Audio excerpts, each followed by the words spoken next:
Have you set up the thing?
Sharky, do you have the overleaf link?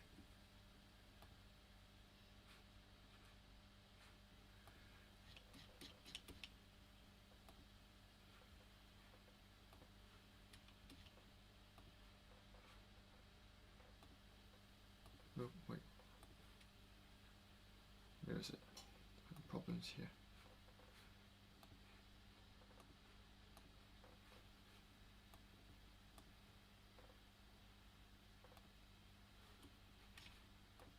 All right. All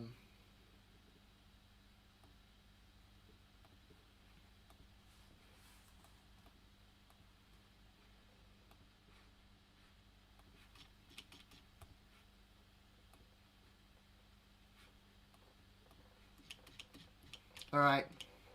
Sharky, are you ready? Cool. We can start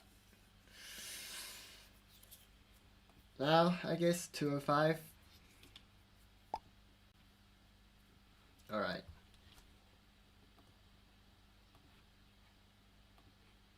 I'll send you the PDF.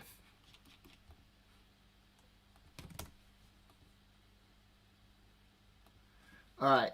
I'm gonna take a screenshot of these and put them one at a time.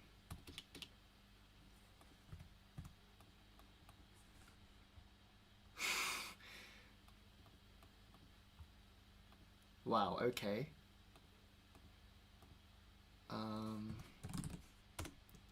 You can start. I'm gonna take a screenshot and put it on the stream. Interesting question though.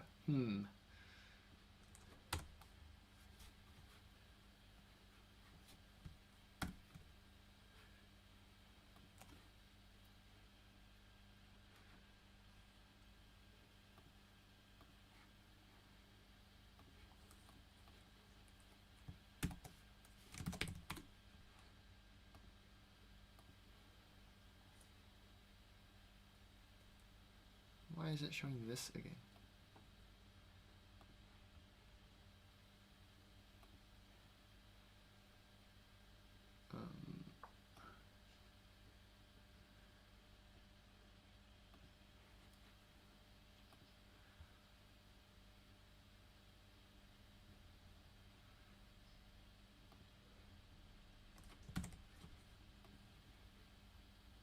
Hang on, I'm still putting the image on there. There we go.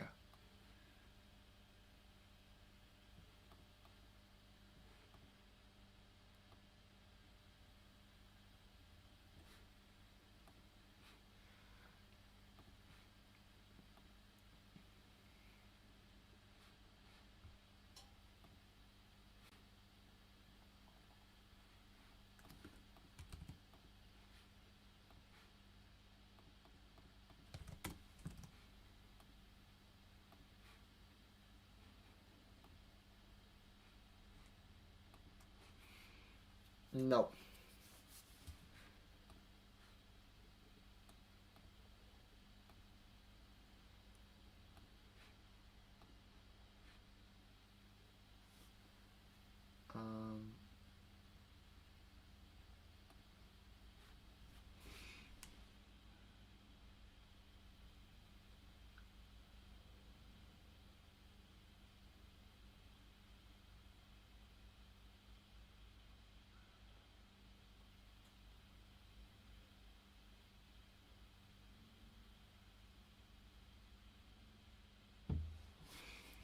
So, coloring really does not work well with these tiles.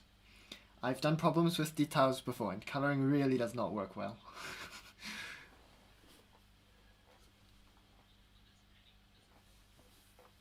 Well, yeah, okay.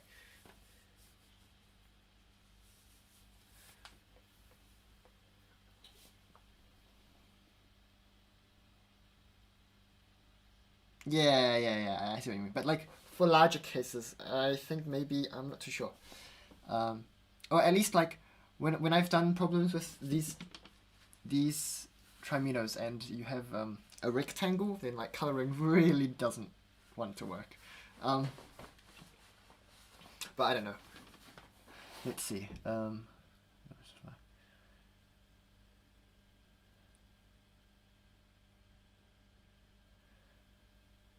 Hang on, what? Doesn't it say the tiles, every unit square on the main diagonal is not covered and all other unit squares are covered exactly once?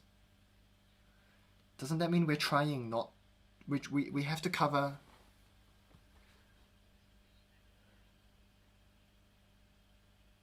Oh, right. I see. Is it? No, it's not possible. Because you have to have these, right? And then this 3x3 is not possible. Yeah.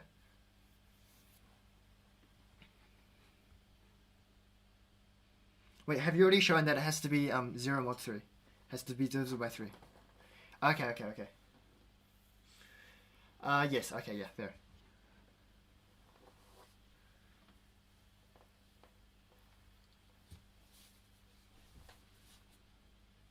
Why is 3x3 impossible? Yeah, but like this 3x3 in the middle here, that block is impossible. I mean, like, you ask me why. Well, I mean, I know because I've tried it before, yeah. I've done rectangles before.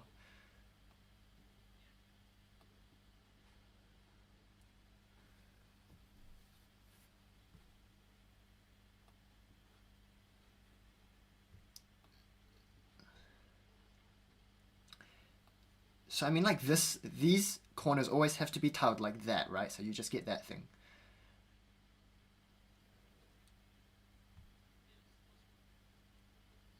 Oh yeah.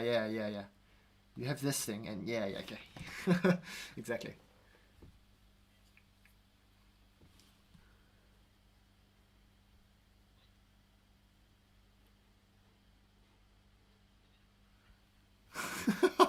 No, but 3 mod 4 is gonna run into like 2 mod 3 cases. Okay. An intersection. Okay, maybe. But that just sounds, that's just weird. Yeah. Um,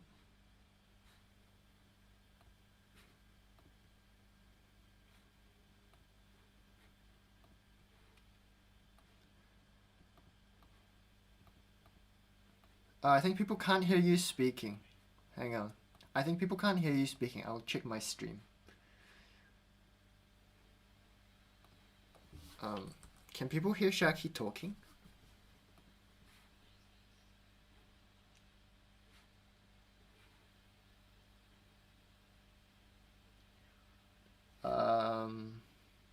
Plus audio. Capture device? I think so. Oh, hang on, no, it should be audio output capture.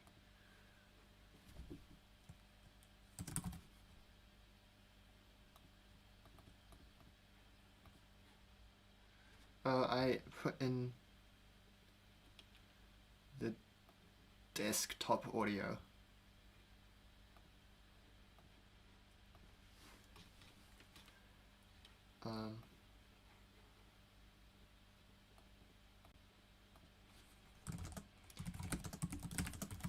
Sharky, can you talk? Can you say something? Okay. Can people hear Sharky now?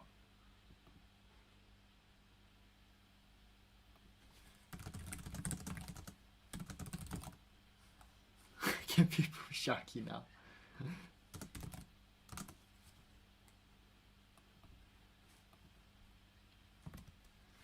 I mean, I can hear you, and it should just be like, I have to take the output of my audio and feed it into the stream. Yeah, it should be my, yeah, I should be able to like figure this out somehow.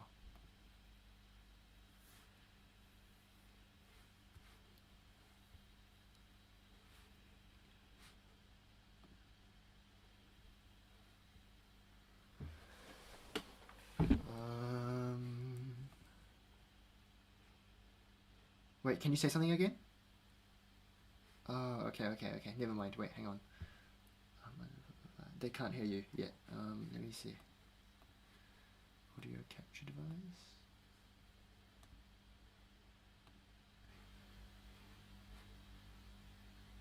No, that's the same as this. Last time it was working, right?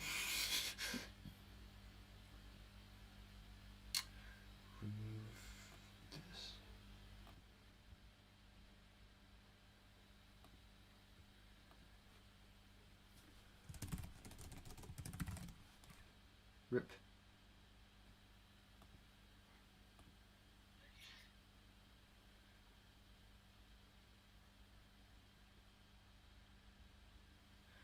Oh, interesting.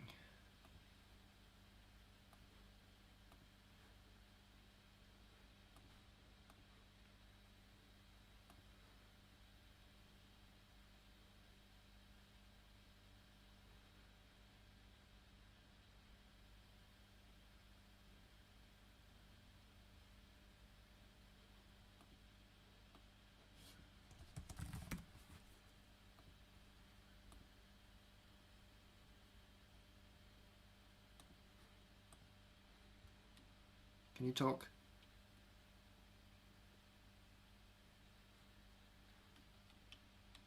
Never mind. That still doesn't work. This is rip.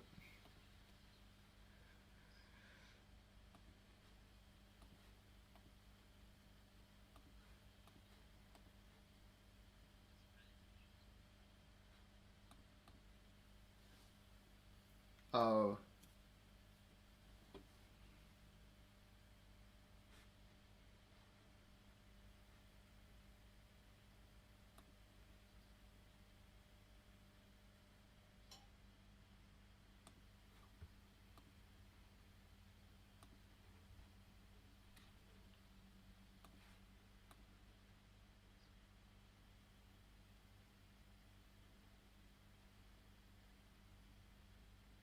Hmm.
No, it's still not working. Rip.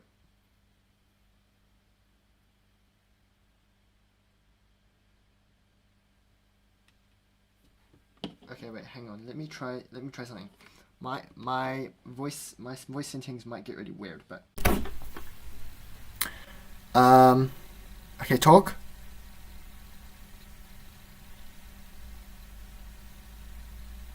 Okay, that doesn't seem to work either.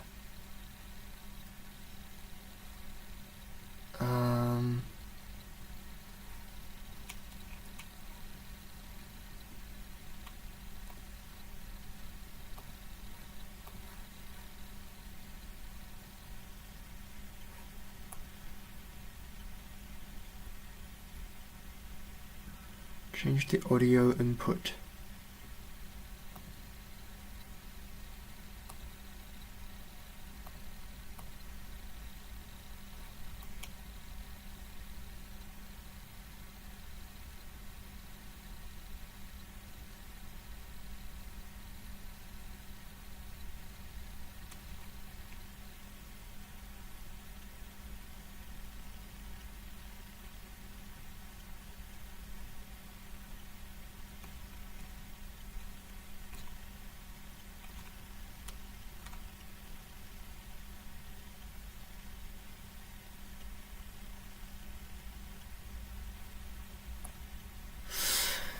So why is this so why is streaming so hard?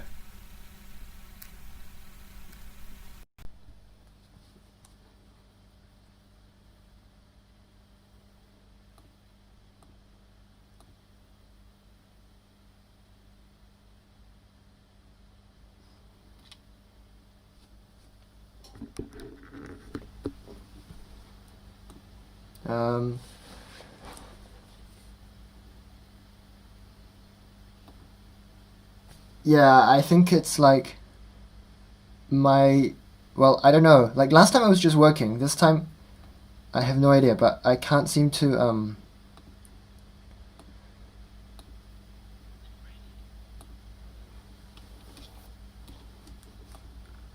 I can't seem to capture my output and put it into the stream.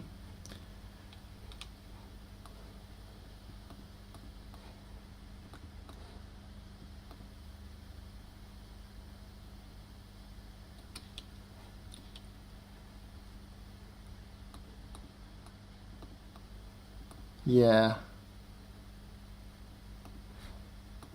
Edit advanced audio properties.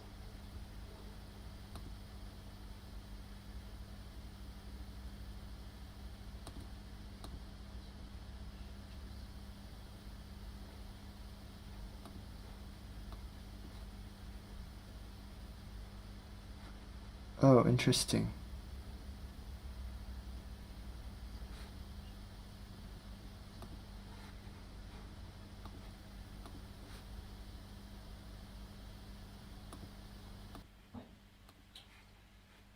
Sorry?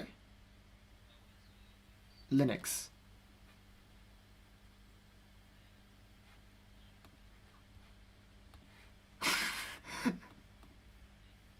Oh, yeah, I mean, it's up to date and everything.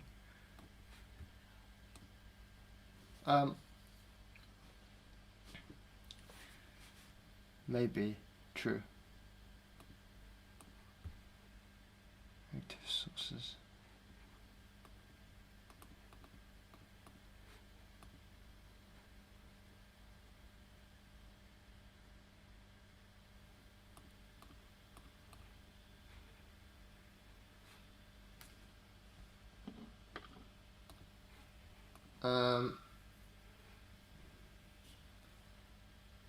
Can you say something again? Okay, no, still not working. Never mind. How do we get this to work?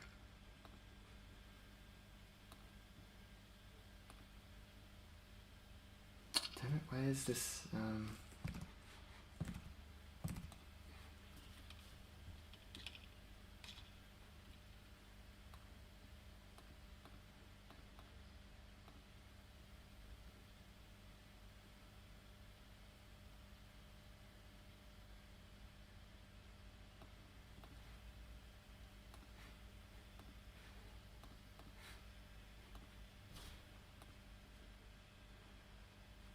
Oh, and I'll switch back to this again. Damn.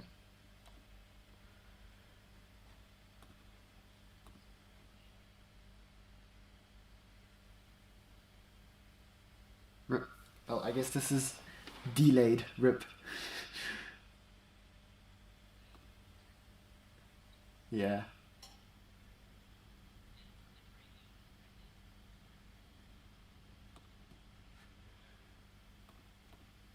Um,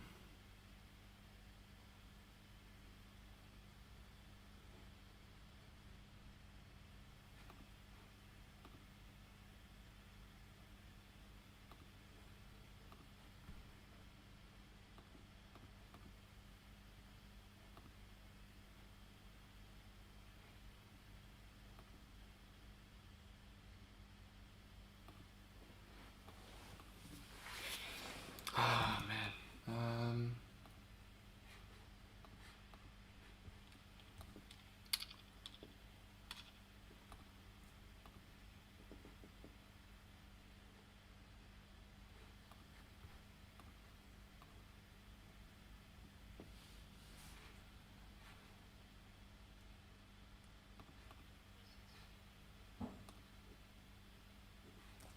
I don't think,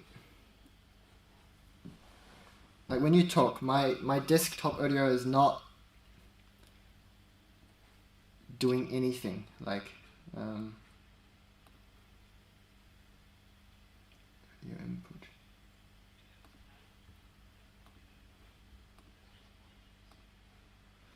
I think it monitors like everything that the computer's trying to output, but that's what it's supposed to do, right?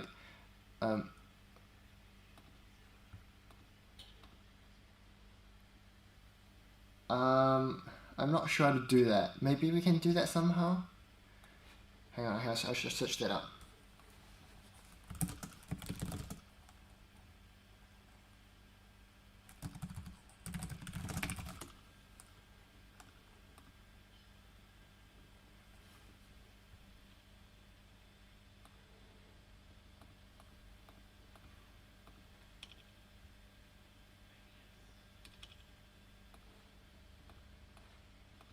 Yeah?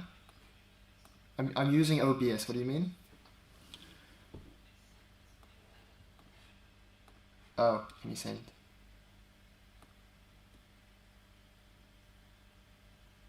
Oh, interesting.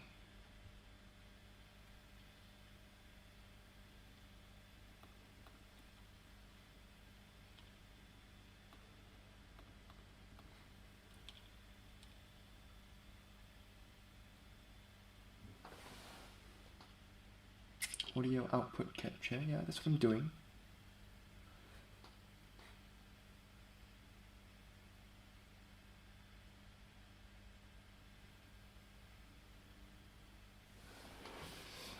Yeah. After clicking desktop audio, you need to go into the settings. Or should be desktop audio?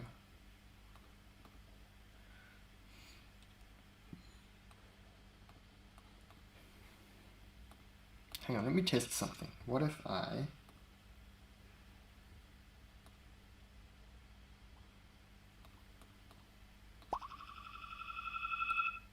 Oh god, that was some interesting... Oh. Interesting. Wait, can you talk again? Okay, wait, what? That's still not working.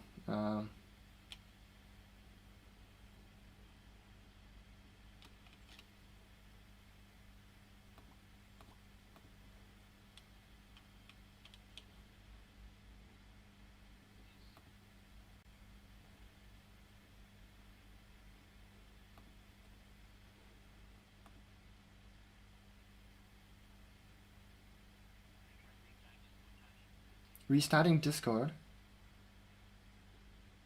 No.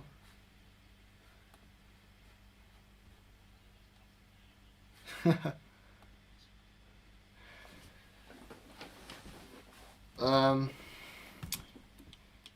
hang on. I'll try that after I finish trying this.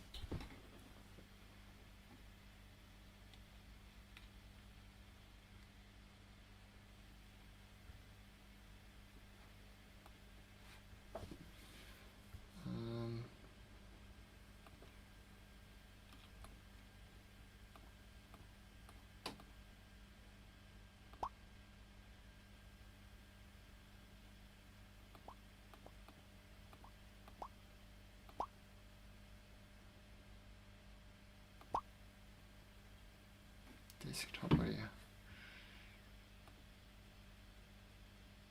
What if I play music?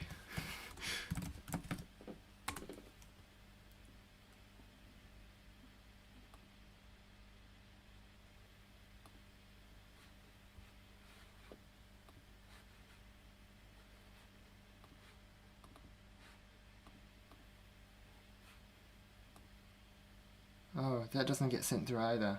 That's really weird.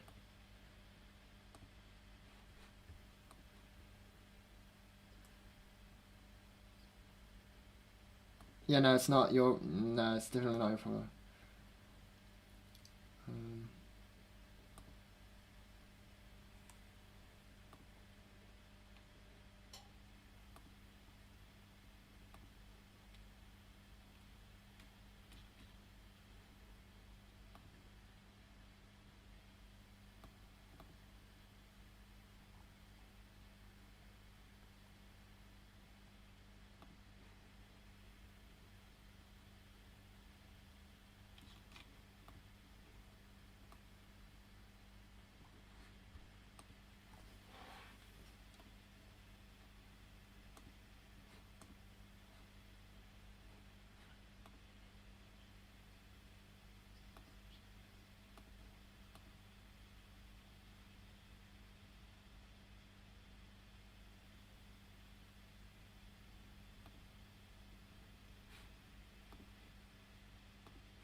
Ooh, wait, it might be working.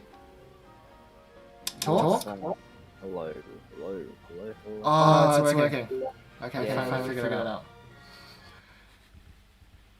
Okay. Damn it, why went the... Now I need to figure out how to stop me from listening to myself talking. Because right now I hear like a half-second delay on myself.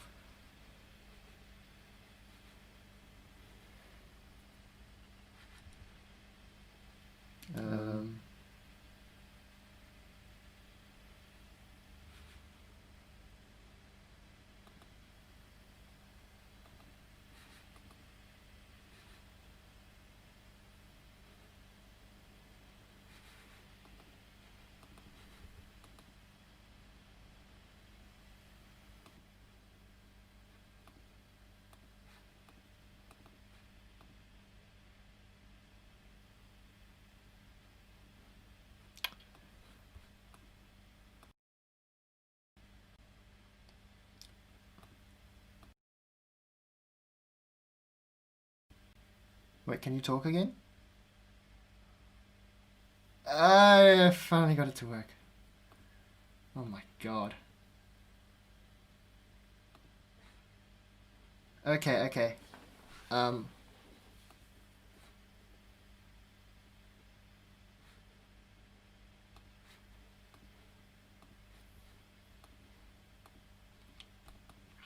Okay, can you guys confirm? Brainy, can you like confirm that it's working?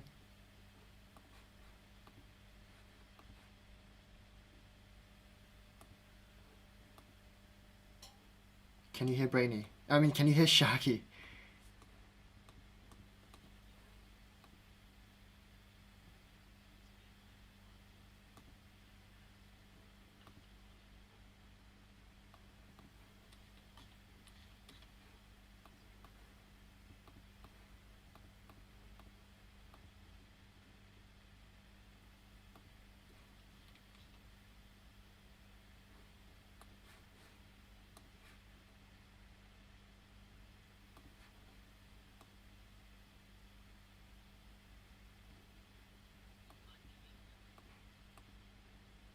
Really?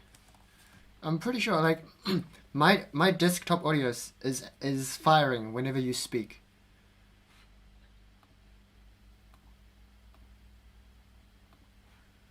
So they should be able to hear, unless it's because I did not audio output capture. Okay, try again.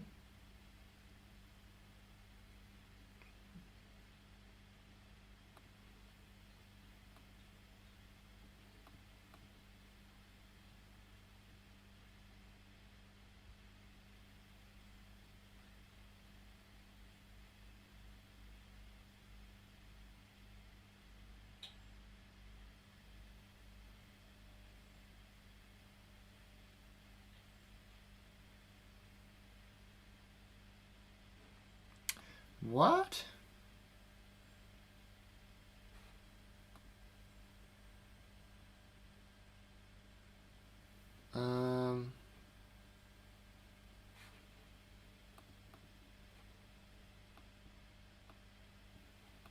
Can I hear anything at all?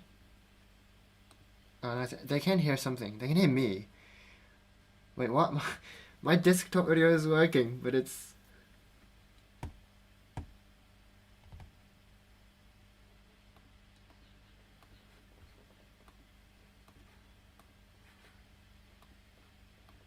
There's audio properties.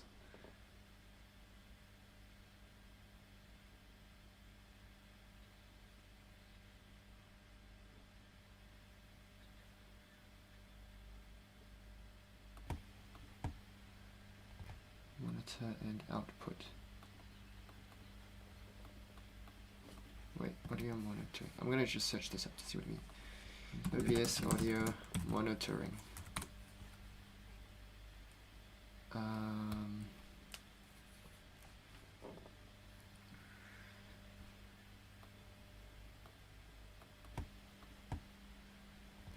Monitor and output.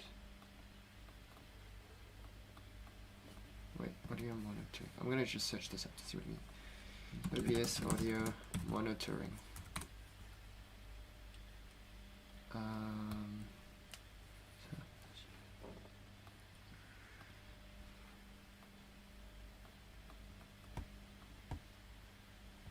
Monitor and output.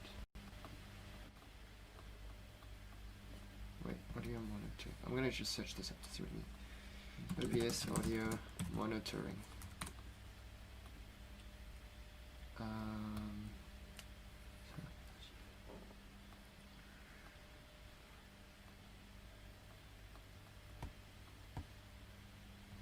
Monitor and output. Wait, audio monitoring. I'm gonna just search this up to see what it means. OBS audio monitoring.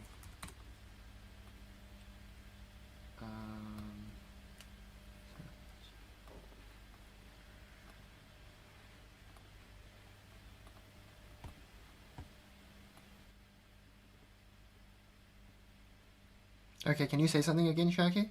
What's up? Hello, hello, hello. Okay, that should be enough.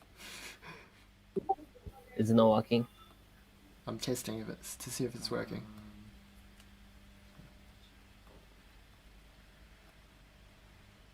But it takes like 30 seconds every time because like the delay is like 30 seconds or something. So it's kind of annoying. Okay, can you say something again, Sharky? What's up? Hello, hello, hello. Oh, yes! Okay, It's working! Okay, I'm actually watching the Okay. live stream, so I actually Is it not heard working? you on the live stream. I'm testing if it's to see if it's working. Yay. Oh my god, okay. I guess, I don't know how this worked last time. I did not need to configure any of this, so it's kind of annoying. Okay, can you say...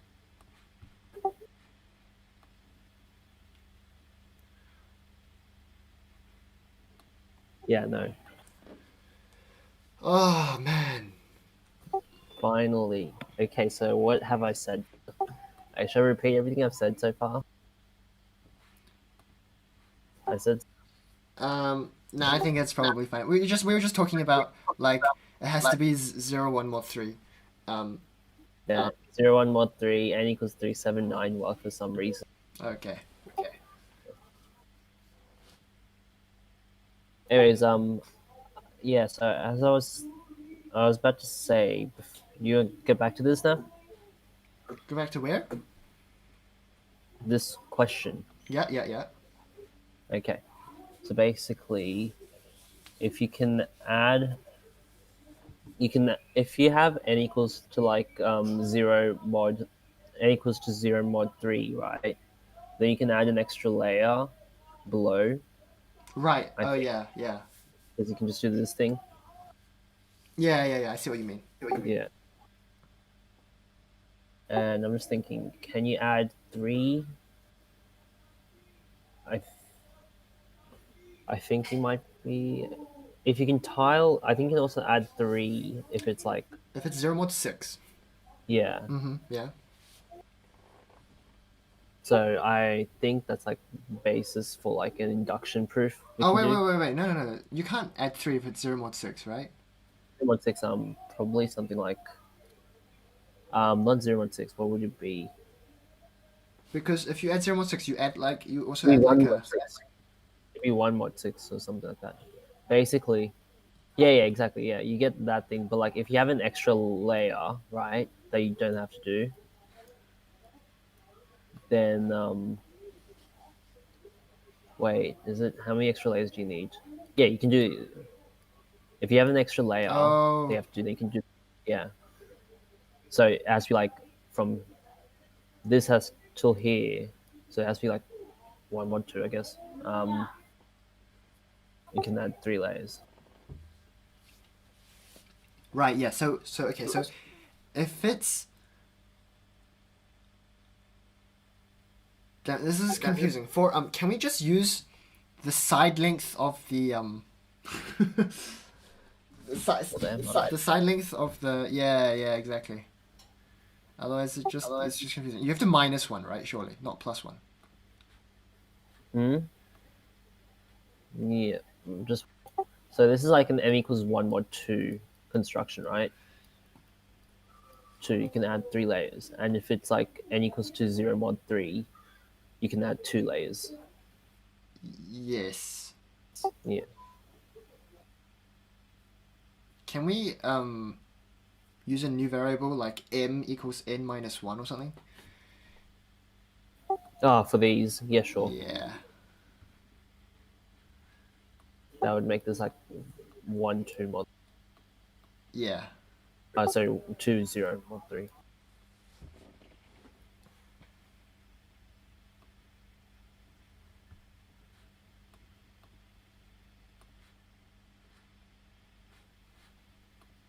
I think I've done a tiling like this before. M equals to what is it? 4. Sorry, 4. M equals Then we can 2 works, do right? 2. Yeah, 2 4 works, didn't it? 4 doesn't No, work. 4 didn't. 4. It's 2, 6, and 8, right? Surely. Yeah, Yeah. 2 6 8. If 2 works, then we could get that's it. We can add extra. But if 6 worked, then we could get 2 extra added to it, and we could also get no, that's it. 2 6 8 work. Yep. If we get an odd construction, then we can add this thing to it. Okay, let's rub this out and do a bigger one because this is like really big. So if it divides 3, we can add 2 to it. And if it's odd, we can add 3 to it, right? Yeah. Which means you usually find all the odd constructions or something.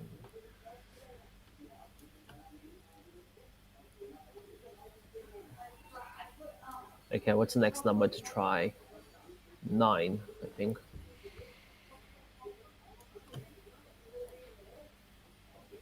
4, 5, 6, 7. 1 2 3 4 5 6 7 8 9. Okay. Wait, so let's just write that down first. We have um,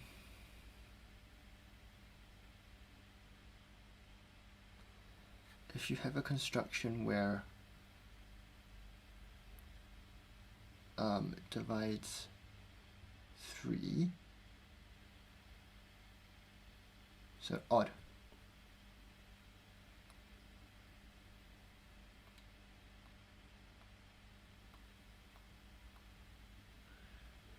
Implies m plus 3. And what's the other one we got? 9 works. Oh, interesting. Now, can you rearrange this so it's a tiling that makes a bit more sense? Because I just did randomly and it worked. Don't you love it when the random tiling just works? Yeah. Also, if two consecutive numbers work, their sum also works. Yes. Wait. Does it? How would you tell this? How would you know the square in between works? Which square in between? Well, if you two consecutive numbers work, right? Yeah. Then how you saying their sum works, but like the sum. I'm trying to figure out how you know that. So like you take this tiling and you like repeat it over here, and you repeat it over here, and then the thing that's missing is like one less than the thing that you just repeated in the middle. Yes. Yeah, that works.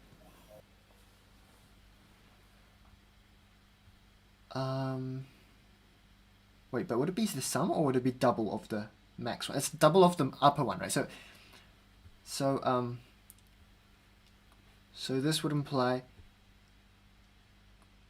m minus 1 and m imply 2m. All right. So that'd be 18 works then.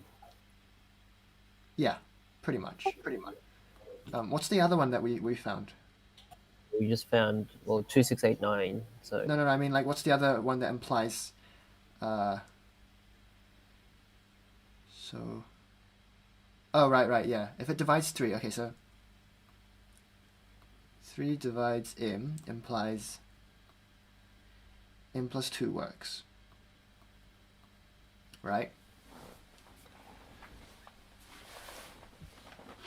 So is it true that for like large enough m they just start all working? Like for 0 or 2 more 3? maybe. So we've got like 9 and then 11, right? And if we know if 2 divides n plus 1, Yeah, and m if is 2 odd, divides, so 14 works too. Um,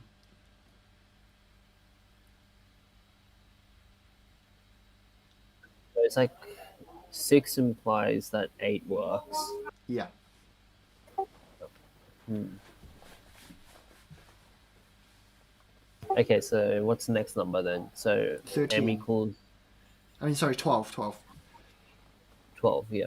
So Does does 12 10 work? doesn't work. 11, yeah, does 12 work. Can we extra 3 layers below?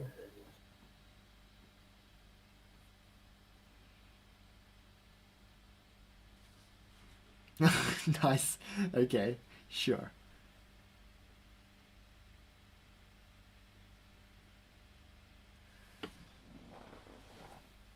Okay.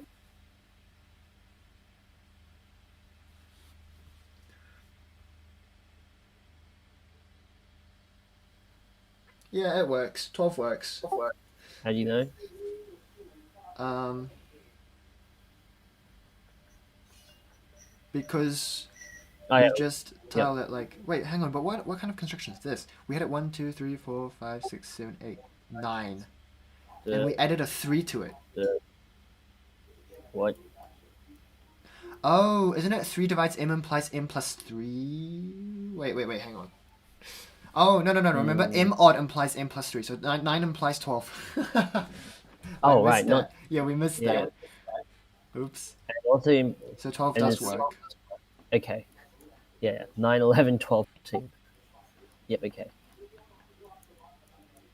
And 13 won't work.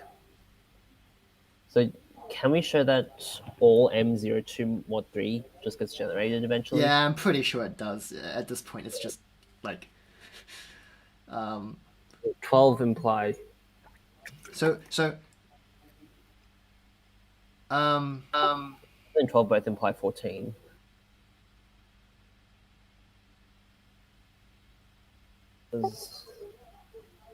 oh, right, yeah, true. Yeah, but how do we get 15?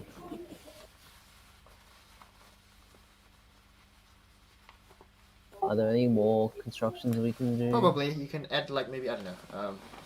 You can probably add some other number.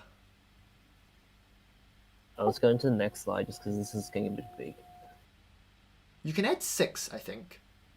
Yeah, that's what I was thinking. If you can add 6, then you can do some mod 6 stuff. Let me just write out the thing.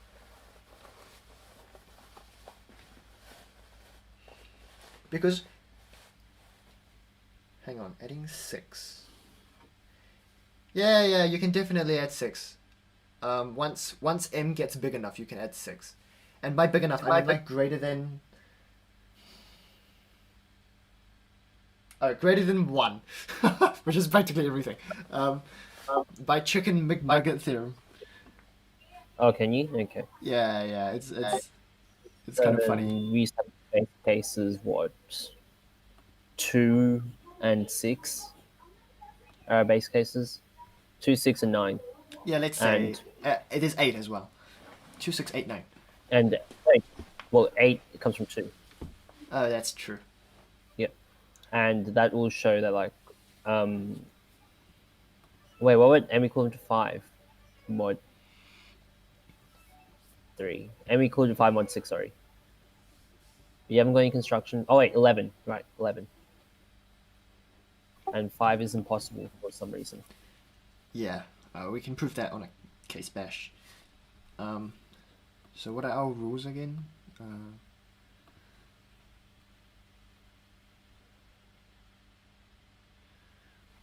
So our rules are, oops, m odd implies m plus 3.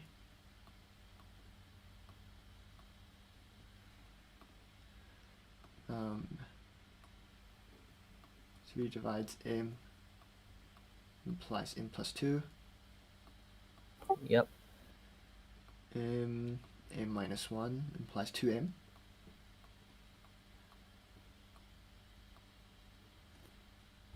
Wait, is that And required for your the 6 proof? no, m literally just goes straight to m plus 6. Like, but which of these identities do we need for like proving the question? Actually, that means we're done, right? We only really need 1, 2, sorry, 0, 2, 3, 5 mod 6, and then we're just done. Because then everything mod 6 just works. Yeah, and then just the base case. We used to have shown now that 3, um, one mod 6 just doesn't one mod 3 just doesn't work trivially, Yeah. and just show that 5 doesn't. And yeah. 3 and 5 don't work. Yeah, and I think we're like All right. done, right? So wait, you get the m to m plus 6 do you get that construction? Did I tell you? So okay, so let's say you add 6 rows. Then this has a height of 6, and we don't really care what the length of this is. Yeah. Let's just say it's L. And we add like a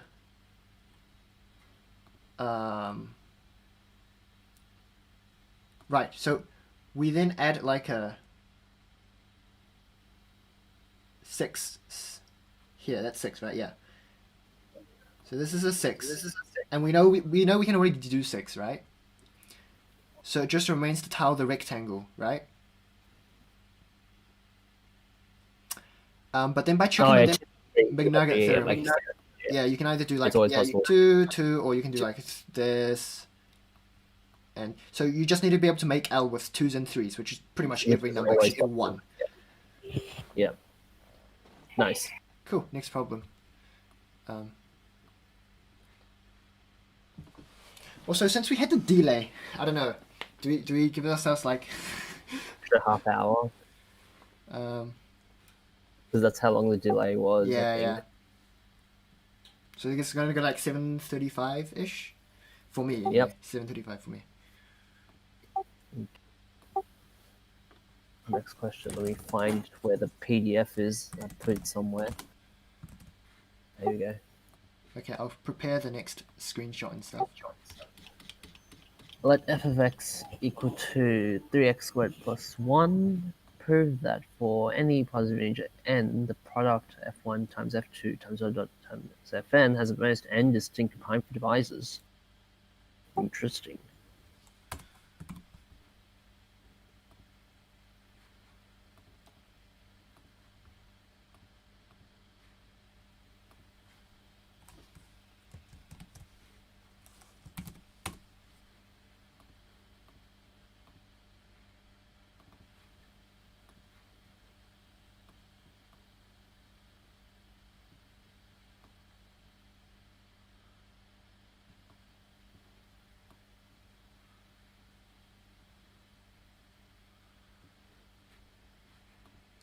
I have set up the problem. Stream should be working. And I'll just go get some water and I'll be back. Okay.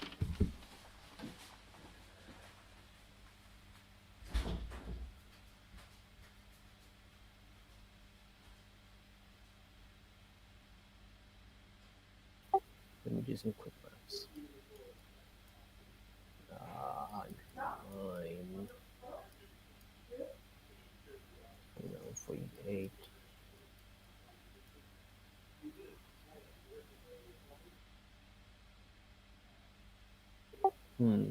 Could it be sufficient to just show?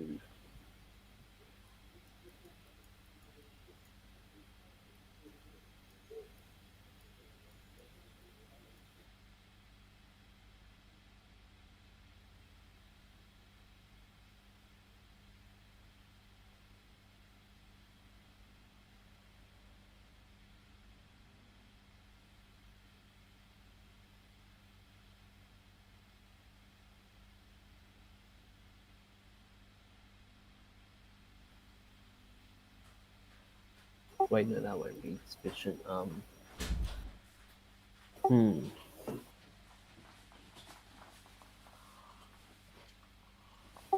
48, 8 squared is going to be 23. Alright, I'm back. Squared will be 4. I just did some quick value. Nice. Okay, I need to read the question.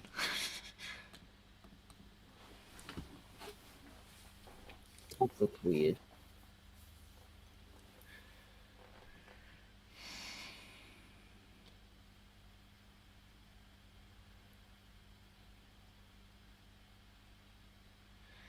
Oh, they used dot notation to multiply instead of times notation. Yes, and then they also use centered dots. Yeah, so it's just like 5 dots. Yep. That's great. Okay. This product has the most indistinct prime divisors. Huh, that is interesting. Yeah. Wow, 3x squared plus 1. Okay. 93 is prime, actually, I think. I remember name times tables. It looks prime enough, yeah. I mean, you can check up to 13, right? It's not in Yeah, there. exactly, yeah.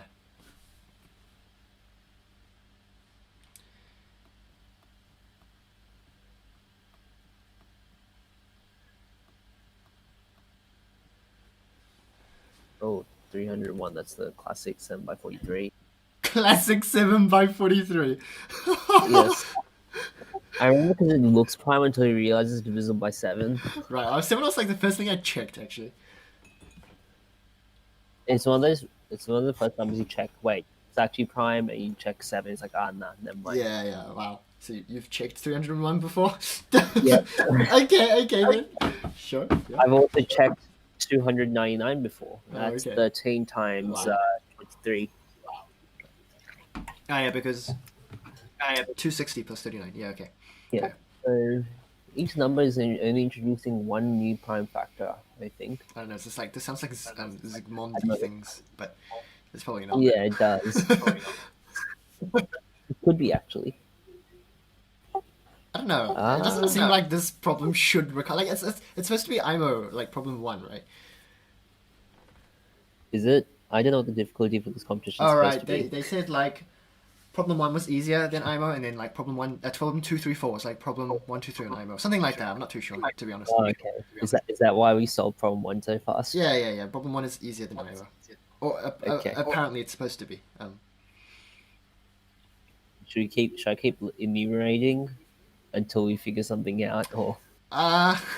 We can maybe enumerate some more and then we can stop. I don't know. It's up to you. Let's find some patterns. Like every second number is divisible. Oh yeah. And that's because that's just a mod 4 stuff. Because if x is odd, then that's going to be 0 mod 4. Yeah, exactly.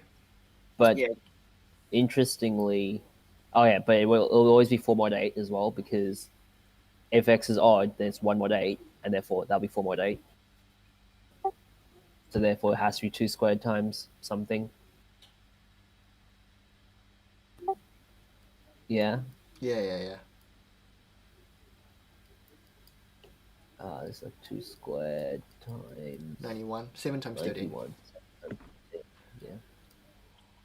That's going to be 432, 433.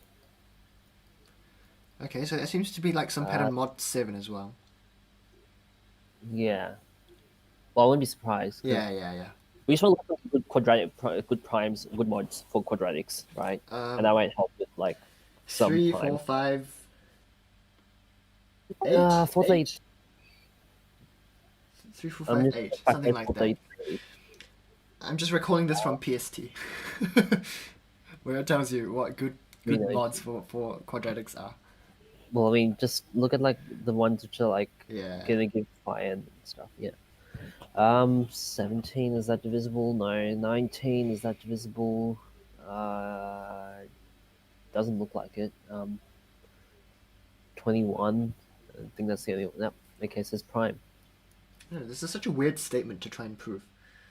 Are you supposed to prove some like, um, I don't know, if the next thing introduces like two new prime factors, then you get like a contradiction or something? Yeah.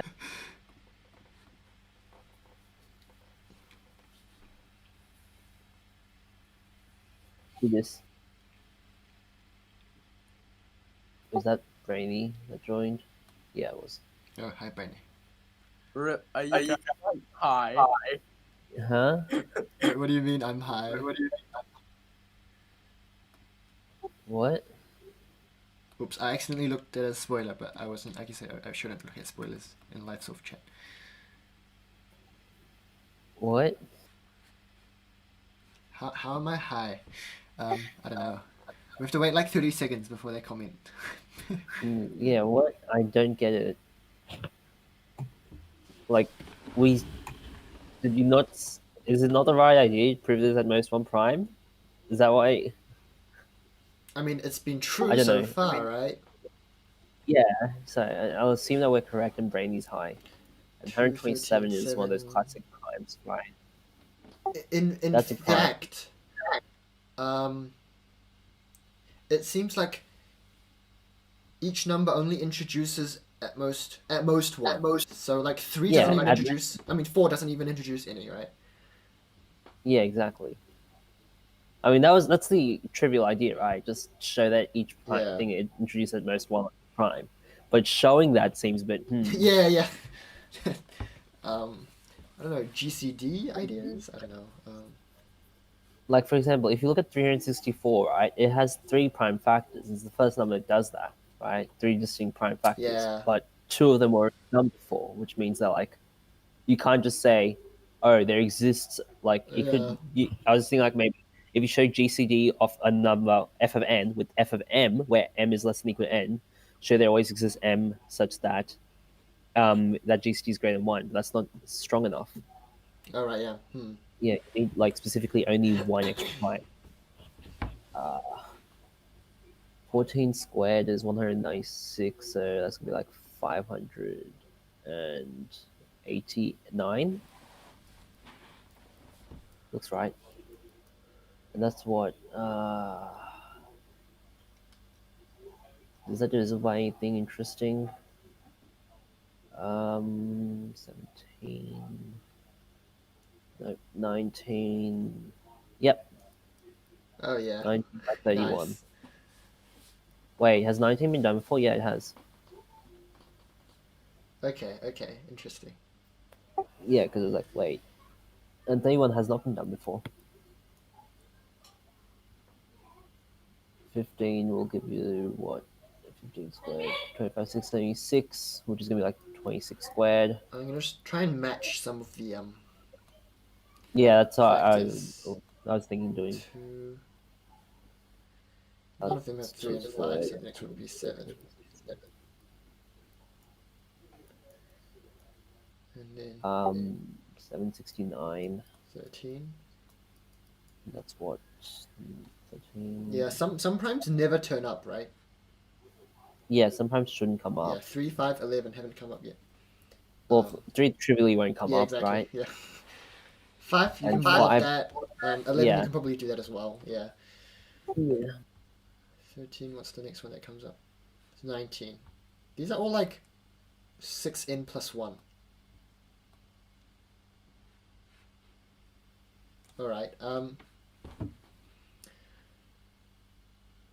so 7, What's 3, 4, the prime factor for this? 19 clearly not. 17, 10, 68. 11. Nope. 23. No. Then no other. So this is a prime. 13. God damn it! Can you give me a semi prime or something that's like factorized? Yeah. Because I've 17 will give me what 289 times 3, which is going to be 867. So 868. 19, 5, I mean, I could totally have just been going using method differences, couldn't I? This is what 93, 99. So 868. This will be a 2 squared times 217. Is that factorable? Yes, it is. 7 by 31. Look, no new Okay, prime factors. are there any primes in here that are 6n minus 1? 6n minus 1. There aren't, right? Everything is 6n plus 1. Yeah, but I think you can mod that, right? Yeah, you probably can prove that by mods, but if that's true, then like we Then have we a bound for like the lowest prime that you can even get. Yes.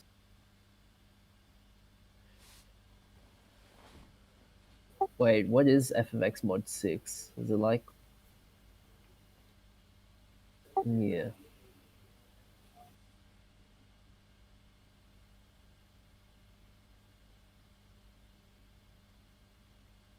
Wait, are you doing like... Oh, are you doing an index list of when they show up? Yeah, Right. kind of. Okay. I mean, 31 showed up very close to each other, 14 and 17, and 14 plus 17 is 31, so Wait a minute. I was like, wait, see? Yeah. And if you look at these, right? 5 plus 14 is 19, and 2 plus 11 is 13, Yeah. and so on. And that kind of makes sense, right? Yeah. Because if n works, then n works. Yeah. So this looks like it's just some quadratic residue funky stuff going on.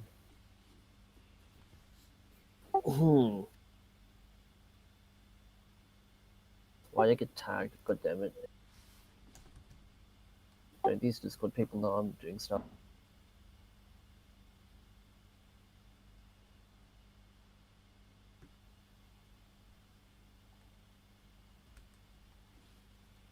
Okay, 18 squared is what, 324, so that's gonna be 973.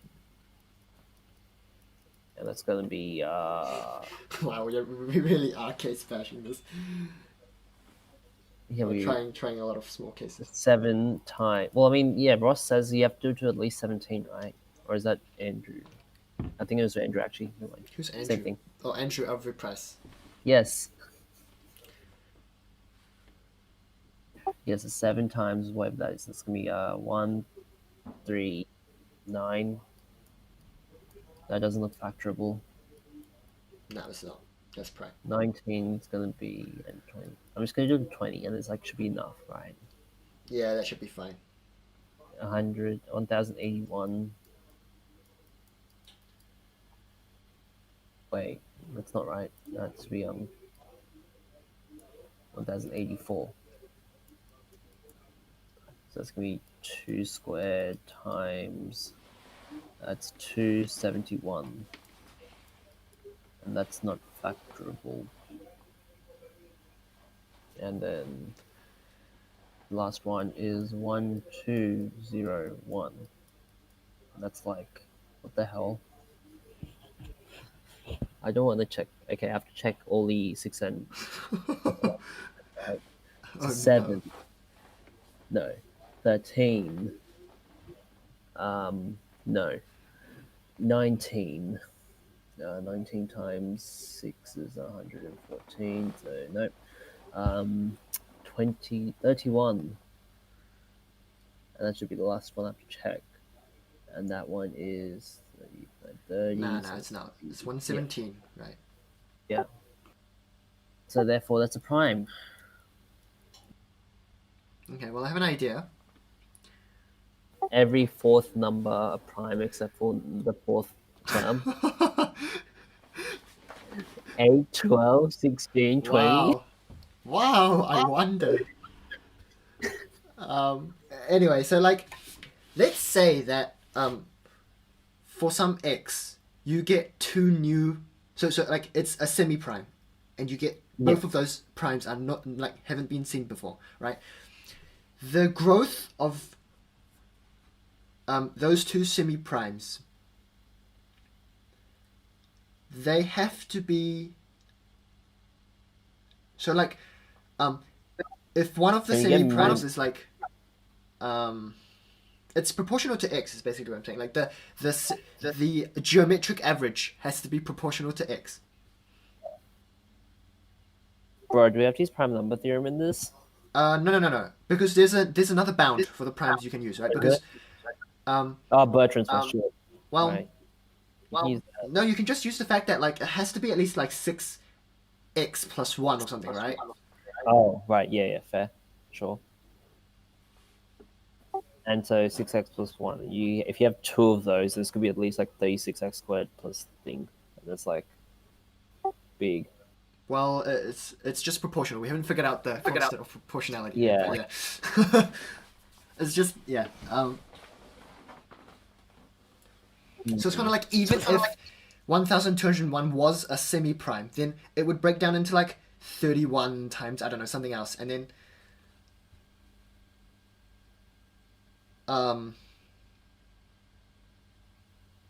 31. Wait, hang on. Let's see.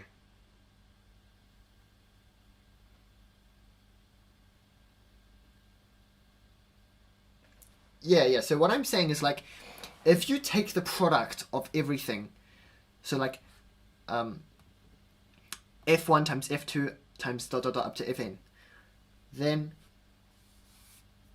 that product, if it had more than n distinct prime factors, you might be able to prove that the product of the first n. Oh, actually, maybe not.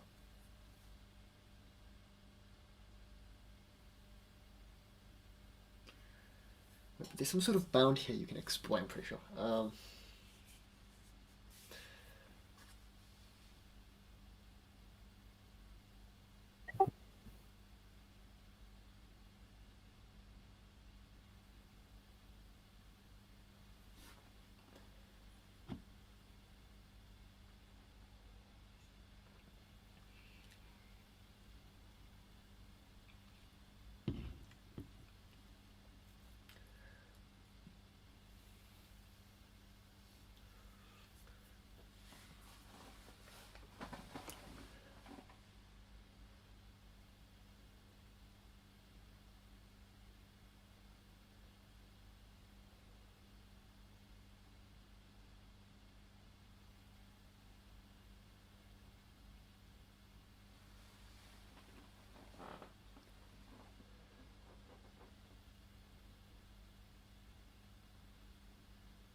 No, it doesn't.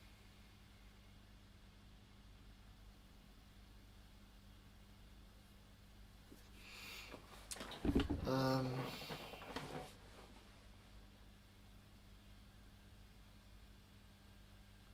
What can you do?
Here's an idea.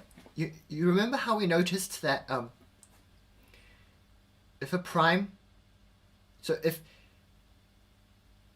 a prime divides f of x, if a prime p divides f of x, then that prime p also divides f of p minus x, right? Yeah. That means that less than, so f of 1 times f of 2 times dot dot dot times up to f of p contains 2 copies of p. Yeah. So then Wait, we is can, it exactly 2 or can we have more? you can have more obviously, but you have at least 2. Okay. And that means that if we just consider going up to some prime, like for example 19, right? Then we like take the product of all of like these numbers up to 19, Yeah. and we compare that with, The primes up to 19. well, yeah, so up to the 19th primes, but squared, because each one appears at least twice, right? Yep. And it's not just up the primes up to 19, it's the primes up to the 19th prime, which is in the form 6n plus 1, because if they're in, because we're allowed to use up to n primes, right? And like that's the smallest product you can achieve with n primes of the form 6n plus 1. Yeah. Oh wait, but only primes less than p are squared. That might be a problem.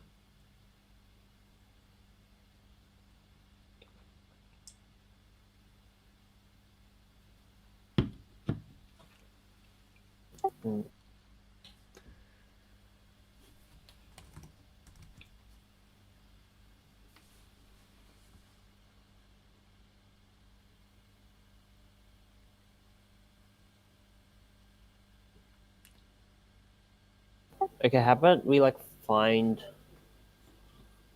No, wait.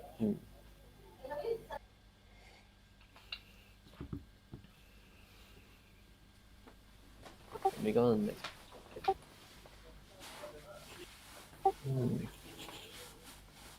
Okay, suppose like there exists we get a new prime. What can we like?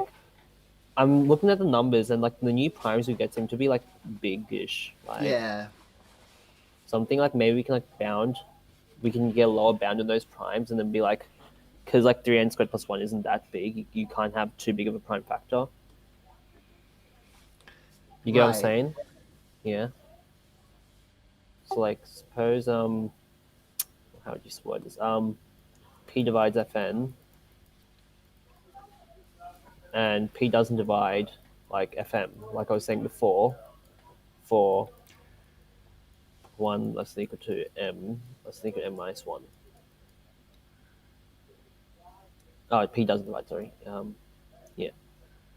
Then maybe you can bound P with this.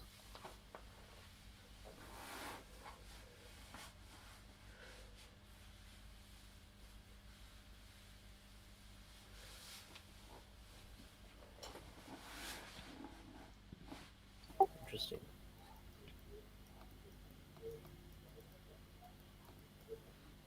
Doesn't divide.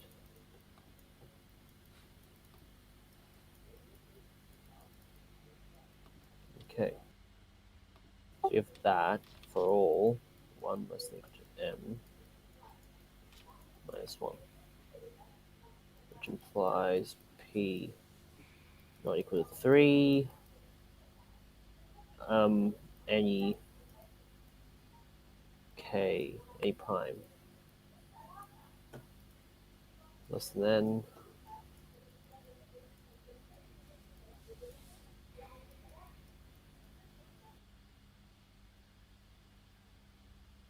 Okay, less than 2n. Yep. So therefore, P greater than 2n. Okay, I got. If it's a new prime, it's at least 2n. Okay, I think that's good. Do you mean 2x? Wait. What is it? Oh, right. No, never mind. Yeah. You see what I'm doing? Yes.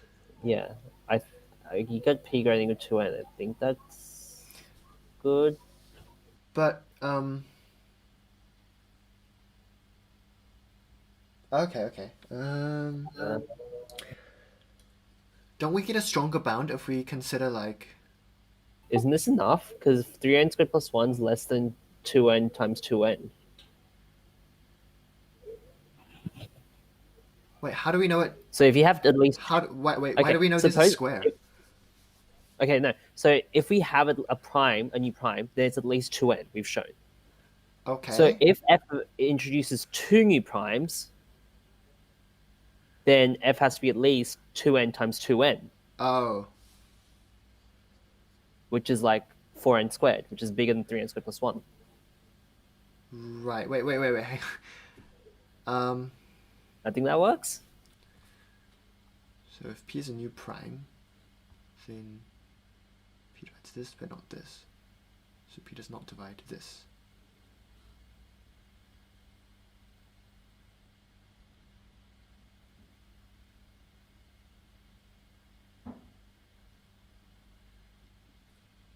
You see what I'm doing? I think.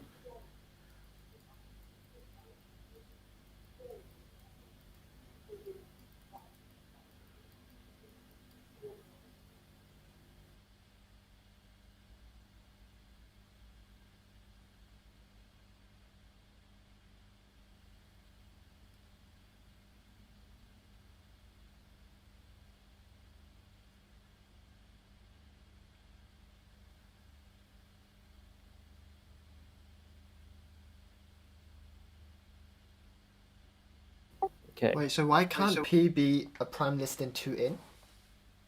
Okay, so you see what I'm doing. So suppose P is a prime, a new prime, right? Yeah. That's what we're saying.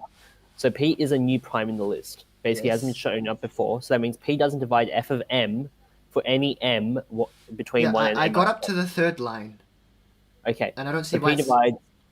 Well, okay, then. So that means P divides 3. P doesn't divide 3 times n minus m times m plus m Yeah.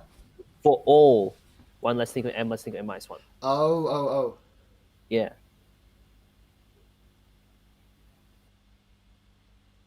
Oh. And that covers like all numbers up from 1 through to What 2m. about n? 2n. No. Yeah. Huh? What about n? What about n itself? Oh right, it can't P obviously. can't divide n. Yeah, P can't divide. Yeah, okay. I did forget that, but P doesn't divide n. Right. Yeah. Yeah. Okay. Which means P has to be greater than equal to n. So we're done, right? Yeah. So because we proved that each new thing only introduces one new prime. At most. One. Yeah. Okay. Okay. Nice. That was not as bad as I thought it would be. I thought we had to Yeah. do some weird Exactly same here. you know, high advanced, you know. Yeah. You said it was IMOQ1 though, so probably wasn't going to involve that. Yeah, exactly, yeah. But it felt like it might have, you know. Yeah. Might. Right, We let's get did the have next to one. enumerate to 20 before Well, I yeah, realized, hang on, these are big.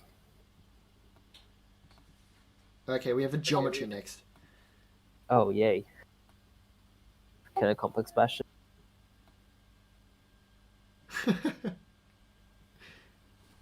AB greater than BC. Okay, that's fine, I guess. Not the worst thing in the world. D is a variable point on the line segment BC. E is a circle of ABC, line opposite. Okay. Okay, let's draw. Do you want to do a GeoGebra diagram? Because I think we definitely need a GeoGebra diagram. Yeah, let's I was thinking that GeoGebra and then screenshot it onto Jamboard. I have GeoGebra.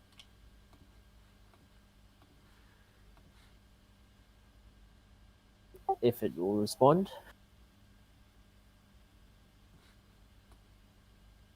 Oh, okay, I see. I was on pen tool. That would explain.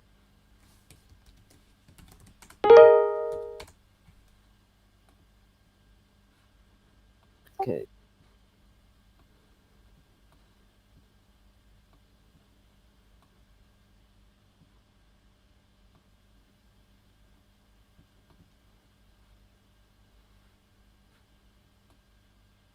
Wait, surely like using GeoGebra is like cheating, right? Because it's like one of those locus problems.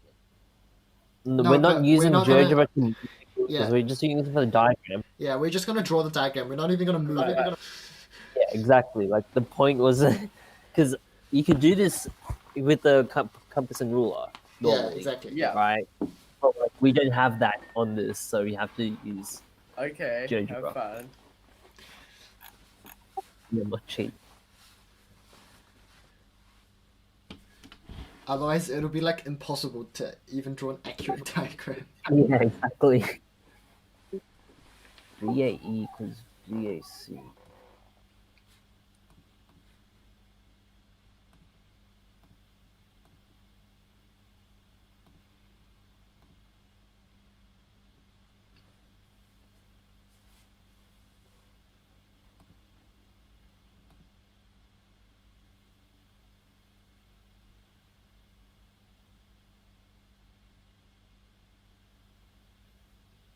Okay, so clearly the edge case is when D is on the angle bisector, right? I can't see the diagram yet, but yeah. Well, I mean, no, just make the description of the question. VAE equals GAC. Oh, right. Okay. See, be such that. I'll draw the diagram in my head then, for now. Let me see. Such that. Let me see. Okay.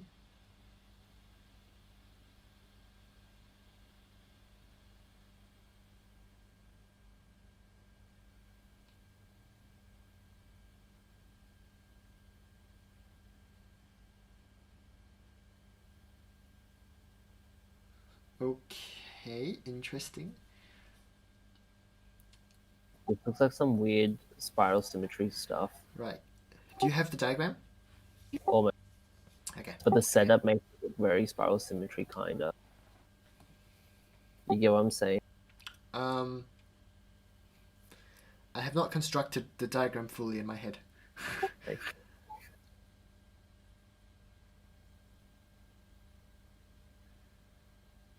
ACE.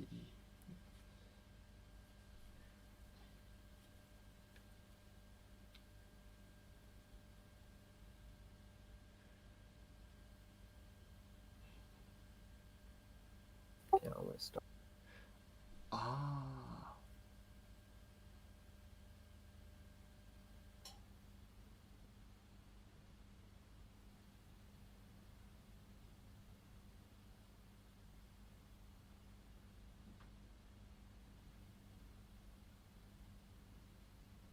Okay, let me just make this diagram something that's like easy to work with.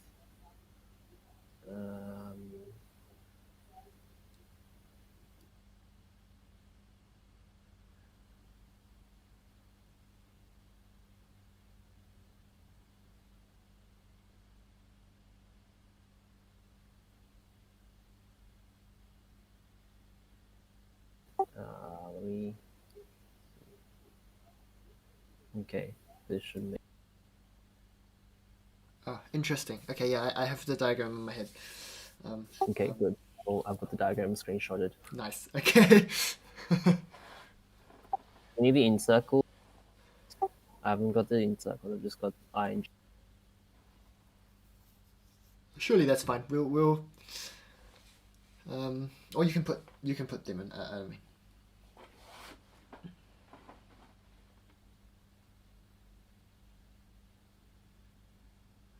Surely, moving points. No. Please. Don't worry, I don't even know how to do moving points. I can only moving points for linear. It's easy. Isn't that just dilation? Wait. Nah, moving points linear is just vector. Oh, okay.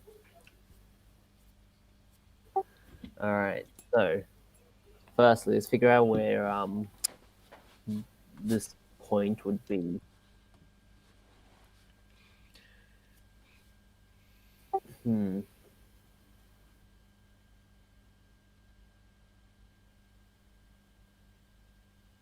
If D equals to like B. I mean, you know, Then- yeah, as D approaches B. Okay, yeah, it has to be here. It has to be here, right? Because just D equals B and there, then it has to be that line, Um, right? because the edge case, if D equals B equals C, and therefore Yeah. the incentives are also at B and C, so that line will be there. Oh. So the line will be equal to BC and it has to intersect. Yeah. Yeah, Fair. okay. That makes sense. Right. This is how you figure out what the point is. Yeah, exactly. Yeah. The edge case. Just Yeah, limit D to B and easy.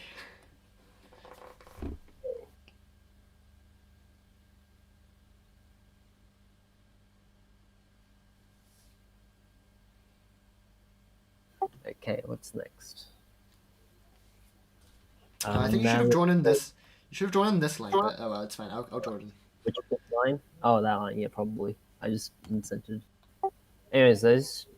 If you have similar triangles, Are they similar triangles? Oh, it's equals to that. wait, hang on.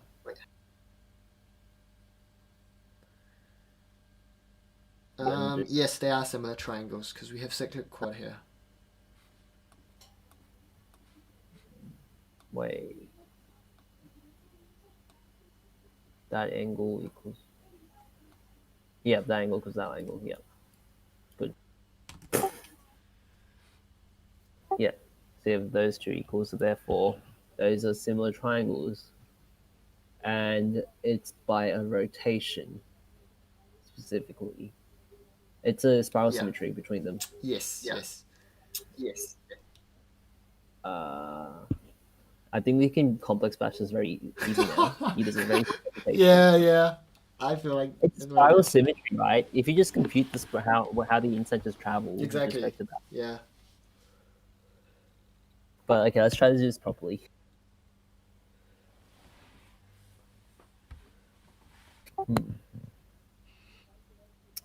What do you? So you want to show that it always passes through that point. What's that point you defined as? Yeah, exactly.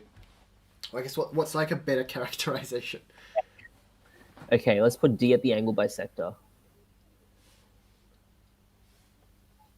Like that's what you do, right? You just put D at the angle bisector. Wait, if D equals to C and E equals to B, You get then like the in incentives coincide. yeah. So then how would the line progress? Like what would that line be like if you have that line? I mean, presumably it goes through this. Yeah. It approximates. It tends to that thing. Exactly. Yeah. But what is that line? Oh yeah, good point. Like,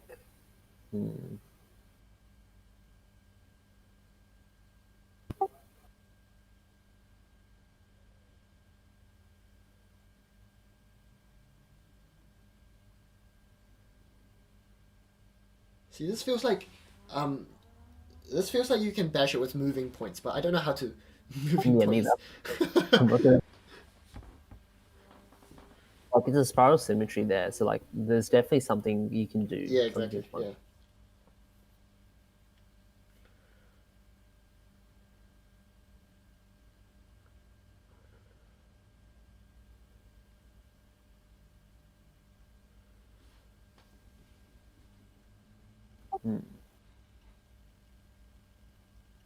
Okay, what stuff you can do with spiral symmetry? Let me remember my stuff from PST. Wow, similar switch. That's not helpful here. Yeah.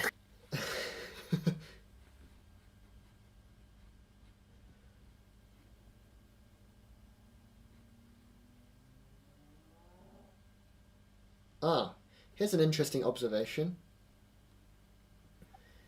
If you do it the other way, then you get another line and it intersects somewhere over here, right? Yeah.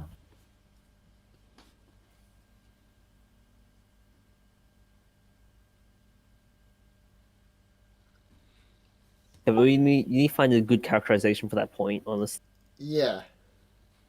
So, but basically, like that also means that there's a line that kind of looks like this, and it also passes through the incentive. Yeah.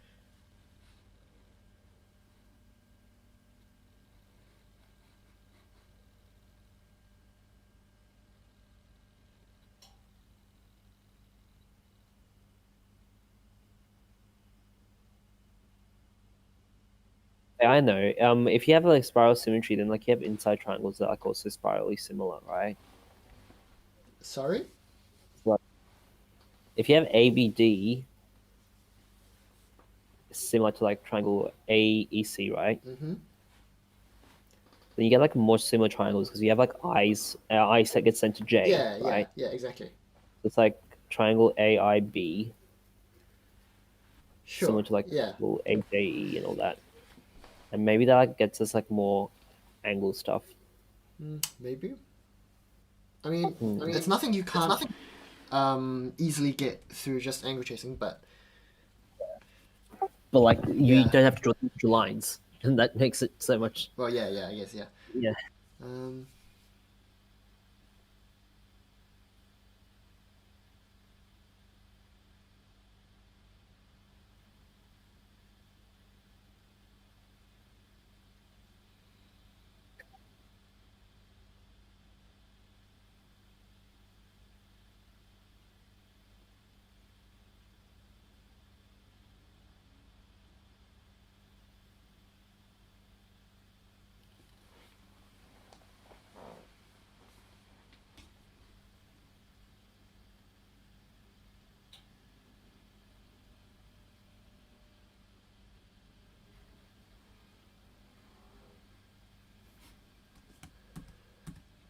Okay, I'm just gonna angle chase because I have no idea how else to do what else to do. I'm just gonna angle chase this. sure. So what do we have? We have like angle like AID equals to 90 plus half ABC, right? That's just standard in center angle. Yeah. And so therefore angle AJC also the same.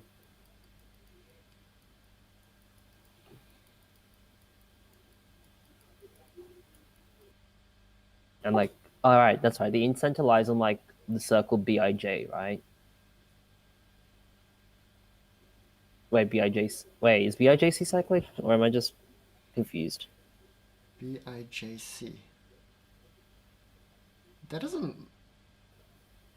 Wait, Actually, it might be. uh, I might. Actually, no, it doesn't look that cyclic because JC is way too. The IJC bits looks way too funky for B to be on there.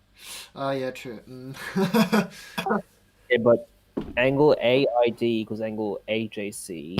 Yeah, that makes sense.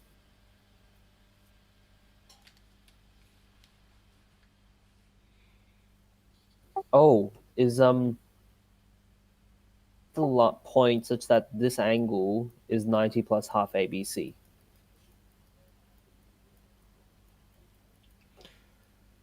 Half ABC looks way too small for that. What do you mean? It looks like angle AID, right? 90 plus half ABC. But 90 plus half ABC. So you're saying that if this is 90, then this is half ABC. Oh, ABC. Oh, right. So it's this. Oh, right. Yeah, Yeah, that would yeah. make sense. That looks, yeah. And That like looks this is the more locus reasonable. of points such that it's a constant angle or whatever kind of thing from A. Hmm.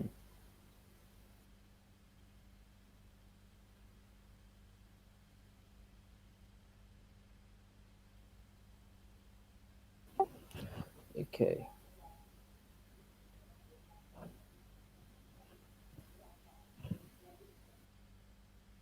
Okay, so maybe we can show that this is always the case. So let this be like point, I don't know, like X, and such that this angle is 90 plus half ABC. And we show that IJX is collinear. Yeah, yeah. So how would we show that now? Hmm.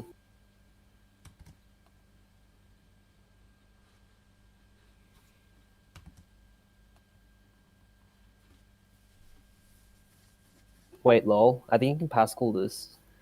Draw this out. And draw this Wow. out. And that hits at the midpoint, right? Because they're all this is cyclic, right? Oh, They're all in the same yeah. circle, so therefore that hits the mid.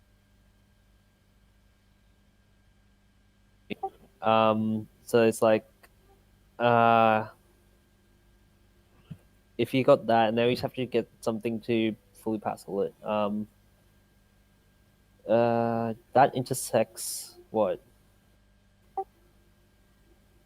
I guess if we should draw the other midpoints in then, like let's say it's like that midpoint there. Like what else will it intersect with? Um, it's like this looks like there's a lot of lines now. I don't know if I'm being right.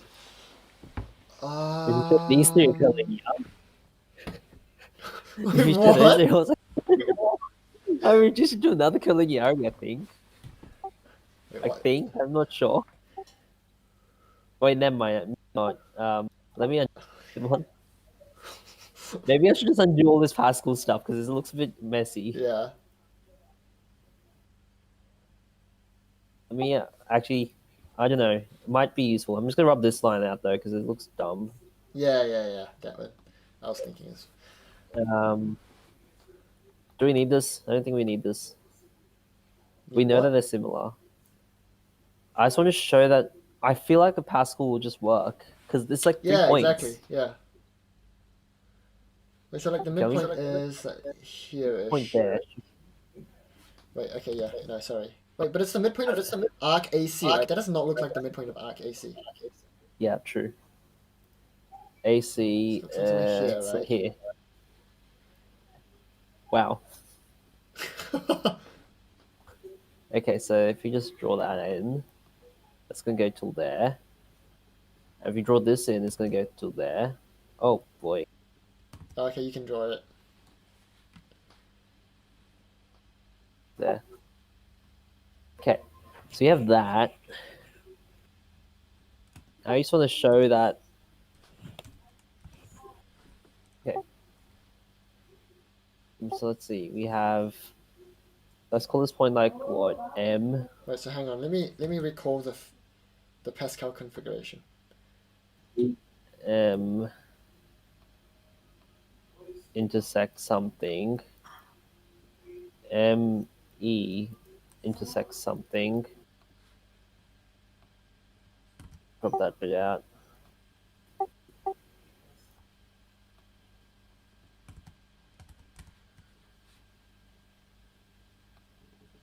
And E something intersects something B. And this has to be like BM intersects something is I, and this is J, and this is X.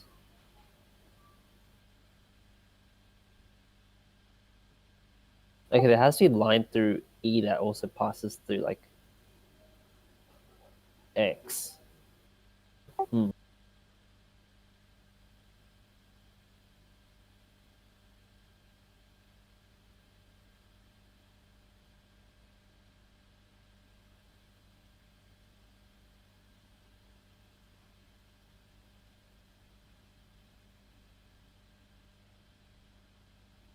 Wait, in Pascal's, wouldn't you have to get because right now our third point is like outside the circle, right?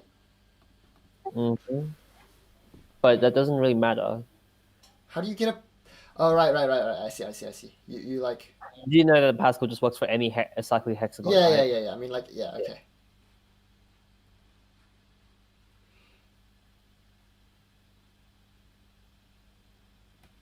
Okay, so you have midpoints there. I don't know, label this like, and then label that P. Because midpoint, yep. So BM intersect PA, I guess. Because then you get AN, and then this becomes PNB.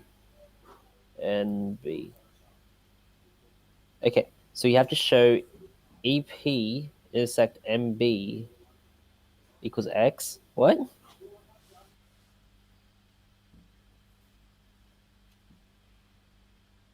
that even look right? Wait, what? That does not look right. Okay, something else that's collinear it shows. BM is like maybe it's like okay, not necessarily X, right? Right, but it might be like something else, and those are in collinear. Is that even good though?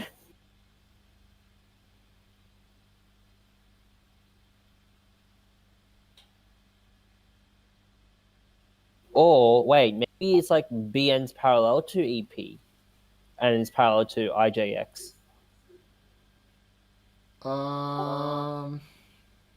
If BN's parallel to EP, then it might be alright because then, and if you show that's also parallel, I because then they see. will be covered. Yeah, I see what you mean. because yeah, they definitely don't look intersecting, but they could be parallel.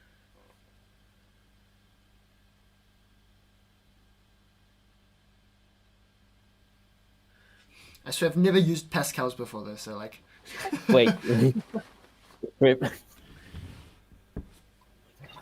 Okay, so why would BN be parallel to EP? Surely it's just like by similar stuff. P and N like course like yeah.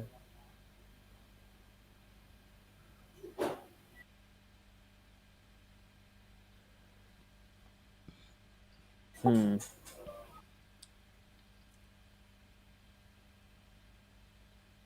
Wait, if it was, then wouldn't it have to be a trapezium? What? BPEN. BPN, yeah. Yeah, okay. So BP equals to like EN. Yeah. Well, yeah, that's true. We know that's true. Those two are definitely equal. But we haven't showed the parallel bit. No, that implies they're parallel. Oh yeah, it does. It Yeah. does. Yeah, yeah. Okay, but we're not done yet. Oh my god. We have Okay. to show that Yeah, this yeah. line is also parallel. Okay, interesting. Wait a minute. So hang on. How does wait. Oh right. Yeah. Like, wait. By P is defined. Pascal's. P is defined as like A I Wait, intersect wait, are we circumscribing. done with Pascal's? Sorry. Are we? I If don't know. I've never used IJ, Pascal. okay, so Pascal says in any cyclic hexagon, these 3 points will be collinear. Okay. Yes. So we have shown What's our 6 points? our 6 points are BMEPAN. B A BMEPAN. Oh. Okay. So this is how I remember it. BM intersect PA, Right. ME intersect AN, EP intersect MB. All right. Yes. And these 3 must be collinear. But Right. since you've shown EP is parallel to NB, it indicates that this is at the point of infinity, right? Right. Yes. Yep. Okay, so that's at the point of infinity. So it's IJ and the point of infinity are collinear. But the point of infinity must mean that IJ point of infinity is also parallel, right? IJ is parallel to Yeah. parallel, right? Therefore, that's parallel to those 3. But But does we that haven't. prove? Yeah. That's not prove what we want yet. Until we show that like this line is always going to be passing through the same point.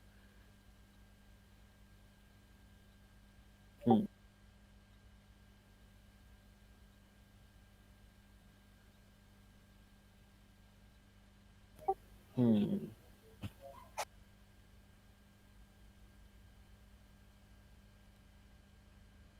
Like,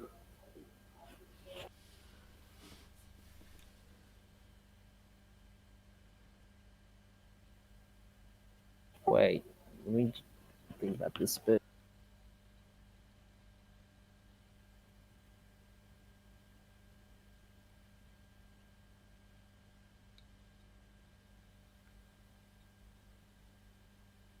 Maybe we want to show JX's parallel instead. Because you can show IJ's parallel. So we've got IJ parallel, but we haven't got JX parallel. Right. Maybe.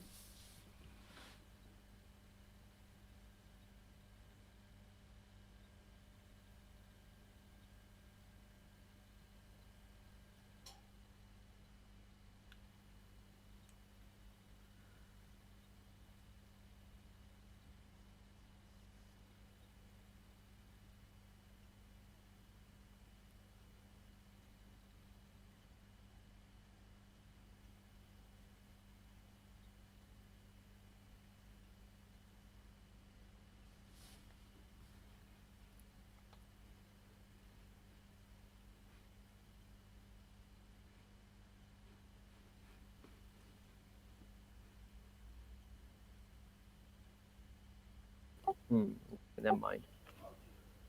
Pascal's almost worked, so I'm not too sure what to do now. Let's go back to the spiral symmetry stuff, I think.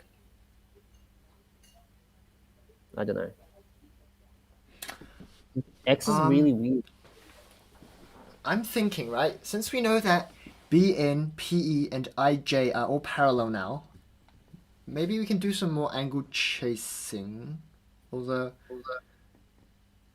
I don't know if that's gonna help, but is this a parallelogram?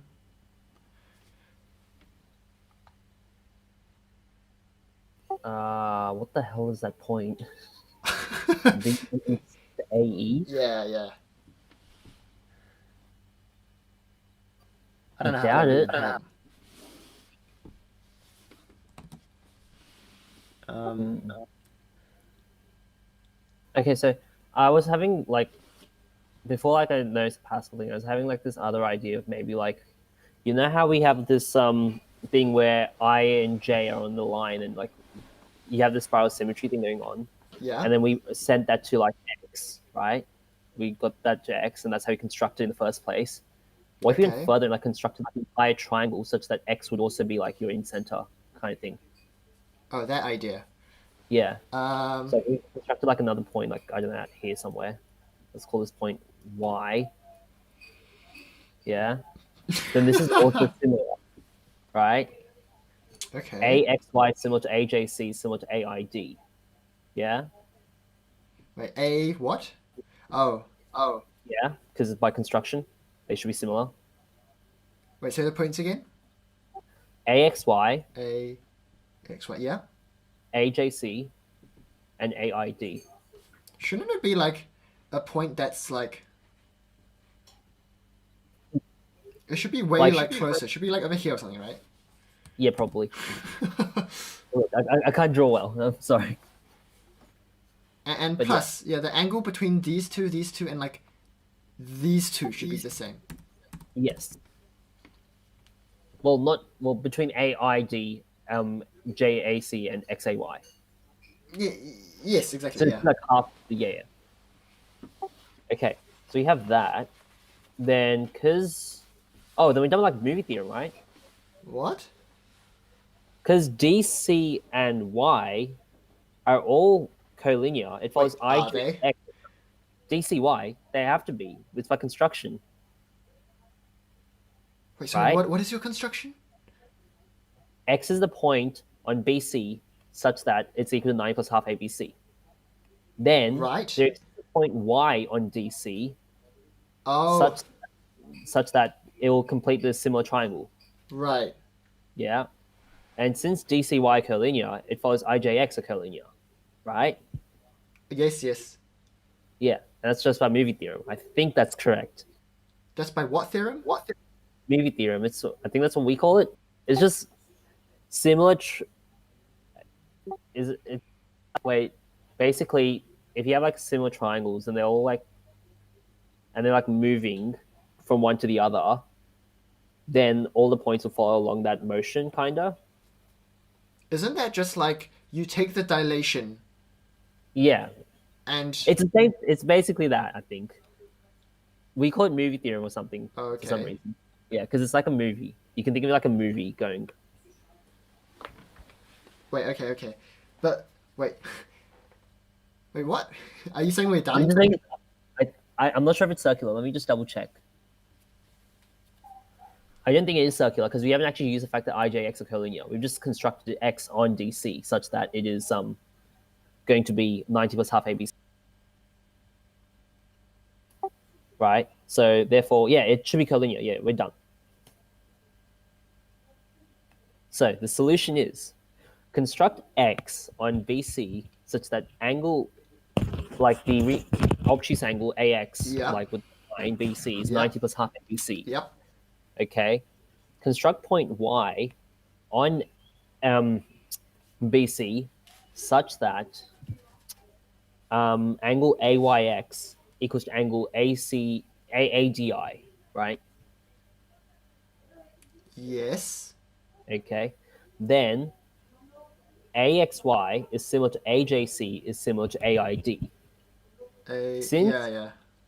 D, C, and Y are collinear, it follows IJX are collinear since A is fixed, right? It's just dilation Yeah, I along that know. line. Yeah. Wait. What? It's a spiral. It's spiral symmetry along that line, kind of. Yeah. I get the spiral symmetry part, but I'm still not convinced myself. I'm trying to convince myself as well, but I'm fairly sure it's correct.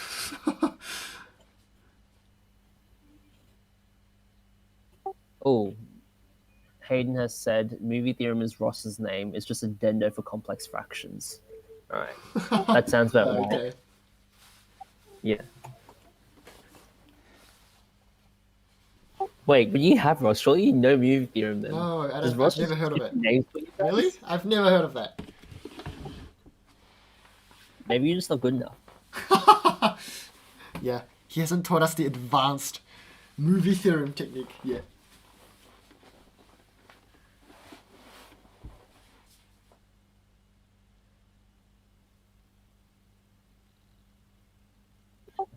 I think that's fine.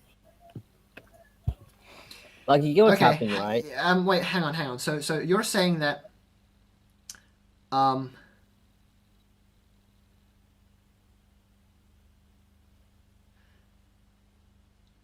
the spiral symmetry sending AID to AJC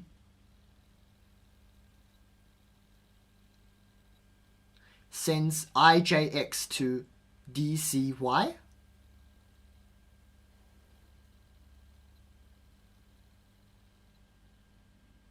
Wait, no, I'm just saying that the. Wait, that's not what I'm saying. What? Wait. So what are you saying?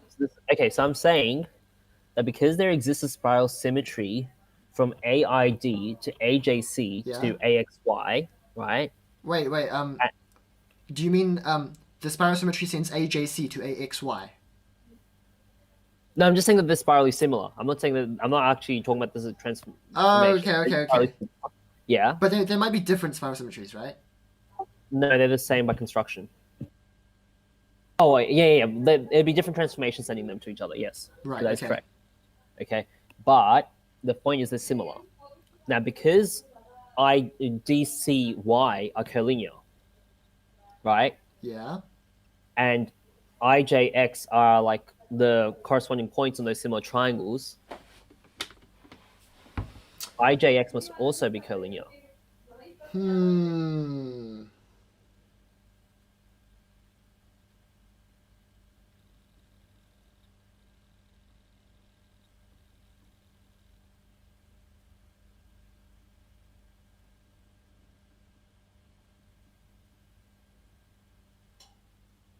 I mean, it's about linearity, I guess. Then. Yeah, I kind of get it, I guess, but I don't know, like what? What? This is so weird. Also, the construction looks so wrong, but yeah. Yeah, you want me to draw it up again? I'll just get rid of that. All this. Rip Pascal, but whatever.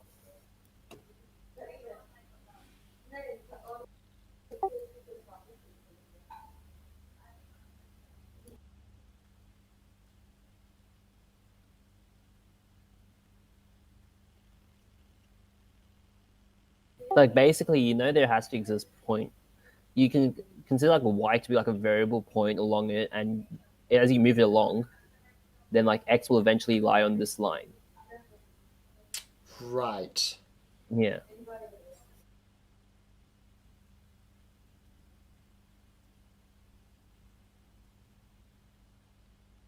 And this point will always be fixed because it's 90 plus half ABC.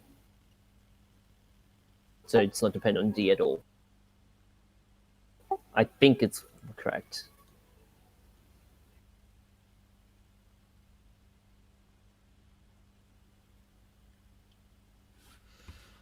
Um,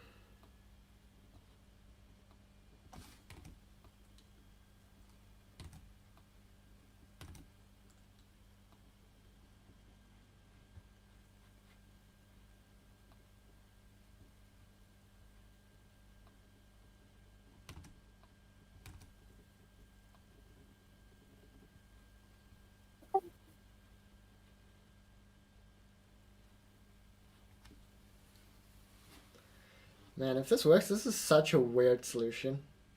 Yeah.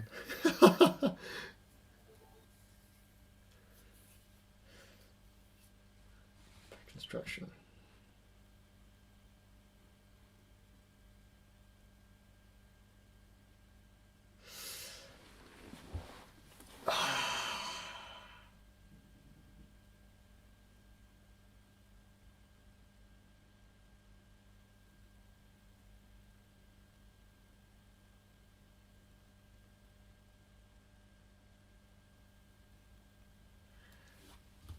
To that and get sent to that.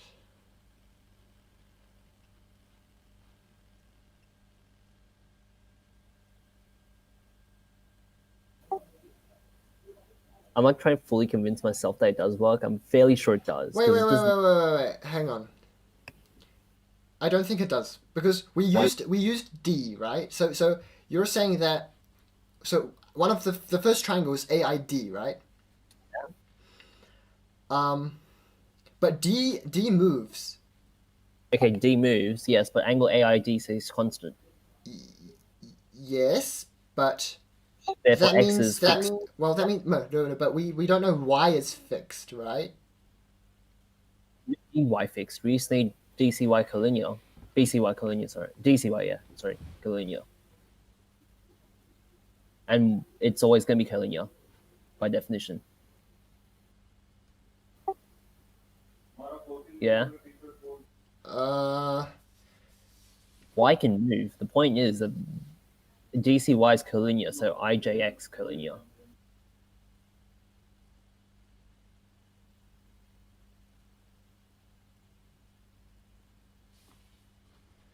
Oh, okay. What's another way of writing this well? AAA collinear as well, so like, what is this? Like, no, it's not a SARG, no.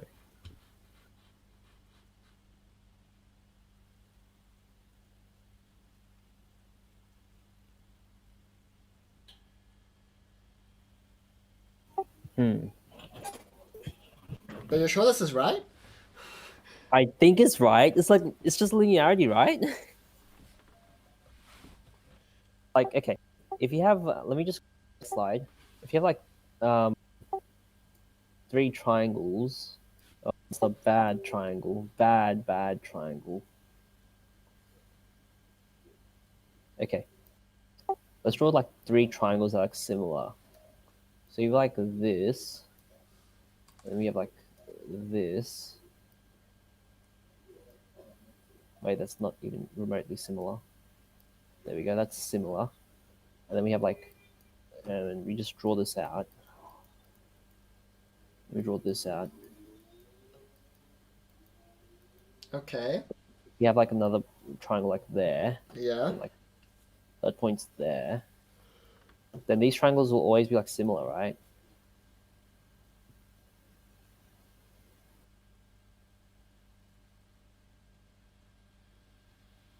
It's like, what is it? It's like Jazag or something?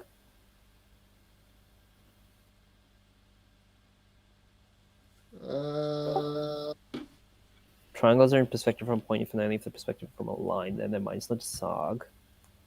No, I swear this is true though. Like, you can try with like an equilateral triangle, for example, if you want. Wait, so so you're saying that if the first two triangles are similar, then wait, what's the definition of the third triangle? The triangle is defined as, okay, so x is defined as the point such that it's 9 plus half ABC, and y is defined as the point such that it is going to be ADI is going to be similar. ADI equals Okay, so AY. x is fixed. Yes, x is fixed, but y lies on BC. Y is defined to lie on BC. Okay. Oh, Yeah. I see. Yeah.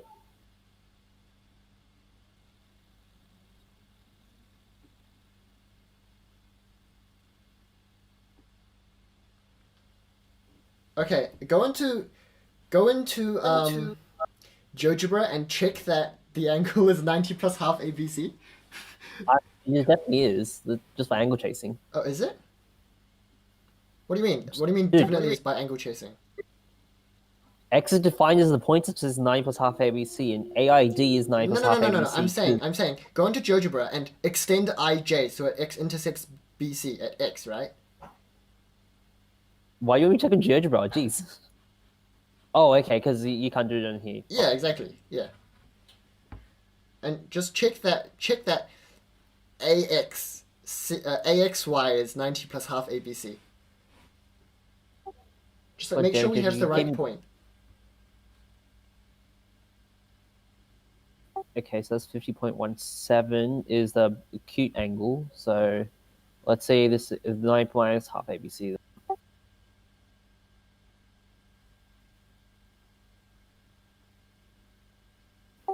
So that's 79.65. Half that's like 39, very close to 40. And yep, that works. Wow. Okay then. Seems pretty legit. Problem 4 then, I guess? I guess. Such a weird solution. Yeah. I don't know, man. I can't get over this solution.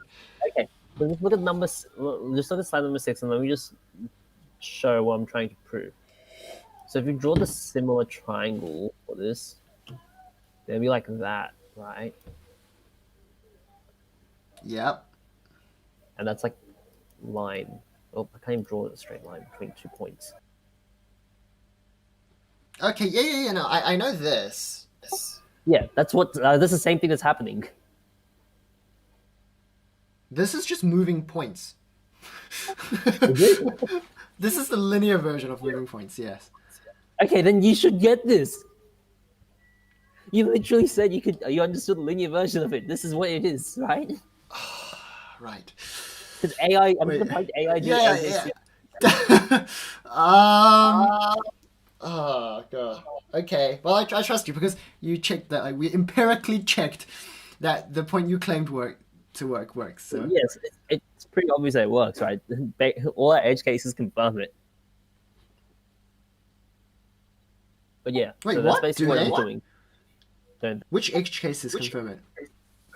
D equals B gets you X, right? No. It doesn't tell you that the angle at x is 90 plus half ABC. Oh, okay, yeah, I get what you mean. Yeah, okay. Yeah, that's what I mean. That's from like. Right. Did you just guess that, right? Okay, I get you. No, I said. Wait, do we get to prove that? To guess that? So did you guess that? No, I didn't guess that. I got it from an edge case. Which edge case? I remember. Oh, the one where like it goes through this instance of ABC? Yeah, something like that. Huh. Okay, interesting. Wait, let me remember how I got this again. I got it somehow. I remember getting it. I didn't guess this because I had no idea what X was. Okay. What did I do?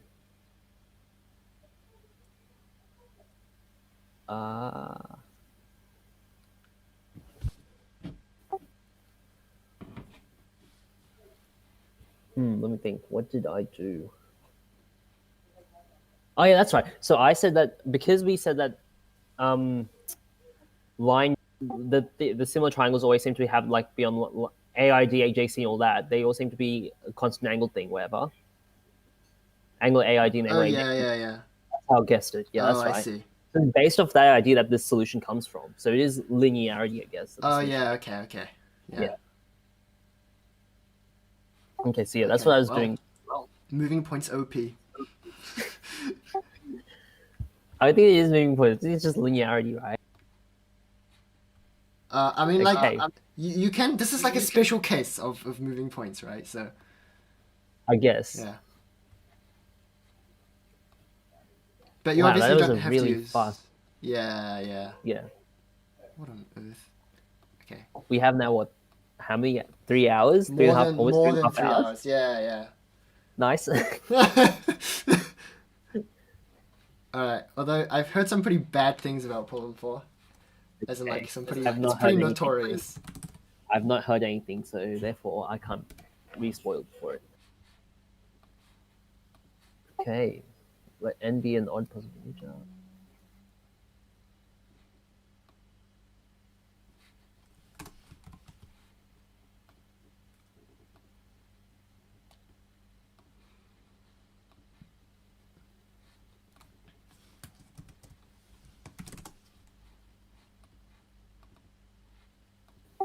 Interesting.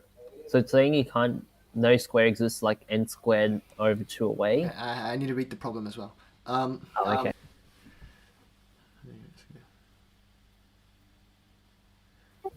Also, it probably does exist a Pascal solution that we're just too dumb to find.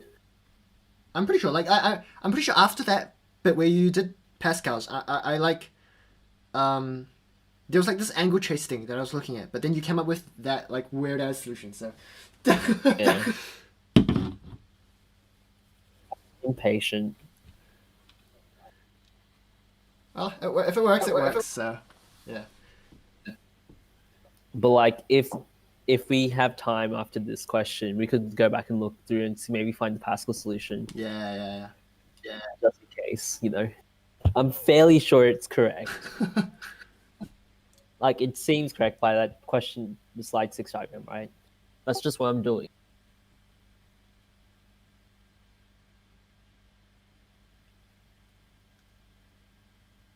Okay, let's try n equals 1. Yes, that is correct. Yeah. N equals 3.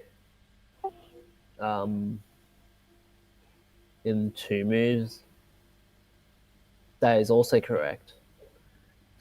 If you start center, what? Wait. Oh shit! Either a side. Oh, okay. I was just okay. Why was it doing rook moves? Okay, so. But king can move and visit only green squares on the way. Wait, what? Okay. Let's find the worst case. I'm pretty sure it's just like a snake pattern. I'm still confused. Does this not? Huh? Let's see what you're drawing. Does the king, like, do you choose where the king starts, or is the king Just choose any green squares, right? So for the 3 case, you can have this, and then if you start here and you end here, that takes 5 moves, right? I mean, wait, what? It takes 4 moves. 1, 2, 3, 4. Yeah, and 4 is 3 squared minus 1 over 2. Oh right, yeah. I was doing 2. Okay, yeah, 4 moves from. Wait, what if you want to start from here, and you have to get to there? Where? If you start at this square and you have to get to that square, isn't that like 1, 2, 3? No, that's 1, 2, 3, 4. 2, 3, Yeah. 4. Oh, That's right. what I was Okay. just talking about. Yeah. Yeah. Okay, I get this. So let's Diagonal. check that for a snake pattern, it is n squared minus 1. I didn't even know how you got the motivation to do a snake pattern, so. I mean, what else spins so many moves? Yeah, Right? okay, Yeah, nice. if you don't have a snake pattern, you're just like, it's just not. I don't know. Just Yeah. Yeah. Okay, so we use the Ethan and Wen paper on the Hamiltonian part where the maximal case is a snake, right? Oh my god, I haven't read that. I flicked through it Oh, and okay. like, oh, it's a snake.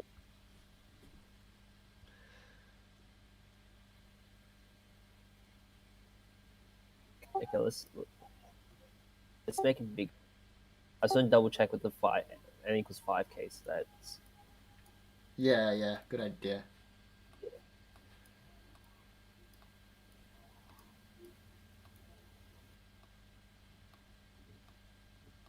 So what's this? 1, 2, 3, 4, 5, 6, 7, 8, 9, 10, 11, 12. Yeah, 12 is 25 minus 1 over 2. Yeah.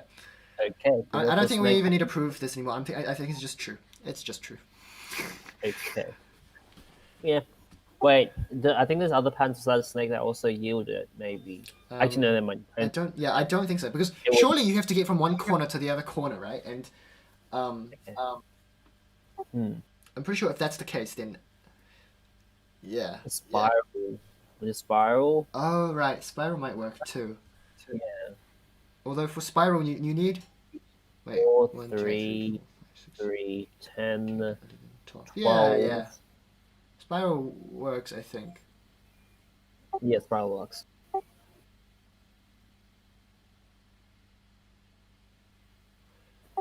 Okay. I think I understand what this question's asking now. But what the hell?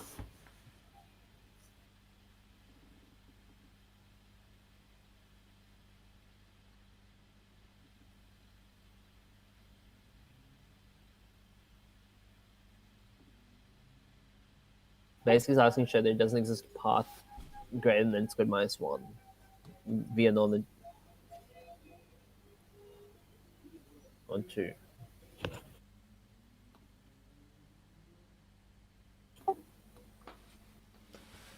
Okay, So the green path is connected. It obviously doesn't have a cycle, so it's a tree, right? Yes.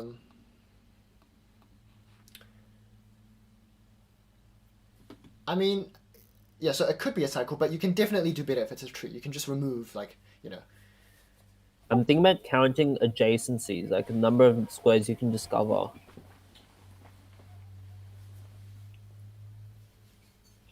Like how many squares are adjacent to a green path? Because those are all like Wait, surely if the number of green squares is... Wait, number of green squares. Yeah, number of green squares, right? It has to be less than n squared minus 1. Or at least, like, the question implies that. Yeah. Less than or equal to n squared plus 1. And there can't be any cycles, which means, like, even, like, a triangle of green squares is a cycle, right? Yeah. Hang on, but I think we need to rigorously prove why it can't be a cycle, because I'm not sure that's actually trivial.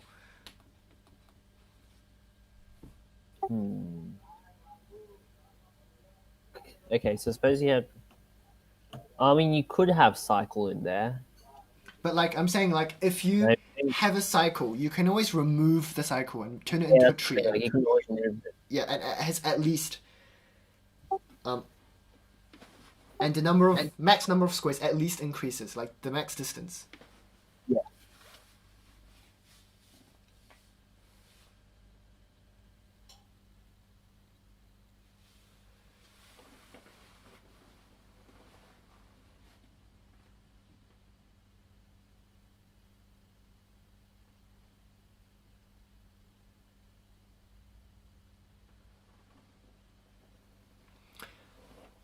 Well, okay, so for now, I'm thinking that first part is just prove there are no cycles. Second part, prove that if there are no cycles, then you can only fill in at most n squared minus 1 over 2.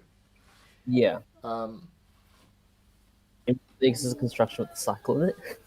I mean, the snake construction also works. But basically, we can show that we can make it at least as good if you remove the cycle. Yes, basically. So the longest distance between two squares, let's call that the distance of the coloring. Or the diameter of the coloring.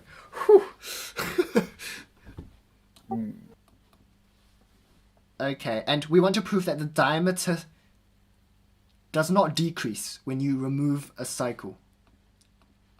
So if you have a cycle, you can remove a green square to make it not a cycle, and the diameter will not decrease. Yeah.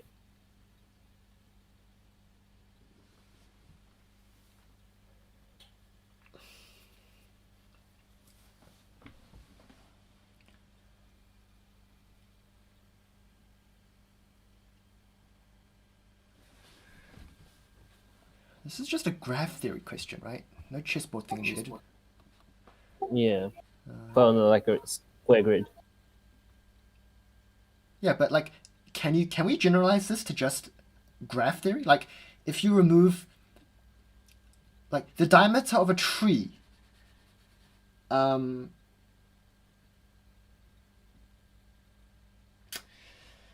yeah. So if you have a graph and it has a cycle in it, and you remove all the cycles, Yeah, so you just like include like only one path of it, yeah. But you have to keep it well connected, so you just have to remove one edge, yeah. yeah. So you move as little edges as you can. Yeah. You can always do that. Yeah, you can inductively do that. I think because the cycle might like have other like branches coming out, but you can inductively remove cycles. Yeah, exactly. Yeah. Okay, sure. So then, yeah, we just need to prove this result in general for like a graph theory. Is this well known? This seems like it should be well known. If it's true, seems like it should be well known. Hang on, let me just get some more water and I'll go for a toilet break and I'll be back. All right, I need a toilet break as well.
Right. Right. Oh wait, I forgot to get water. Bye.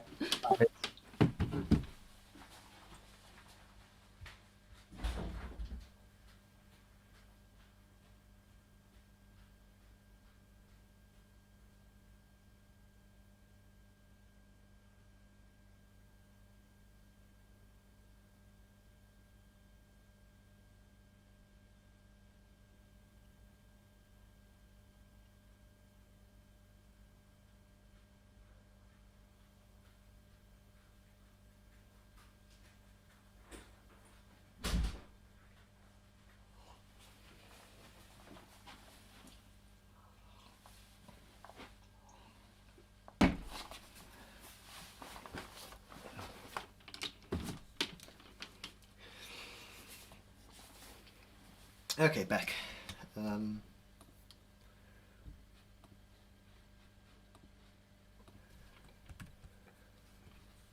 Okay, so if you want to convert this to a graph, then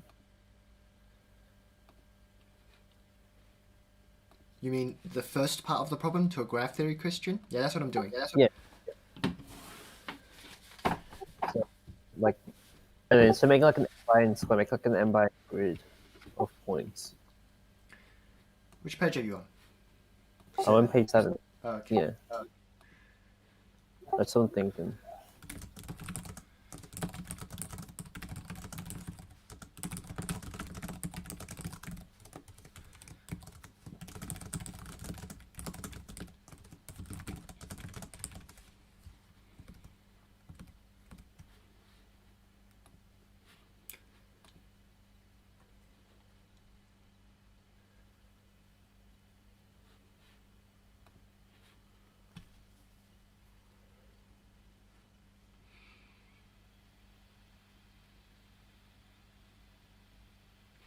We don't need a. No. This is not what I mean.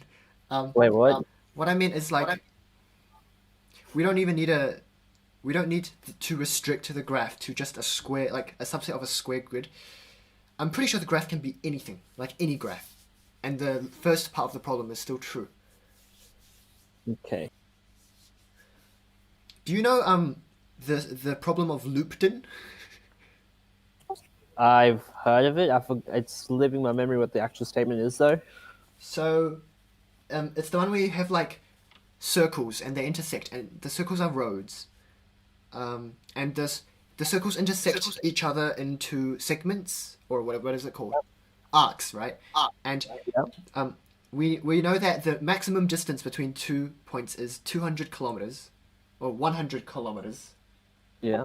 And you need to prove that you can remove one arc from each circle so that the maximum distance between any 2 points is no greater than 200 kilometers.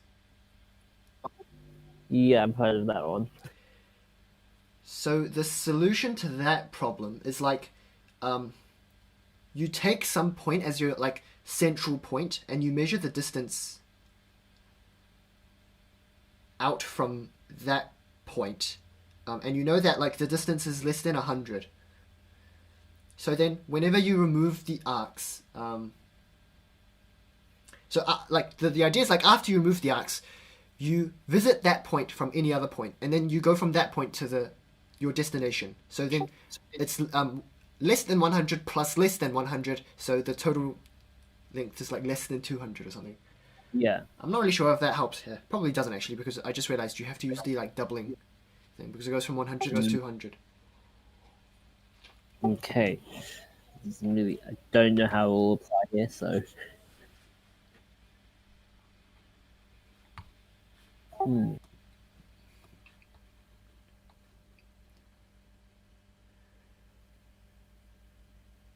I'm going to show the minimal path there's like at most a degree.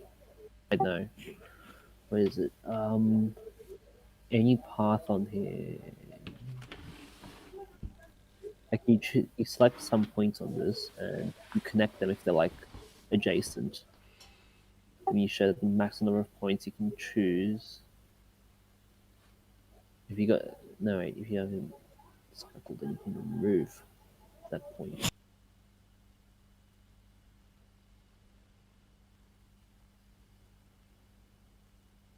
Well, the diameter of a cycle is strictly less than if you remove one of the edges. So therefore, Sorry, say it again.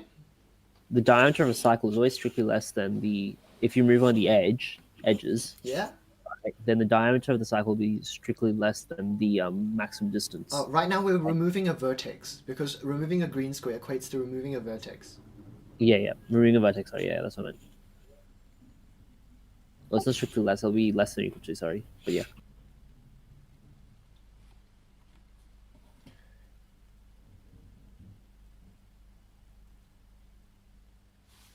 Why is that true? Um.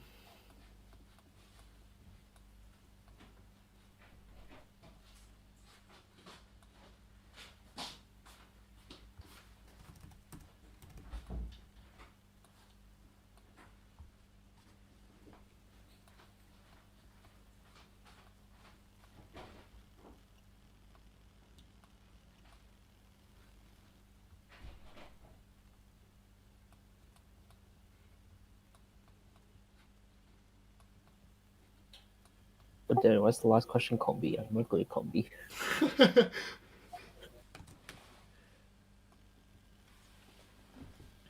Well, thanks for solving the problem 2 and 3, I guess. Was there even any algebra in this thing? Apparently not. Maybe tomorrow. Who knows?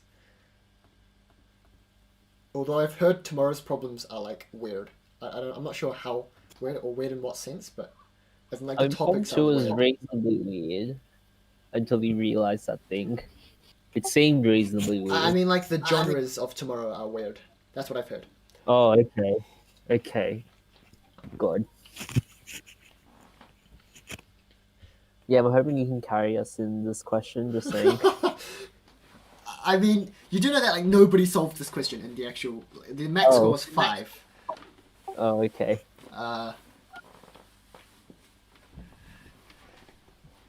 Wait, 5. That means they basically solved it. Well, yeah, sure. Like so, somebody got 5, somebody got 4, and then like everything else was just epsilon.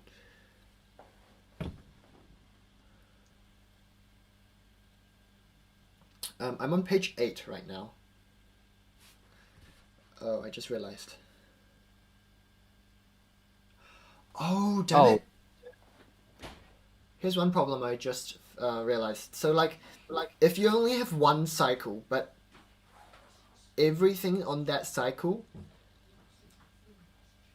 has neighbors, then you can't even remove, like... You select a single point. Yeah, if you remove a vertex, it's not even connected anymore. No, but if you add an extra point so it's all adjacent, right? Or something, Yeah? then you can get rid of these stuff, and that increases your length, path length. Or So something. you can get rid of what? Wait, can you do that? No, so we're taking a graph, and we're saying that by removing a vertex, you increase the diameter. You don't decrease the diameter. Okay. So what if we like And do basically, this? I think that you're right in that like you actually do have to use a square grid, because just in graph theory, I don't think this is even this question doesn't really make sense. Yeah, because it's not even true that you can always remove a vertex, and still have the graph remain connected. But we can in the square root. Okay. I'm thinking maybe you can, yeah. If you Well, if you can't, can't, then that's even worse. yeah, that's even worse. I mean, wait, you can't, right? Because you can have this configuration. Wait, hang on. Okay, wait, like But surely, you can looks just like have like 1, 2, 3, which is a cycle, and then you have like more coming off this way and more coming off this way, and then you have like this thing coming off this way. Then you can't remove anything on that cycle. you can. Wait. Oh, okay. I see. You add that. Okay. That's annoying. But you can totally remove this and replace it with like this. Yeah, sure. That's true. So you can get rid of. You can move stuff around. But what if you have like... What if you had a path here and like a path here and here, right? Well, I don't know, like it just prevented you from... What? Sure, you can just keep adding. You can keep replacing. So like, if that was the case, then like you go like this, and you like pull one here, and then you like go. Wait. Yeah. Then you just over here, right? Wait, that's through there. Just go like till. Wait, where would I go? Well, I'll go like here. Go like move this out to here. Move this out to like here. I don't know, you're making so And then many you changes at this cycle. point that like... No, I'm basically moving the vertex of that cycle out. Right? But what if there are like... And then like more, like... Also, they have it's this not... massive cycle. It's not trivial that you can just... Cycle. Um... Yeah, I see what you mean. Yeah.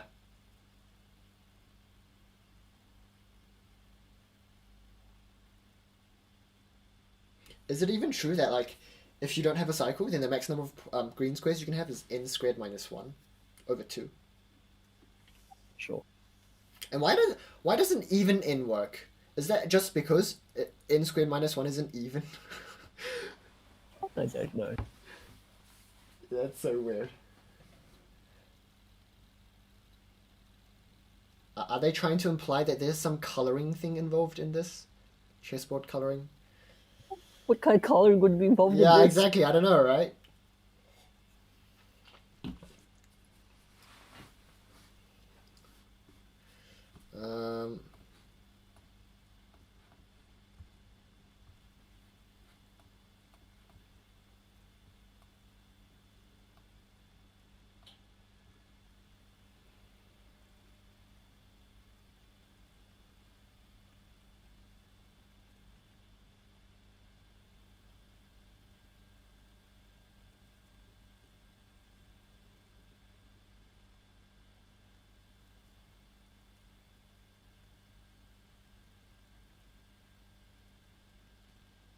Mm. Okay, so if you're gonna go with coloring, the only coloring I know that works on a chessboard, which involves king moves, is like the one which is like every like second square is colored. Like you know the one which like I think it's like all this. If both the coordinates are like odd, then like you color it in. That's like your classic king versus king Wait, thing. if both coordinates are odd, you mean is this just a normal chessboard coloring, or are you talking about something else? No, this is the only chessboard coloring I know of. Okay, so if you have like a king, if you like, you know that game where it's like you play like Yeah, you king and your versus king, right? And you're trying to get the opposition. no, basically trying to get the king from here to there, right? And you take turns, and whoever moves it to there Oh, wins. this one. Interesting. Yeah. I've only played the one where it's like the kings are facing each other. No, there's only one king, so like you have to go from there to there. Oh, They take turns, but like whoever's the last person there wins. Right? oh, okay, interesting. Yeah. It's like a junior combi question. Like Oh, okay. basically, if I remember correctly, let me just draw this out a bit more. Actually, wait, no, this should be fine. Never mind.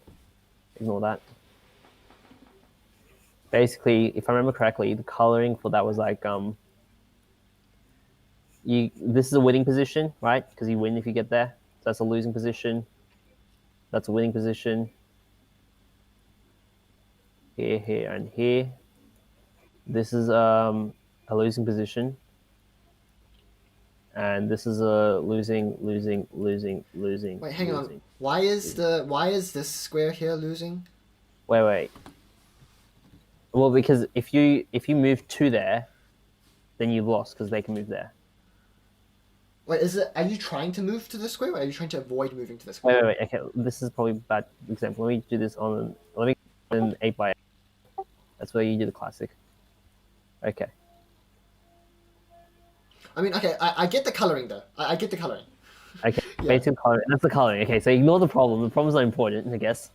But that's the only coloring I know that's like works pretty nice on I see. chessboard for kings. Because basically, if you are on a winning square, Yeah, exactly. Yeah. Yeah. There's Yeah. another one though, which is so every second row you like offset it by one. where? Every second row you can like offset it by one. Where are you drawing it? I'm not sure what you talk. I'm not drawing it anyway. Like, so you know how for your coloring, every second row is like aligned, right? Yeah. So in my coloring, every second row is offset by one, and in fact you can offset it by whatever you want. Could you give an example? I'm not Yeah, too sure. sure. So in your one, the winning squares were placed like in a grid pattern, right? Yeah. But you can like offset the grid pattern like this, and it still works. Oh. Right. Yeah, do you see what I mean? Yeah. I'm not really sure if this helps on the problem, to be honest. Like this I'm problem. not sure either. Yeah. It's just like if it's a coloring thing. Okay, what's a coloring that works with kings on the chessboard? I mean, so yeah, I guess like the thing about this coloring is that if it's odd, then you can fit like n squared over Minus 1 and 4, something like that. N squared minus 1 and 4. Yeah, n squared minus 1 over 4. No, it's n squared. No, it's Wait, gonna no, be 1 shit, plus yeah. that, right? N squared plus 3 on 4. Something sorry, like that, yeah. And for even, it's like you can't do it. Yeah. Well, it but- depends how we it depends how we did numbering, right? It depends how we did the numbering. Yeah. Like if we if you go on slide 7, if you make it like this is like bad squares, then this also Yeah. I works. know. Yeah. I get what you mean. Yeah. The question is, which of the 4 colorings do you want? I feel like you want the 3x3 coloring that takes up 9 squares, because you can't do that in an even grid, but you can do the 2x2 coloring on an even grid. Like you have 2 times this one, the small one, then you get your n squared minus 1 and 4, n squared minus 1 and 2 expression. Wait, what? This is n squared minus 1 and 4, right? Which one? No, Where no, are it's you? not. Oh. No, it's not. On slide 7. Never mind. It's not. Right. I can't multiply. Okay. Yeah. Maybe just 3 by 3. Or like it could be like your thing where it's like off by 1, in which case you get like more weird stuff. I don't see how you would use this in the problem, to be honest. Neither.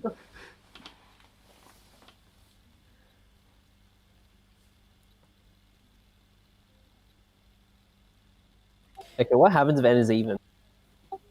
You get some really weird things. I mean, what happens to the snake? Like the snake just The ends snake at doesn't like work. Yeah, exactly. It just dies, and no, Yeah. the spiral doesn't work either. Like, for even in, it's just really weird, and I'm not too sure if they. I feel like they're asking for odd end because the solution is nice, or something. I'm not sure that it has anything to do with the fact that.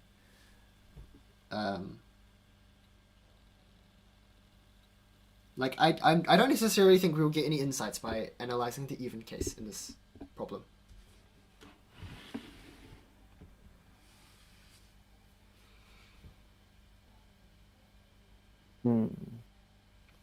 What even is the best you can do for like 4x4 or 2x2? I got 2 and 8 for them. 2 and 8.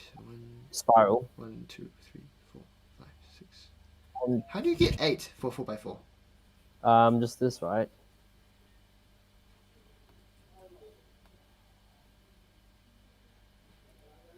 One, two, three, That should be 7, right? 6. Oh, no, yeah, that's 7. My bad.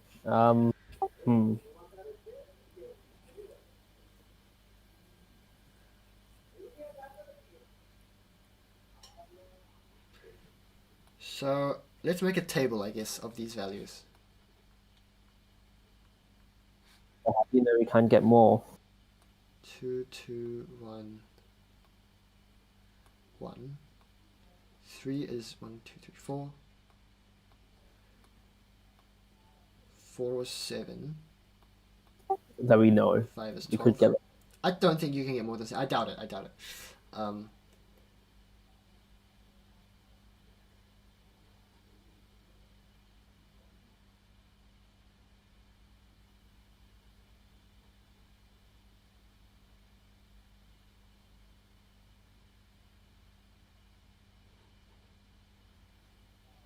Seven is supposed to be. Yeah, I can't get more than 7. Okay, let's try 6.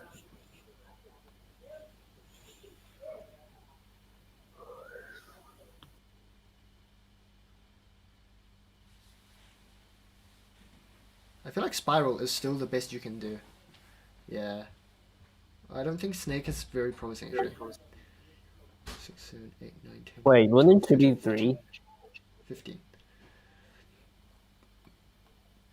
No, it needs to be 2, right? 2, 3, 4, 5, 6, 7, 8, 9, 10, 11, 12, 13, 14. Yes, 2 is 2. 15, 16, 17. I can get 17 with a spiral, so I'm going to put 17 in here.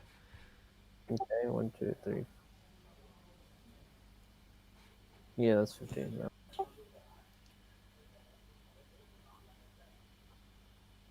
It's like It's roughly.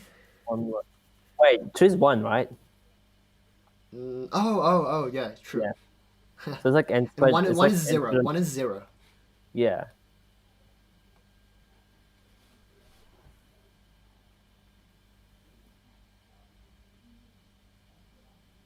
This is like n squared on 2 minus 1. Yeah, exactly.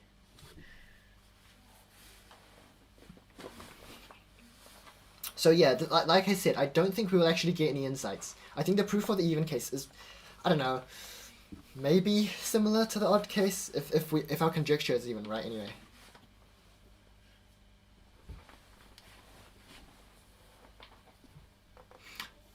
Also, the other thing I was considering is like, is it even true that if you cannot have any cycles, then you can color in at most n squared minus 1 over 2 squares?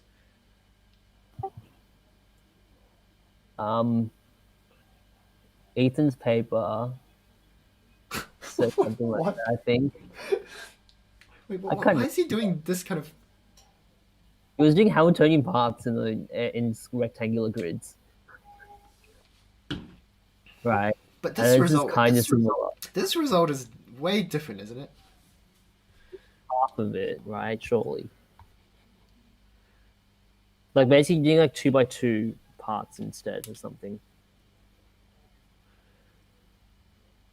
I don't know. I'm only clutching at straws.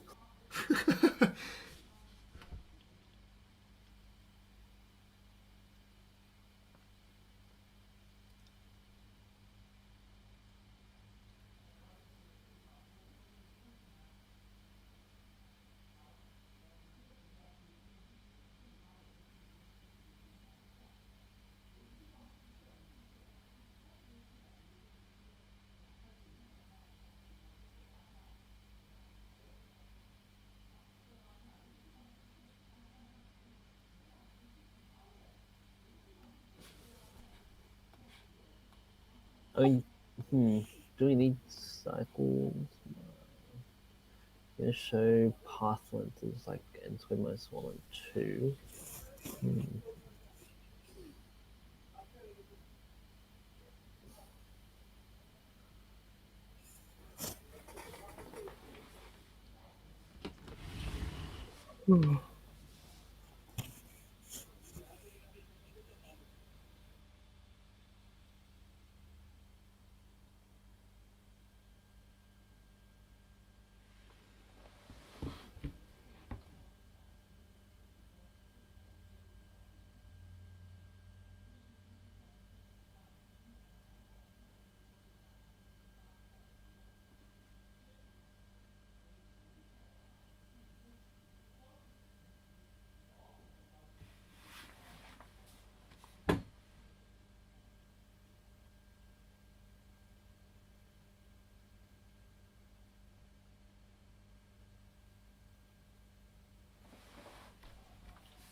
Okay. I got another kind of idea. So remember when I said like you can't necessarily remove all the cycles, right? Yeah. Because that might make the graph disconnected. So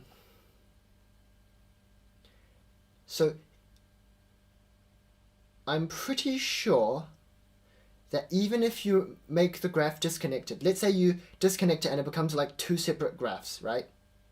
Yeah. Then the diameter of one of those two is at least the diameter of the original graph. So you can choose a vertex to remove so that this is true. Okay.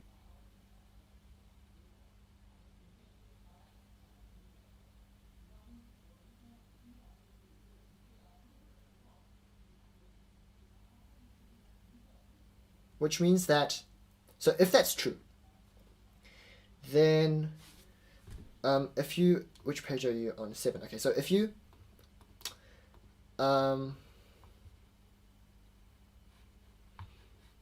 if you have a path which looks kind of like this, right? Then the diameter is obviously going to be like this. In this case, Yeah. oh, actually, okay. In this case, you can actually just remove these two. Yeah. And the diameter is actually, yeah, is that. But like, if you have something like this, right? Then if you remove this one, the diameter of the graph doesn't change. Yeah. Because the diameter is still this thing. And that means that you can actually just remove this entire branch here, which I'm going to color red. So we can remove that entire connected graph, and we just left with this connected graph. Sure, but you're losing vertices, right? That doesn't matter. All we want to prove is that we only need to consider configurations of green squares in which there are no cycles. So if we prove that any configuration can be reduced to a configuration. So any configuration, from any configuration, you can remove green squares to reach a tree where the diameter of the tree is at least as big as the configuration of the original graph. Yep. If that's the case, then we only need to consider graphs for which it's trees, basically. Yeah.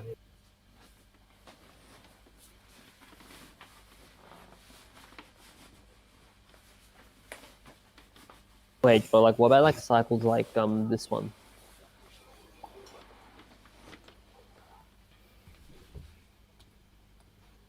Right. So you mean like if you have like a kind of like roundabout thing, right? Yeah.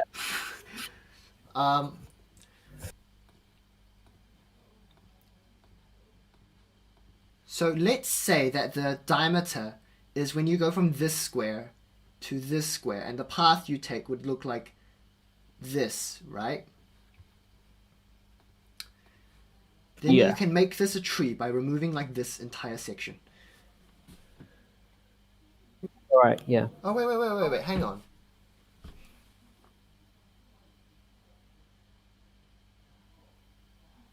Hang on. So,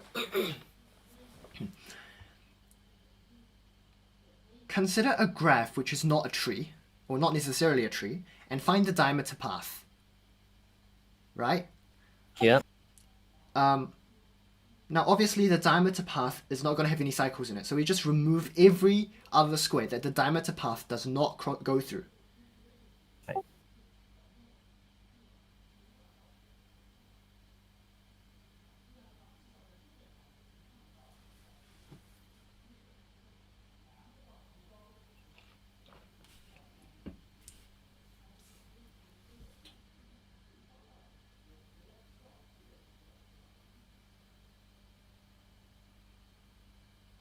Do you know what I mean? I think so. So, like, I'm pretty sure this means we only have to consider configurations without, like, we only have to consider trees. Yeah. Wait, but you just said that if you consider maximum diameter, you can remove the squares which aren't even on the diameter. So does that just mean we just reduced your paths? Yeah, true. Okay, so we're on paths now. Now we have to find the maximal length path. Well, we want to show that if it's a path, then the maximum number of green squares you can even have is... And it's good minus 1 and 2. Yeah. This is like... Okay, how do you prove your thing, though? Prove, like, the thing that I was just talking about. Which Yeah. thing? We've proven a few things so far. Okay, can we prove that we can effectively ignore trees and cycles? Like, is it rigorously proven? I think so, because... So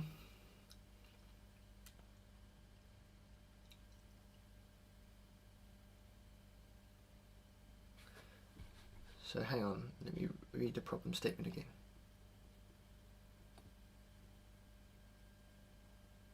At most, n squared minus 1 moves.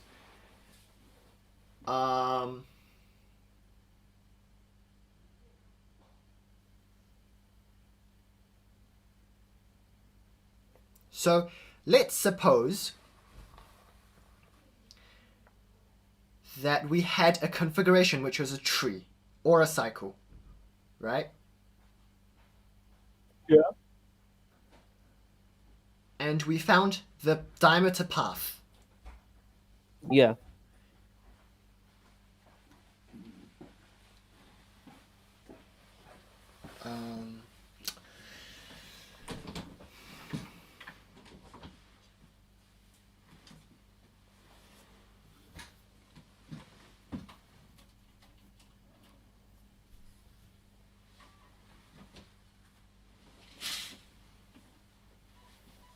I'm pretty sure it's true, but I have to like phrase it, like, or like, you know, find a way to say it. Yeah. Okay, let's just assume that it is a path. Okay, we'll come back to that Yeah, later. sure, yeah. Okay, so now it's Oh, a right. path. No. Yeah, so remember how we said,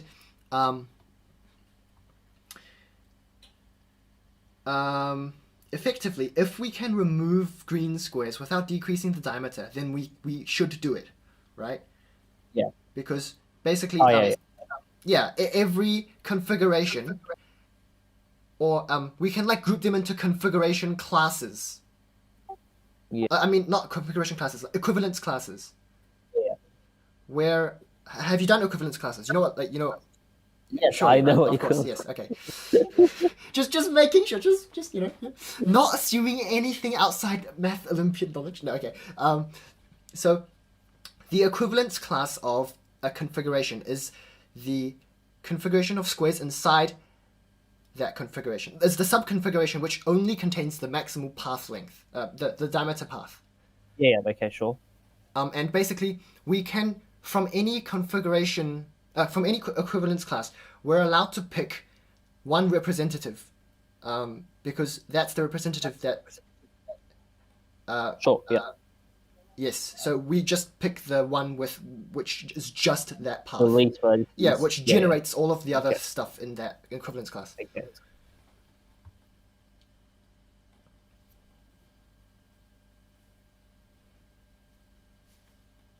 Oh, they're not even equivalence classes. It's It not doesn't matter, partition. but I'm pretty sure it works. Right?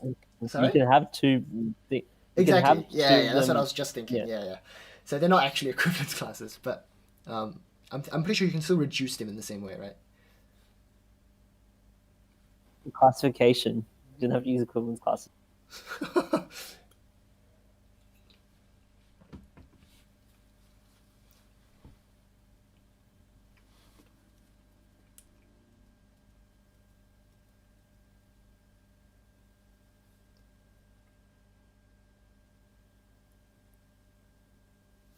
Right. So now don't we just have to find?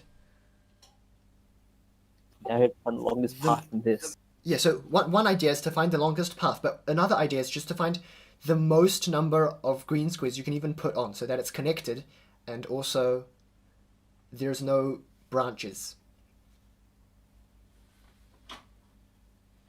So basically, each green square can only connect to one or two, right?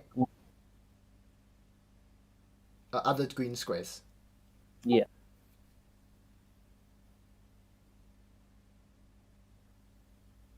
And because there's So no it's like cycle, there has to be exactly two that has one, and all the others have to have two, right? Yeah.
How the hell do you count and figure out the longest path? Yeah, I have no idea. Thinking of that. Or even like, I actually think it's more promising, the idea of like, how many can you even put on?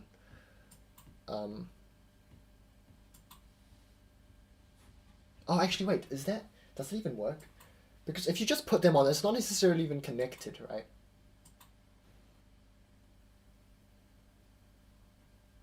can we drop the connectedness condition? Since we have a path now, like we can have multiple paths, but like we don't need Yeah. all of the paths to be connected, right? Yeah. The But then we question is lose just, well, the question becomes, can you place more than n squared minus 1 over 2 green squares on a chessboard so that there are no branches? Yeah. So that condition is equivalent to each green square has only 2 neighbors, at most 2 neighbors. Oh,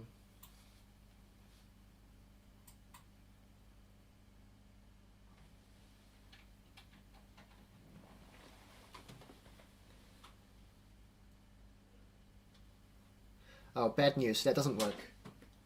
Rip. So maybe we do have to consider paths. So like, what's the longest path? Because so that idea doesn't work because you can have like this weird configuration where each square only has 2 neighbors, but like, or even you can just do like a chessboard thing. Oh no, sorry, wait, no, that doesn't work. But yeah, you can get a lot if you just restrict to like each guy can only have 2 neighbors. I'm pretty sure.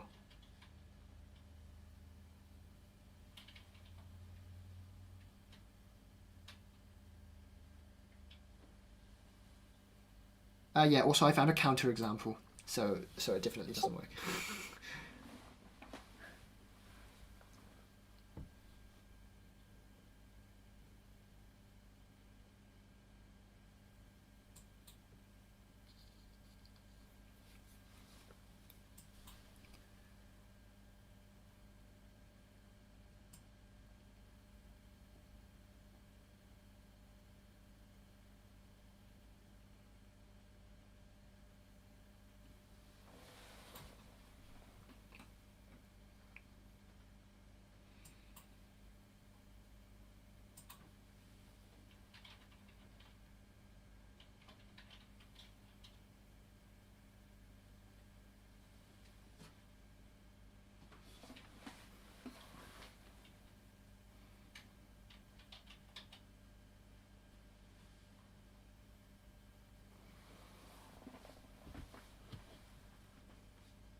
Oh, also, I just realized, if your path is n squared minus 1 over 2, the number of squares you can put on is actually n squared plus 1 over 2, right?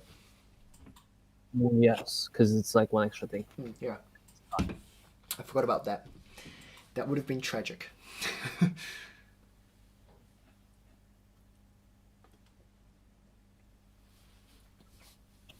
So I guess I am stuck. I have no idea how you can even do this. Welp. What is this? Well,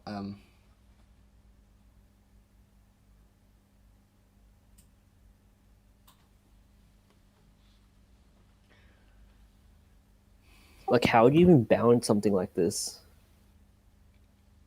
Like, the only thing I could think of is like maybe like counting vertices, and like from there you can count number of edges and stuff. But like, because it's a path, you just have n vertices, n plus 1 edges. yeah.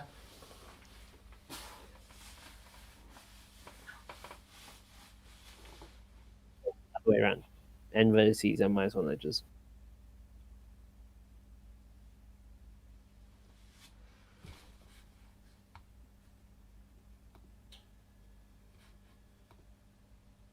But if you read Ethan's paper, Ethan's paper on this, we might have had some idea, because they clearly were able to count number of turns. Oh my god. Okay, hang on. I'm gonna draw the other configuration, which is the spiral configuration in here.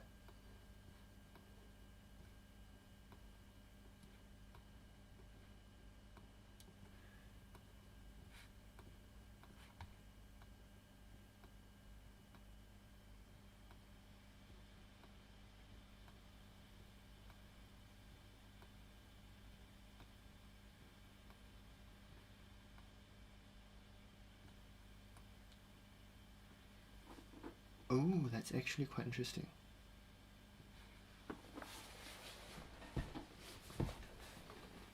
What is So I'm thinking maybe we count for each square we give it a score, which is the number of green squares adjacent, or like, you know, king's move away from it. And somehow by adding up all the white squares or something, we get some some monovariant. I have no idea. the number of kings moves away from it? Because they're all just one, right? For this one, Yeah, they're all one. no. I mean the number of green squares. Oh, So it would be two.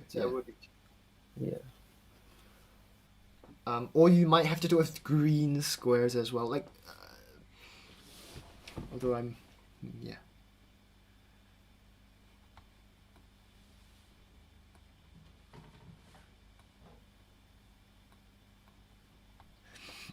Now this is Minesweeper. Yes.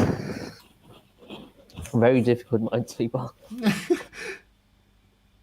You have a 1 in 2 chance of just hitting a mine at the start. Yeah. What did you get for your sum? It's like 4, 7, 12, 17, 23, 29, 39, 42, 44, 46. 46. Okay, and what about this side? Oh, you wrote it. Okay, I'll let you write it.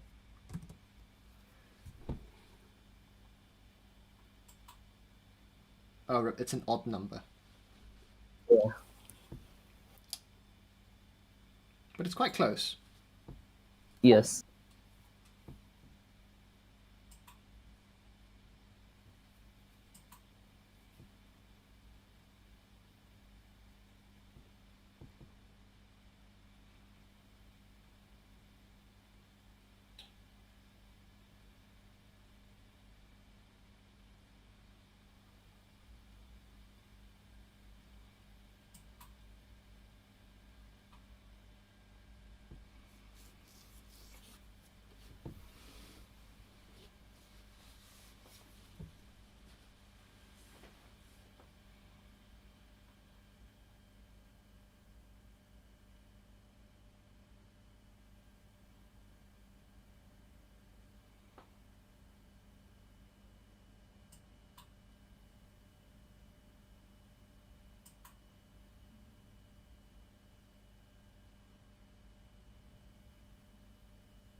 I have no idea. What's the total sum of every...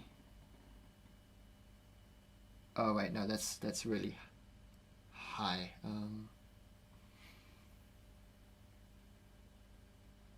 Wait, what's 22 supposed to be? 22 is the sum of the numbers in the green squares. Oh, right. That'll be the same, right? Yeah, yeah, yeah, It's of just course, yeah. yeah.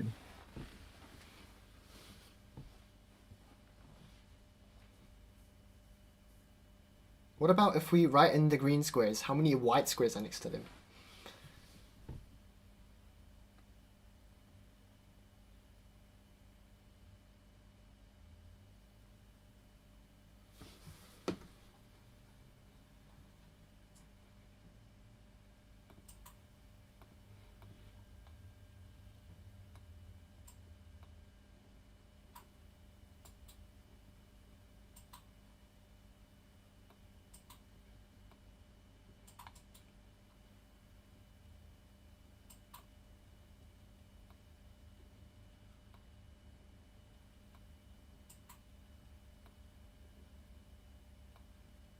Can we add them up? Yeah.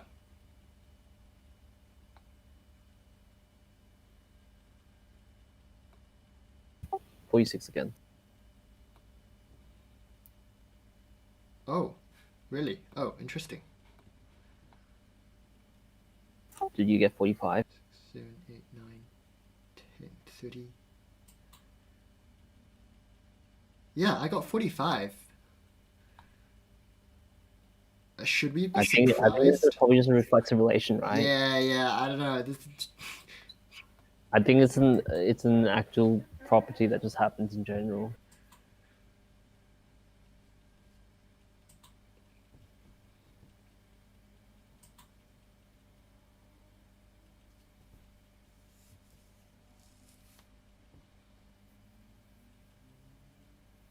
Totally putting this in beginner contest, proving that the sums are the same.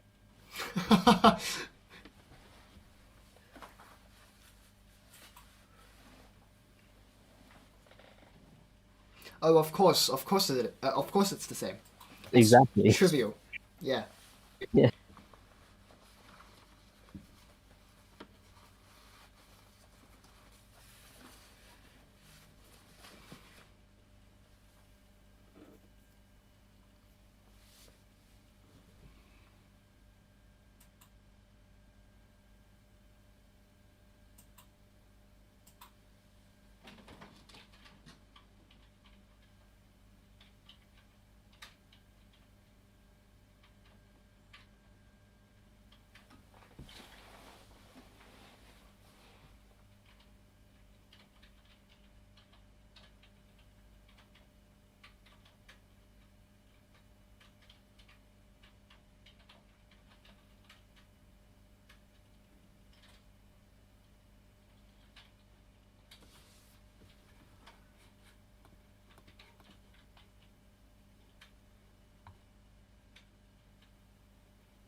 You got any other ideas?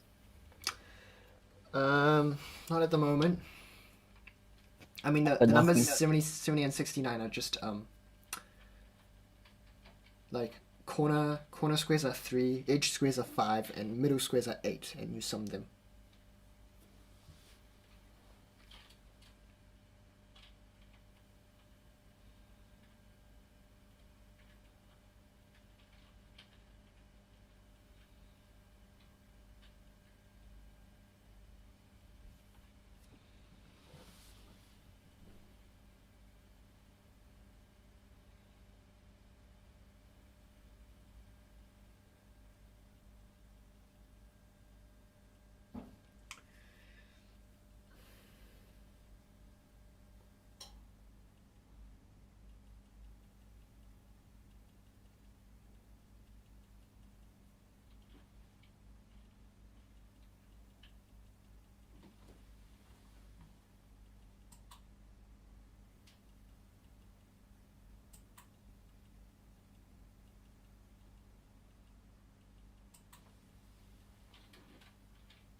What if... So like, the edge of the board kind of seems annoying to deal with, right? Because it kind of have like... It has like less neighbors. Yeah. Do you know what I mean?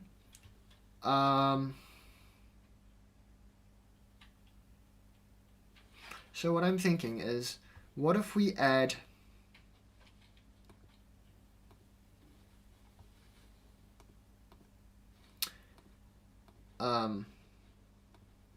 like, if we add one more layer of white squares, and everything outside that is just green.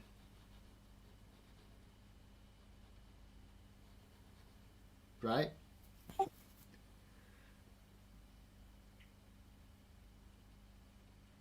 Or, you know, you don't really need that condition, but like, you can't color any of the edge squares green is what I'm saying. Yep.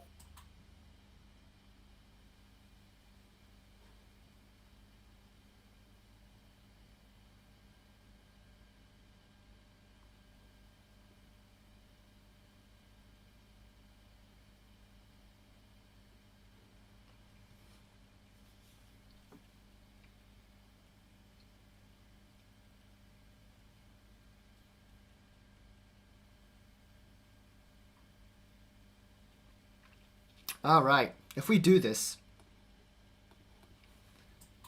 the sum, so like the number of neighbors, green-white neighbors becomes just 8 times... Oh wait, no, sorry, not that. Hang on. 7 times 2 plus 11 times... 7 times... No, sorry. Oh, yeah. 7 times 2 and 8 times the remaining of the path, which is 11. So 2 green squares have 7 white neighbors, and 11 green squares have 8 white neighbors, right? Okay. And that's constant. No matter what the path is.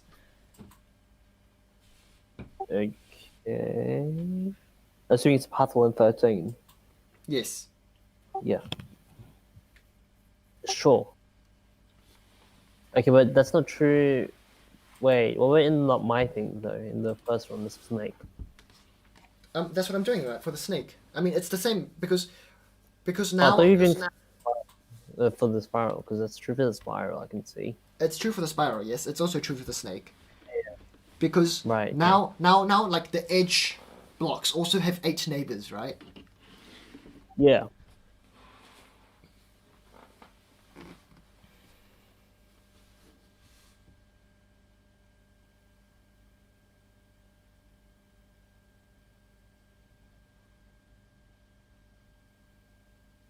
But how does this help? I'm trying to say, like, if you put 14 green squares down,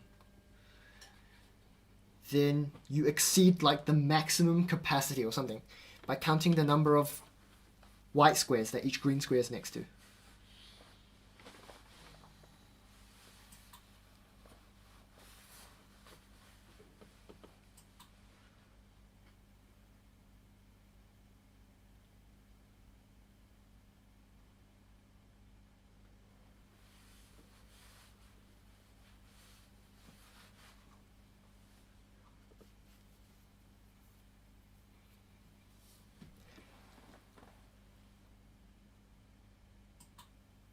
Because basically we want to prove that...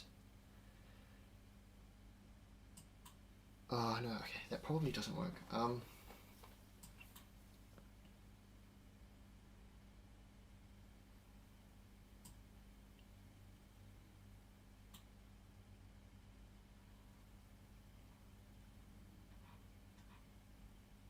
Yeah, if we have this restriction, each green square has at most 2 green neighbors, then how many squares can we fill?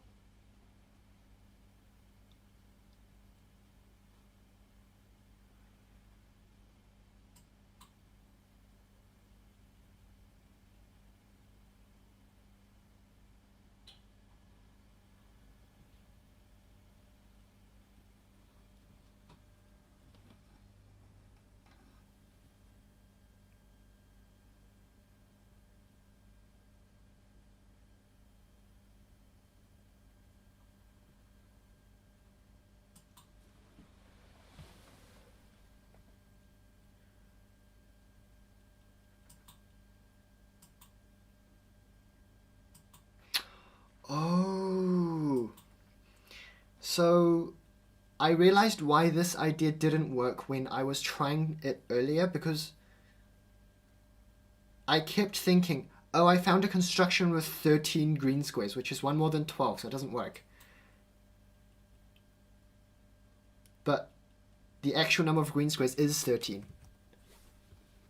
What? So when I was trying to do this earlier, I found a construction which looked like you have 4 edges like this, and then like one in the middle, right? Yeah.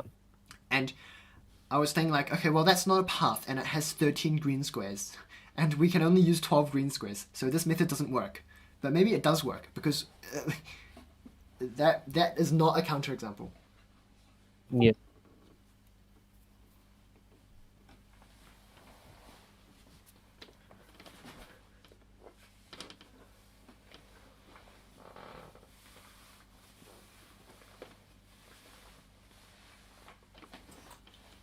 My only concern is that you can have a cycle.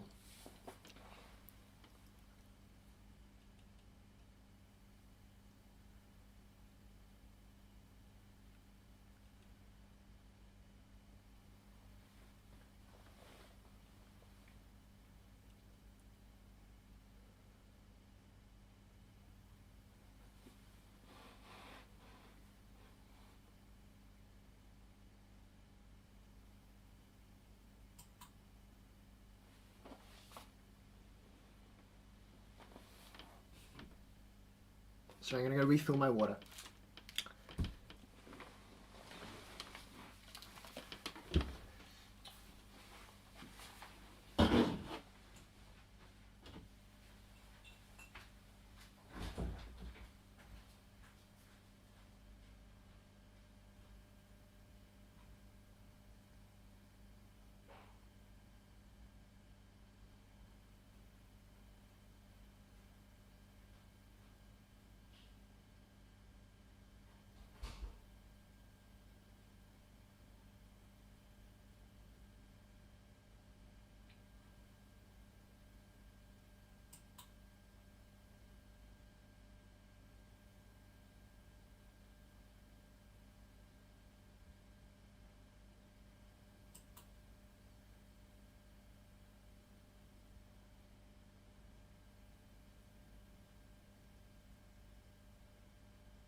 Sorry, what was I talking about before I left? You're talking about how the construction doesn't actually work. Oh, but- okay. Oh, yeah, okay.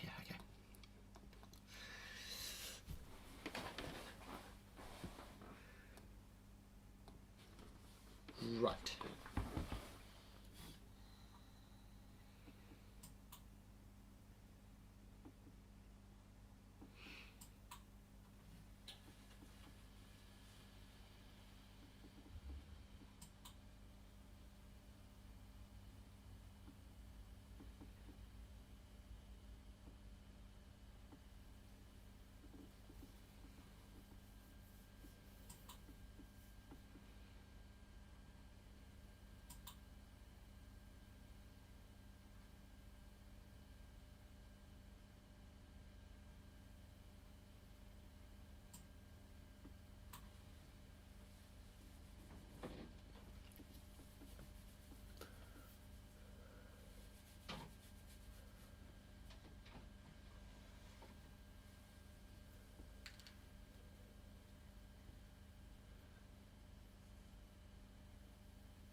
Okay, I'm gonna try this for 7 on page 9 or something.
So the predicted maximum for 7, n squared plus 1 over 2, that's 25. How many squares do I have here? 1, 2, 3, 4, 5, 6, 7. I only have 23, interesting. Oh, that's because I have so many loose ends.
Oh, never mind. I found a counterexample.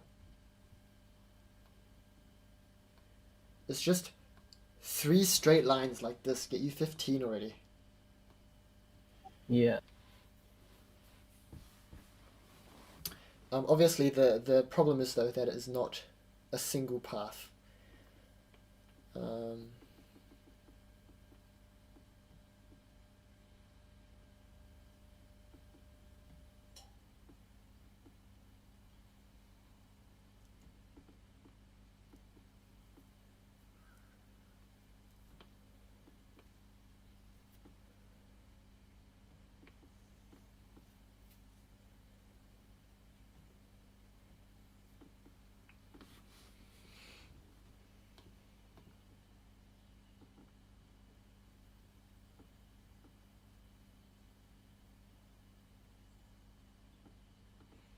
I've honestly got nothing.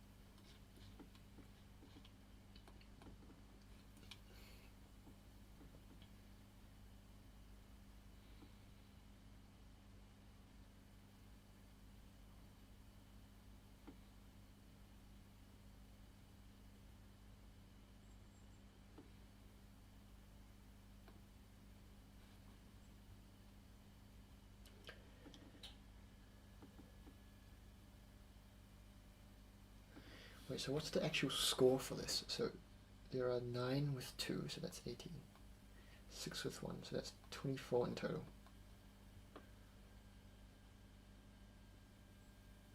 The score for this one is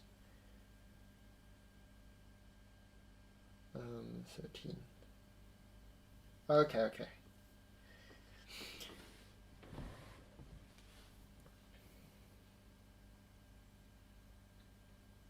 Here's a conjecture.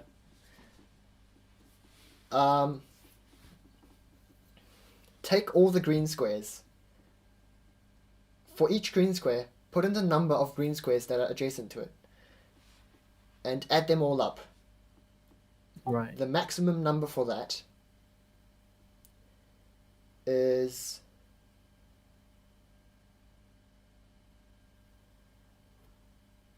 one less than... Oh no. It's just 25. Like so like just n squared.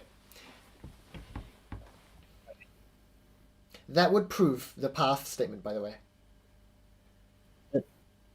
That proves the problem. Oh.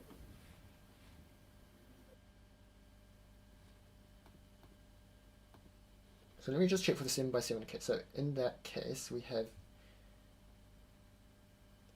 25 squares, so we get 46 plus 2 is 48. Yes. And in this case, we have...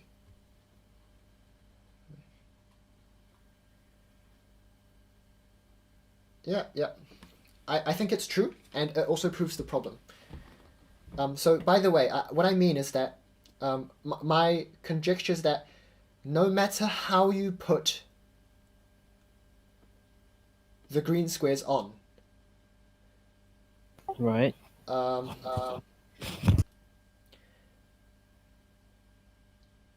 as long as each square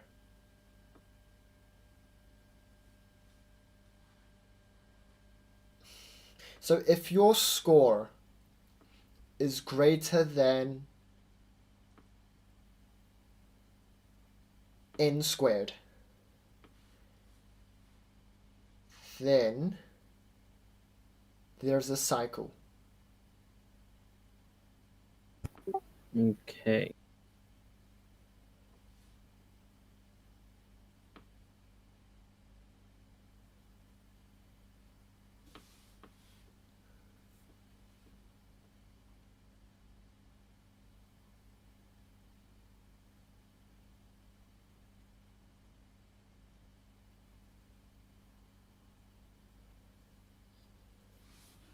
Well, wait, what about like if it's like disjointed though?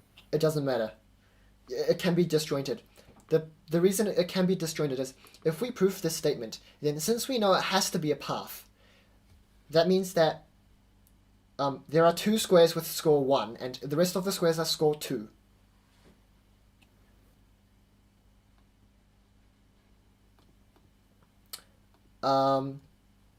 So that means we have, yeah, that implies that you have n squared plus 1 over 2 green squares at most. Okay. Now to prove it. Sorry, how do you prove what? Now to prove it, right? Right, yeah.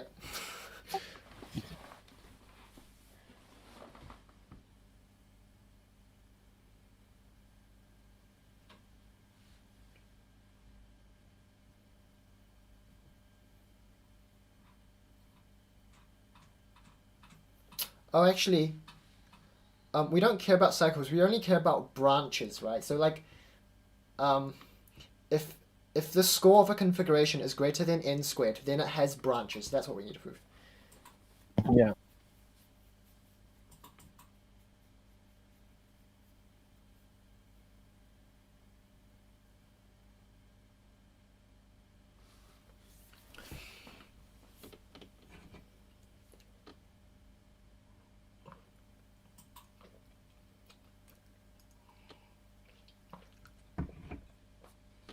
Well, I just prove the contrapositive. Sorry? Well, I prove the contrapositive. You proved it? No, like, why? Oh. Isn't it easy to prove the contrapositive? Yeah, probably. Yeah. Wait, what's the contrapositive? If your thing has no branches, then your score is less than n squared. I.e., for any path, the score is less than n squared. Oh, right. Okay, yeah. Yeah. Yeah, that works.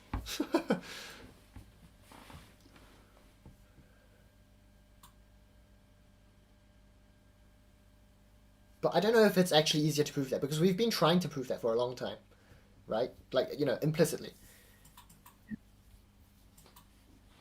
True.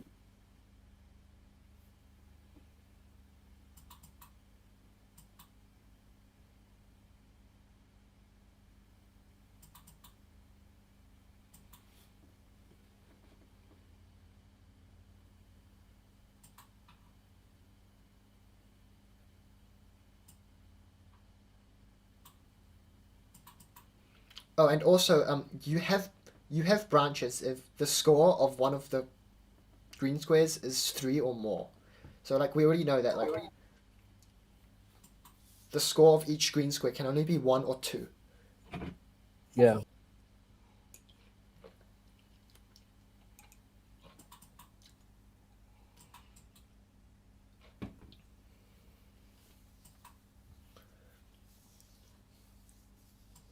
Like every square is counted like twice at most. Yeah, so that's why technically It's the n- greatest score you can even get is n squared minus 1, right?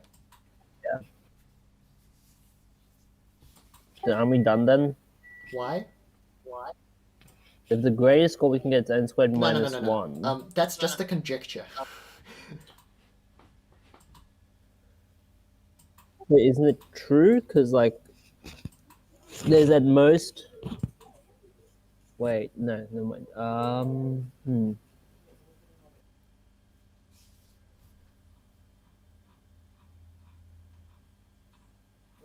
Can we do like a rotation thing where you can show like every second square can be kind of rotated? Like the configuration green squares can be rotated by like 90 degrees so that they both lie on white squares. And then if we show that therefore every white square is like tiled or something as well with the green squares, then you get like n squared max.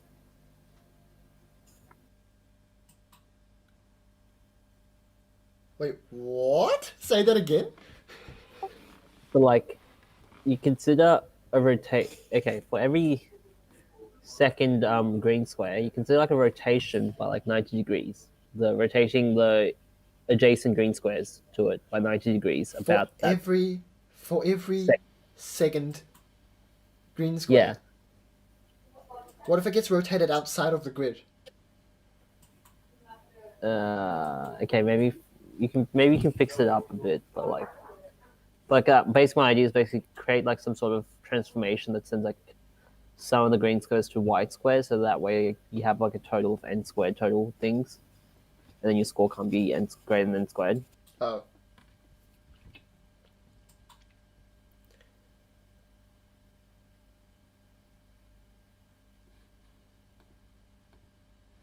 Surely there's some counting argument. I just yeah.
Any ideas?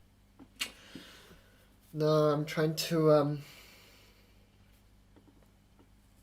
I'm kind of just trying examples right now. I'm thinking, okay, so maybe like because the score just happens to be like the number of squares there are, right? Like maybe we can set up some sort of bijection, but I have no idea how we would do that.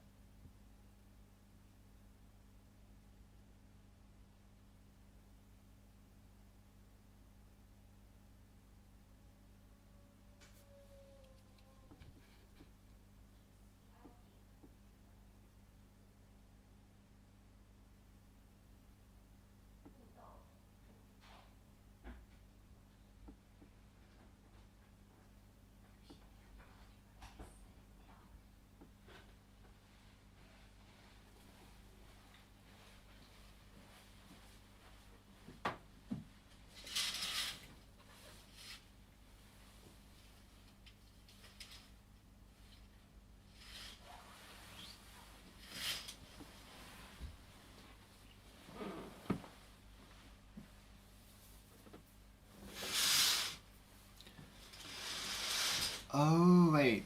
Maybe if we think of them as directed.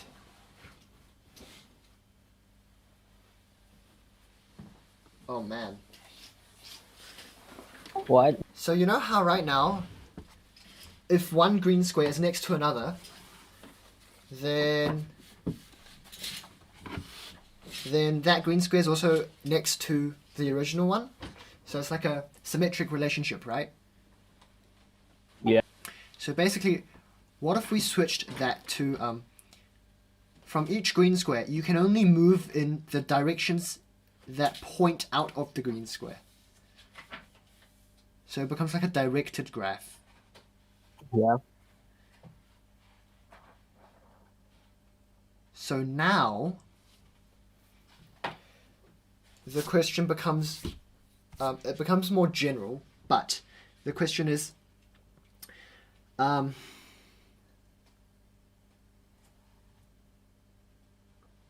so we have green arrows, right? Green arrows can only go in one of 8 cardinal directions from one square to another square. Mm-hmm. And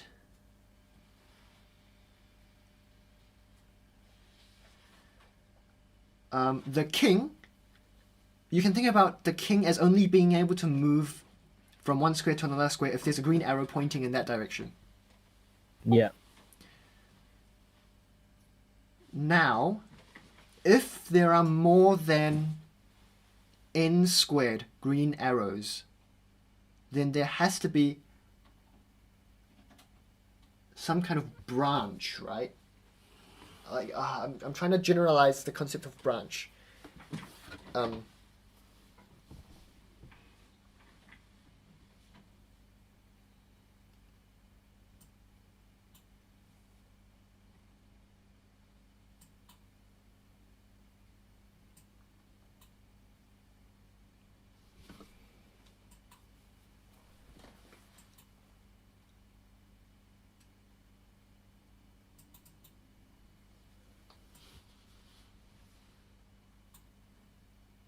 But basically, a Hamiltonian path in a grid contains exactly n squared arrows. So if you have more than n squared, you get a kind of cycle thing, like you get a wait.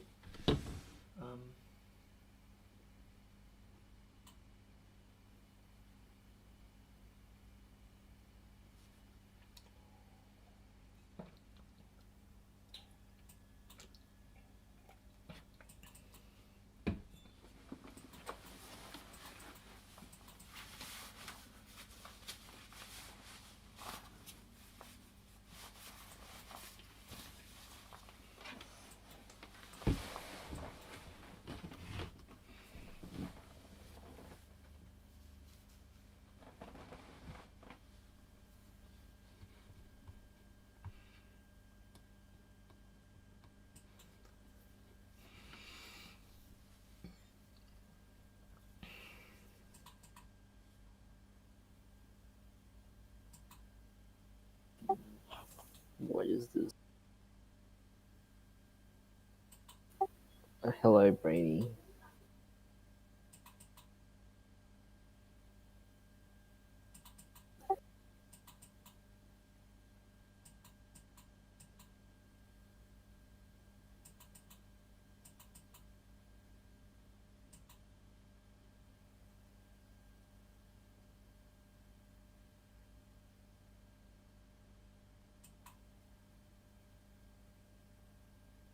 Okay.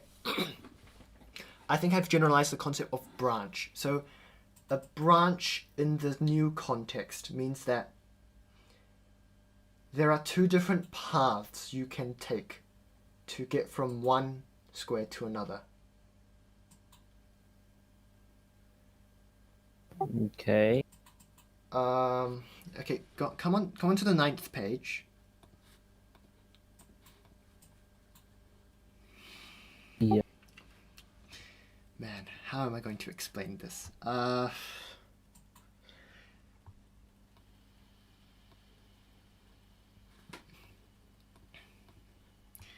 let's say we have a bunch of arrows. Sorry, what? Refresh and Okay. come back.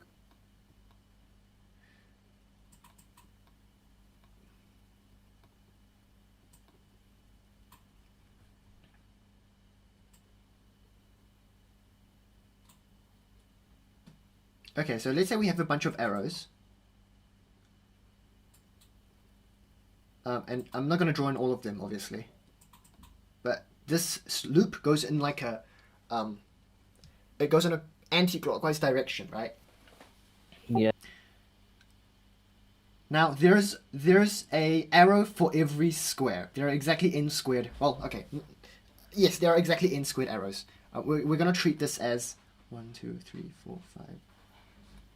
I guess 6 by 6. Does it work like that? Yeah, apparently. So this will be a 6 by 6 square. And now, if we draw an arrow, if we add any arrow, then there becomes two different paths you can take to get from one square to another square.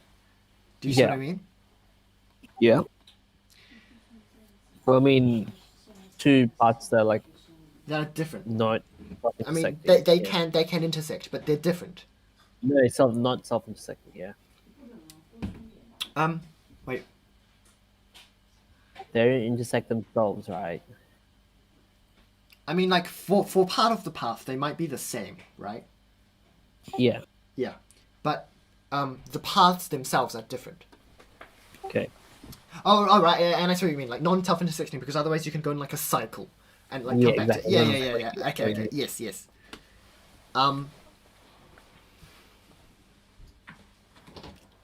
So why does the normal branch idea translate to this branch idea in directed graphs? It's because if we have a Y branch like we have here, right? Then it's kind of like we have two different ways from getting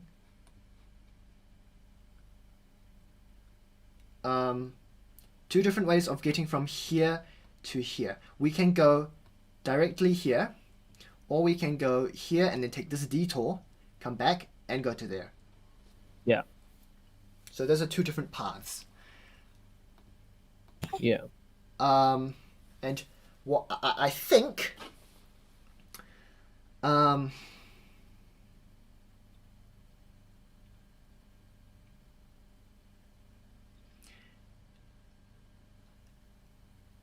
the directed version of the branch is a generalization of branches in this version of the problem.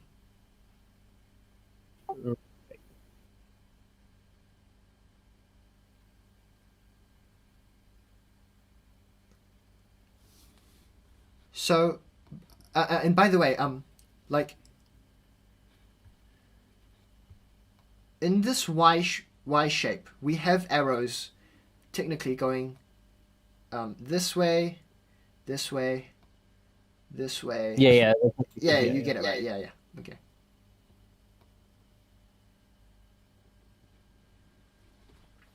So you can see if we have a path, then there's only one way to get from one square to another. Yeah. without self-intersecting. Yeah.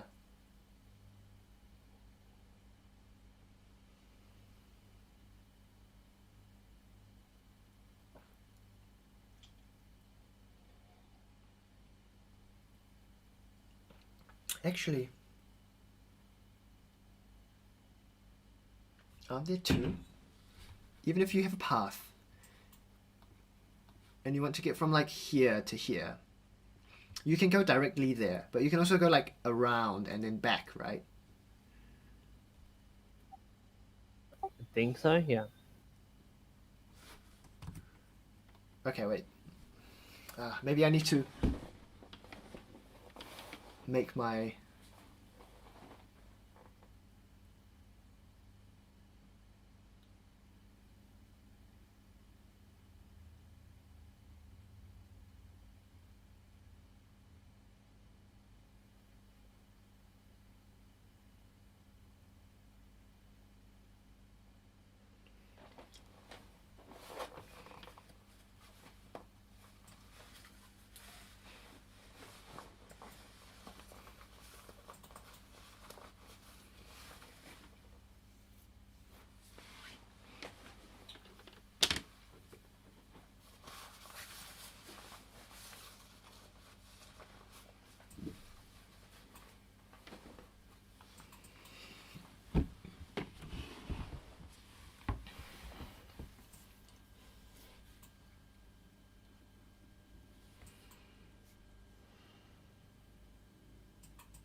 Damn it! If I would usually jump this question to the next question, but there is no next question. Yeah. What is this? Damn, I actually feel like we're really close. Like, I feel like we're blind in the dark.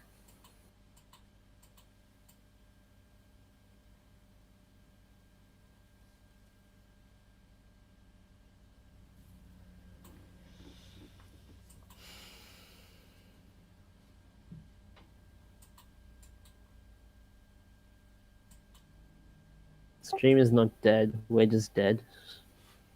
yeah, the stream is still going. This question is just hard.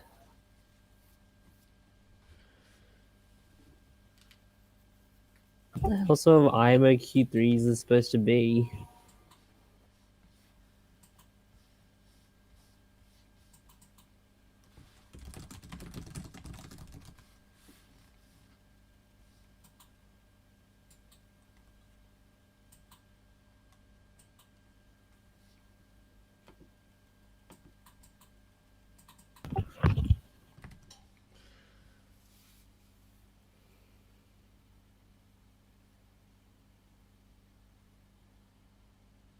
Yeah, okay, but to be fair, Tony's like an actual combi pro, and I have no idea what I'm doing this combi here. I just don't have, I'm just out of ideas. I don't know what to do. Try to find a bijection between Not even bijective. sorry? Same size, right? I mean, like, Wait, if we can find like, I don't know, not a bijection necessarily, but a correspondence, so that if it's bigger, then we have like some sort of pigeonhole principle thing, right? So if we go to the you're on page, you're page 7 as well. So in the 7x7 case, there are 49 pigeonholes, and we have to prove that if there are 50 pigeons, then it dies. yeah.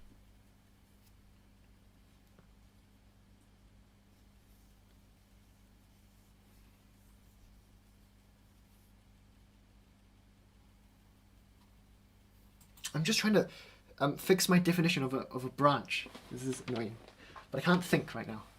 My brain is kind of dead.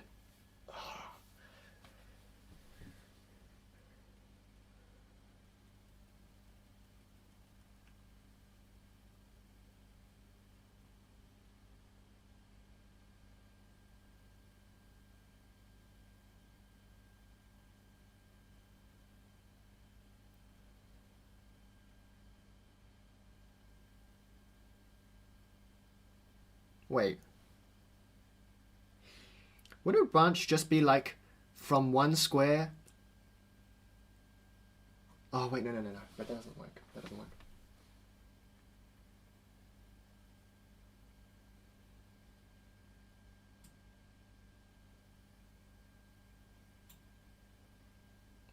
Oh no, maybe it does. Wait.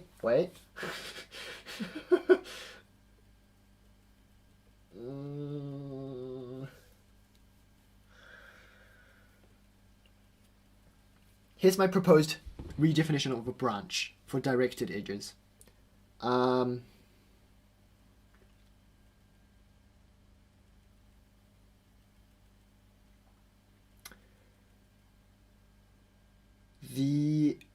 number of arrows going into it and the number of arrows going out from it is more than 2.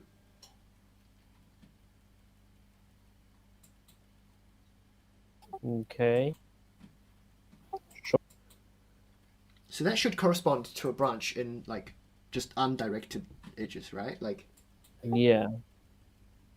because whenever you have a branch in undirected edges, then you always have that configuration. Oh wait, but okay, hang on, that's annoying.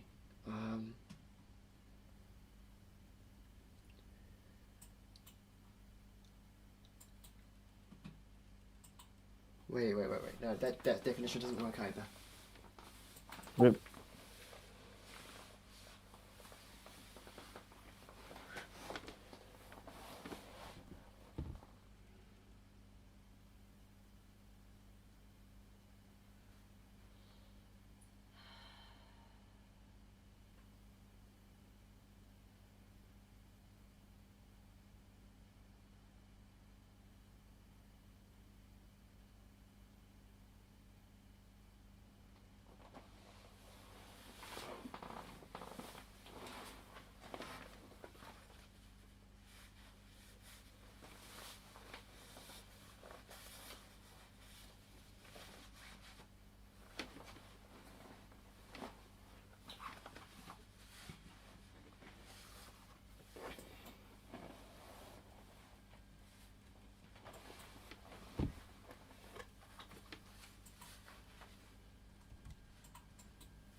Okay, I have an idea. Mm-hmm. How about we like prove that if there exists a path between like 2 points, right? Yeah. Then like between like any 2 rows, between like 2 adjacent consecutive rows is like n points on that path.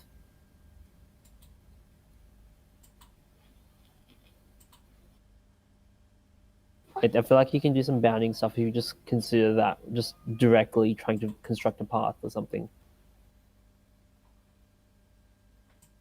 Like firstly, there has to be like at most n-1 points, right, from each row.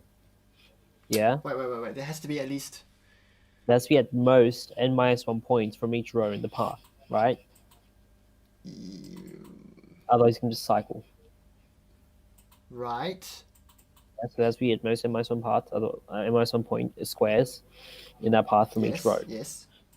And wait. And then now I'm thinking maybe we show that between like here for example there's at most n points in the path.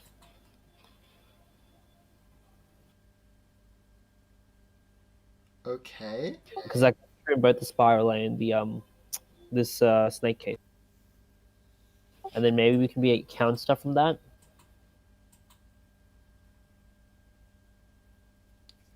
So you mean like every 2 rows? Yeah. There's at most n points, n squares.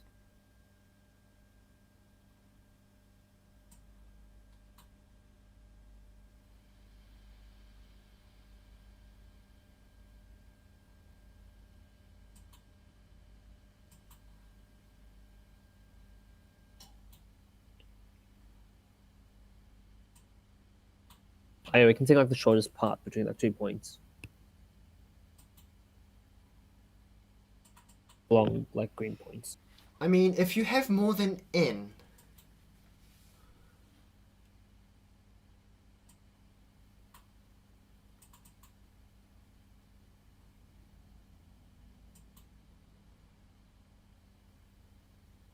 But there's like 2 that like share the same column. I can get n plus 1, but it's not optimal for the path. Yeah, basically like if you get n+1 you can basically reduce. That's the point. Okay. Right. Wait, n+1 isn't like n+1 without a cycle? Because Yeah. you got the cycles. Wait. So the construction would just be you just put 2, 2, 2, 2, and that would be 8, right? Yeah. That's n. And how you getting like an extra? Because you can't put any in between there, right? No, you just go like, I don't know, you can do this or something. I don't know. What? You don't need to necessarily go between the rows, like within the actual. Yeah, but that's still n points, right? That's n plus 1 points, right? Oh, if it's yeah, sorry, no one. Yeah, I see what you mean. But that's bad because of reasons, I think. Oh yeah, yeah. Like we want to prove that if the path should have like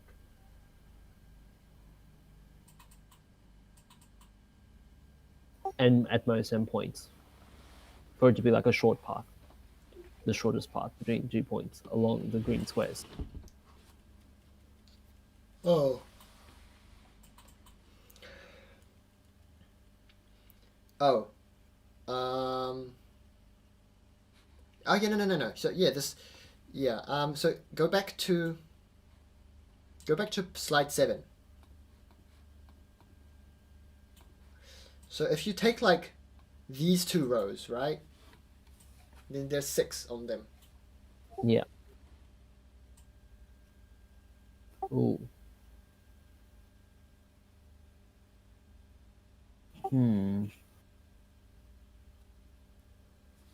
Okay, well, what about like it's, but all the columns here have at most 5. So Yeah, maybe but it's you not can necessarily. like engineer it so that because you can like switch between the snake path and the spiral pattern, right? Yeah, but surely we can. I'm fairly sure either all the rows or all the columns satisfy that relation. Like in slide 7 here, the columns satisfy that relation, right? Yeah. Okay. You can't have both of them broken at the same time.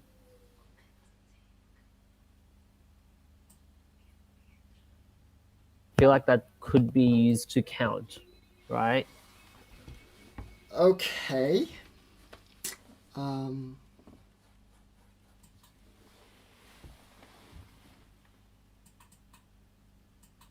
But then what about the last row? Well, it's any two adjacent like columns, right? So like Right. this one, Oh, I see and what you then like mean. I see what this you one, mean. and then like this one, yeah.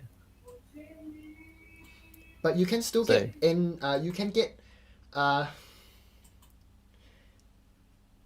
You can get either the n rows or the squared columns, plus n right? over 2, if that's your bound. Because What? you can just take the one where like they alternate. I mean, it's not connected anymore, but you can do this one, right? Yeah. And any 2 have n, but in total you have n squared plus n over 2. Yeah.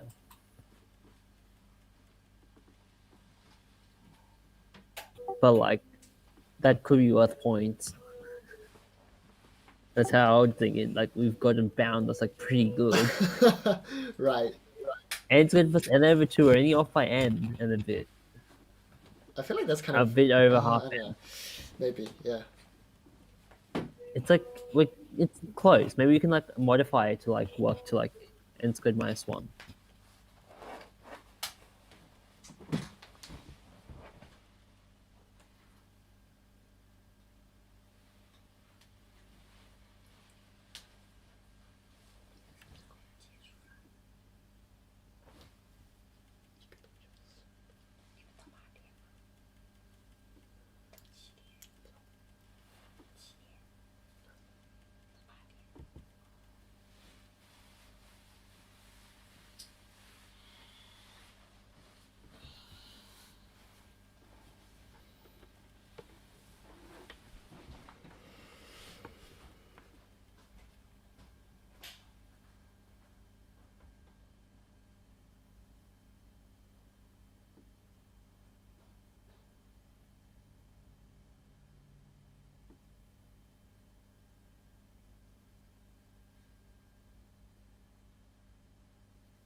Hmm. Can you think of any modifications to my argument, maybe that could like reduce? I don't know. Well, like my first impression was like that. If they have to be connected, then obviously the bound is like it goes down, right? Yeah. Yeah, but I don't know. Like I still Have feel you like guys removed? with this idea, it's kind of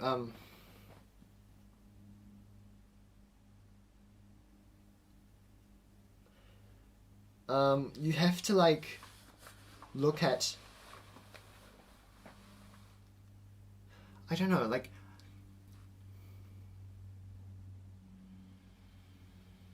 I was still thinking about the my previous idea of like the generalization thing with directed stuff. So Yeah. yeah,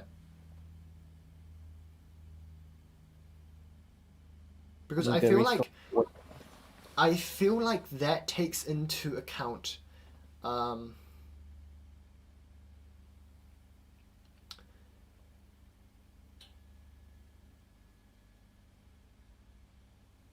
You can combine the ideas somehow. oh, maybe. Uh, I'll be right back. Me fill up the okay. water bottle.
I have returned. Okay. Any developments? Did you somehow magically solve the problem whilst I was away? Yeah, I did actually. Yeah, so you basically just magic and then it works. Magic.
tell me you didn't see this. It looks just like Pac-Man. Come on. Wow. Oh my god. I'm actually sorry. Wow. I have no idea what else to do.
I'm looking at the bingo. There's a thing that says skips hard question, but I don't think we can do that in this case.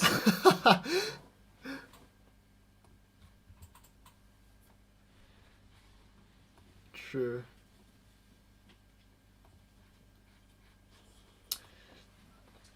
Let's write up the other questions and maybe we'll get some burst of inspiration. Sorry? We only have we only have half an hour, don't we? Now we have an hour. Yeah, the next round.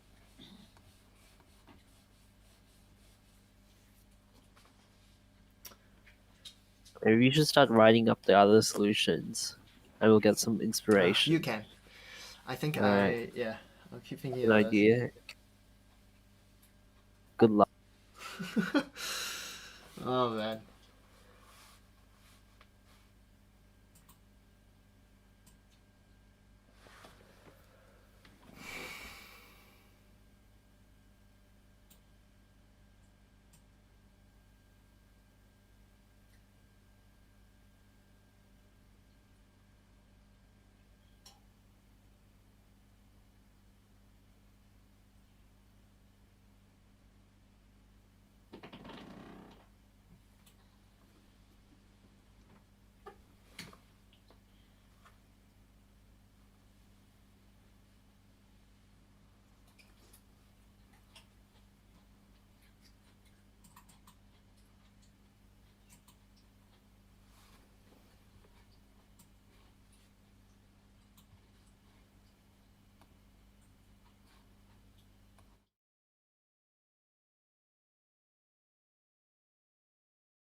Sharky. Yeah. Yeah. Okay.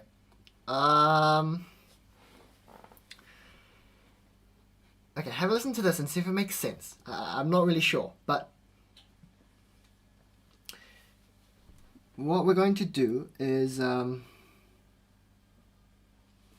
so I'm going to redefine a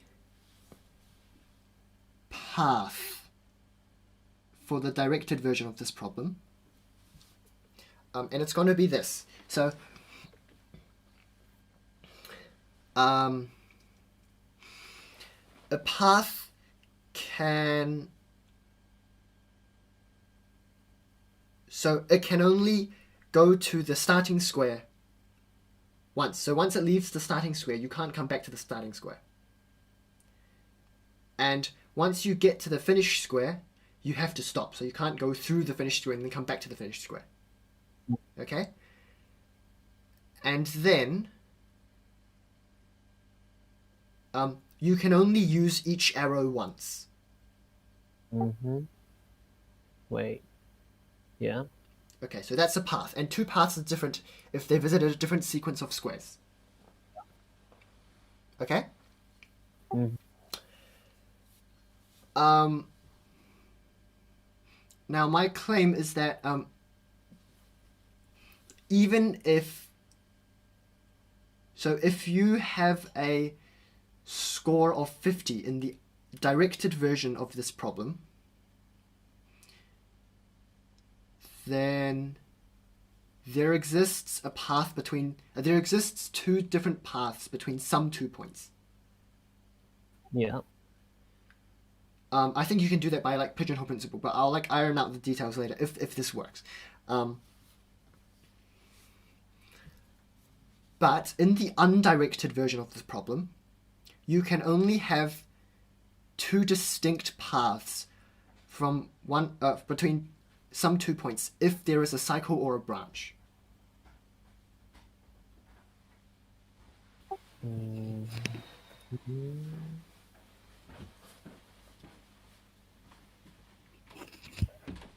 Because obviously, if you have a path, then there's only one. Like, if you have an undirected path, then there's only one directed path. Yeah. So if there's two different directed paths, there has to be an undirected branch or cycle. Yeah.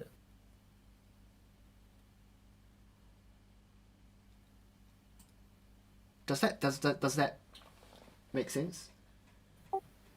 I think. I'm not too sure.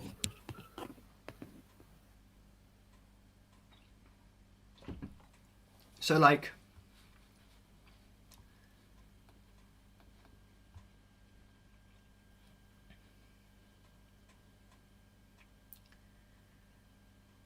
I mean, either we both agree, or like I try to convince myself that it's correct, but I don't know if it...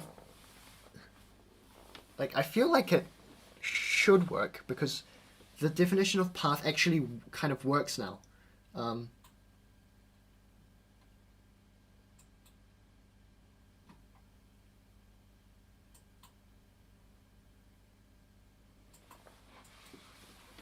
I guess I need to prove the like undirected version of the problem anyway.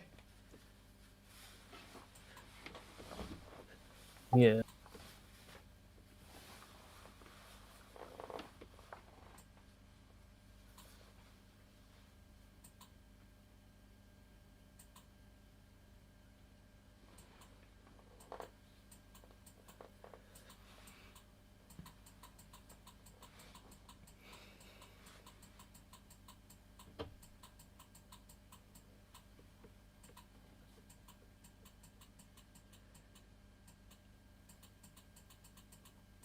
Sorry, I need to prove the directed version of the problem. That's what I was trying to say earlier.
Wait, do you want to write up the question one? Sure. Yeah, I'll do that. I'm telling you to do it because I can't be bothered to do the diagram. Sure. I mean, you don't need to have a diagram, but yeah, okay.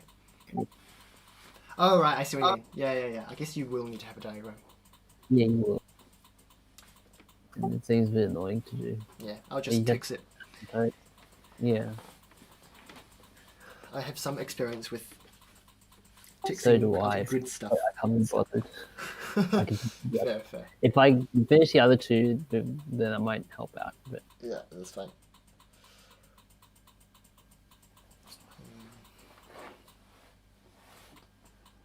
problem 2.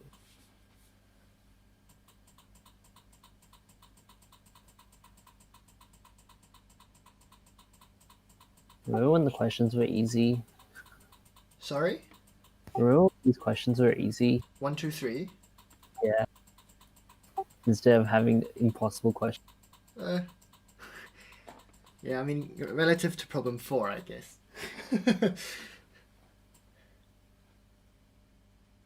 I can see why most people got bombed on this one. Yeah.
from 2 root 9.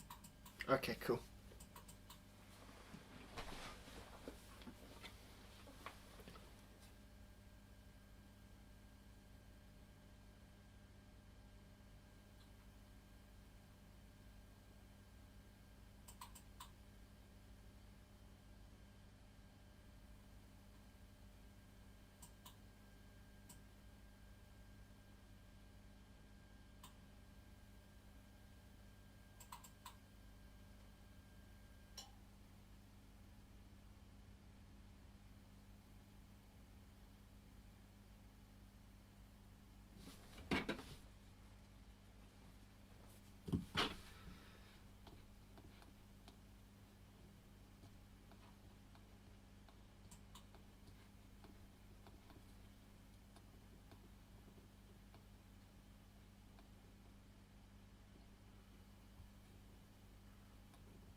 Alright, problem 3 written up.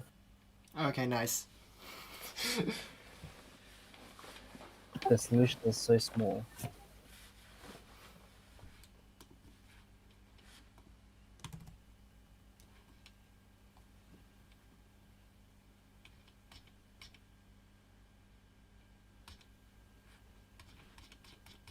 I think I'm on the wrong overleaf.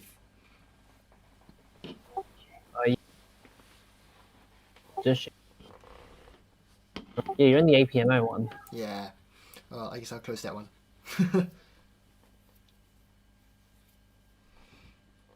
Turn link sharing. Okay, I might have sent you the wrong.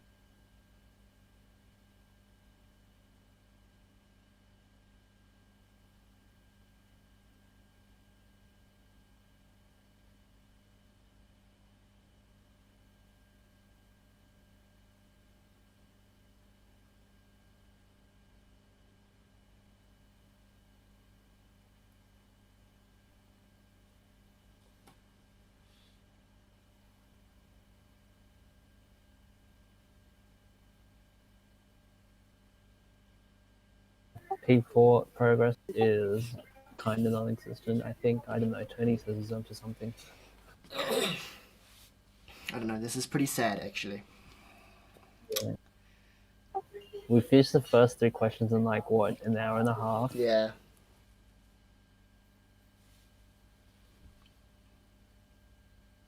No, we just died on this one.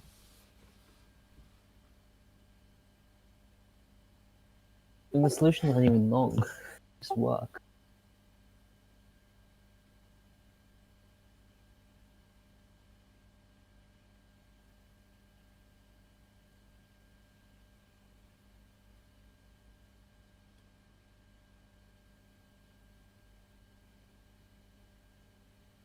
Also, unfortunately, we had 0 inspiration.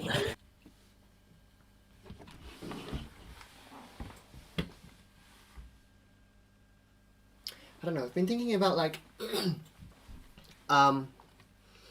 if you put, so like, each green square has a score, right? And you put that many people on that square, and on each turn, that square kind of allocates those people, like it moves each person to each neighboring square.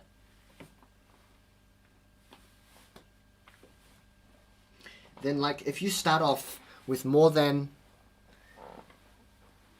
n squared people, something happens, but I don't know what.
Oh well, we only have like 15 minutes left.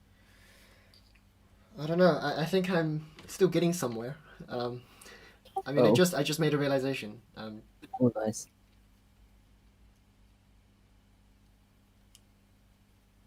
The problem is, the problem is that I have a kind of intuition for what should happen, but my definitions are not correct, and I'm trying to fix them all the time. Haven't you been trying to do that for the last hour and a half? Kind of. I mean, like I was fixing the definition for branch earlier, then I fixed the definition for path, and I'm fixing the definition for the undirected version of the problem.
Okay, wait. What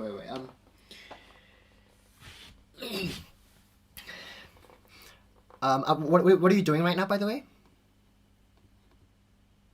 I'm looking at the question again and trying to figure it out. Okay. Hang on. Okay, so listen to this and see if you. I don't know what do you think. So basically, we're going to define firstly the the directed version of this problem. So in the directed version of this problem, you can draw green arrows that go left, right, up, down, and diagonally, one square. And each, there can't be any dead ends. So if you can enter a square, you have to be able to exit it, and there can't be any dead starts. So if Wait, you, what about? So it's a loop. yes, so everything's a loop. Okay. So now let's say we have more arrows than we have squares. Then there are two directed paths from between some two squares. Yes. The way you prove that is because there has to be, like, because there are more arrows than there are squares, some square has to have an out degree of 2, and some other square has to have an in degree of 2. Yep. Right? And you kind of just put two people at the square without degree 2, and then they just keep walking until they get it to a square within degree 2, and then they just stop. Yep. Yeah. So that's the proof for that. Now notice that the directed version of the problem is a generalization of the undirected version of the problem. So in a path, so when you have green Wait, squares, how's the generalization? Would it be the other way around? no, because if you have green squares, then between any two green squares there are two arrows, right? Yeah. And also we notice that there are no dead ends and there are no dead starts. Yeah. So the directed version of the problem is a generalization. Sure. Okay, so now if we have, more arrows than we have squares, then the result is still true, right? So there are two distinct paths between some two squares, some two green squares. Yep. But if there are two distinct paths, then that implies either a cycle or a branch. Yes. Well, yeah. So that's right. Right, so that means we can only have at most n squared arrows. Right? Yeah. Right? Yep. And since we know that it's actually a path, that means that two of the squares have a score of 1, and the rest of the squares have a score of 2. Right? Yeah. Right. So we have the number of squares we have, green squares we have. If you just calculate it, it's just n squared plus 1 over 2, right? Because if it's this number, it's Yes. like What that most, right? yeah, you take 2 for the 1, and the rest you have 2, and then you add them together, and it's like n squared minus 1, right? And obviously you can't have exactly n squared because the total score has to be even. Yeah. And if there are n squared plus 1 over 2 green squares, that means Green the squares. max minus path, 1 the over 2. diameter is n squared minus 1 over 2. Yeah. Is that it? I think so. I honestly, if like, I have no idea if my argument actually works or not. But You want to just claim it that it does and then just type it up? yeah, I guess we'll find out if it works when we type it up. Yeah. Oh, man. I mean, like, there's literally nothing else we can do. Yeah, yeah. it's There's 10 like minutes. we have 10 minutes. Yeah, exactly. Yeah. I don't know. Maybe there's some like mistake in it that I missed. Or, I don't know. But like at least it's progress, right? Like it's partial. It's better than my bound of n squared plus n onto whatever.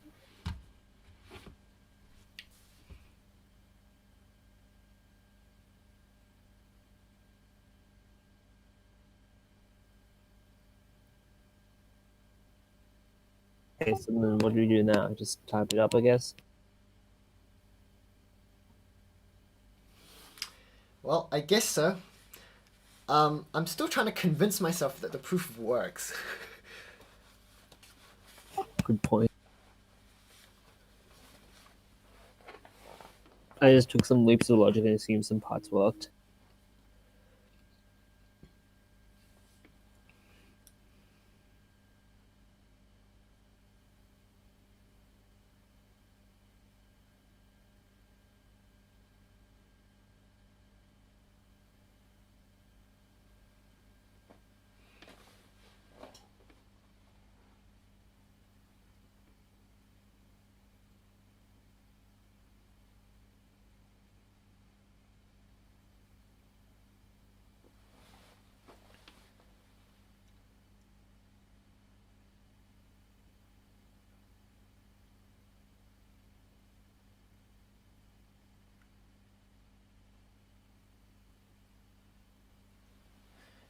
So I think the proof for the directed version of the problem might not be complete because I'm thinking about the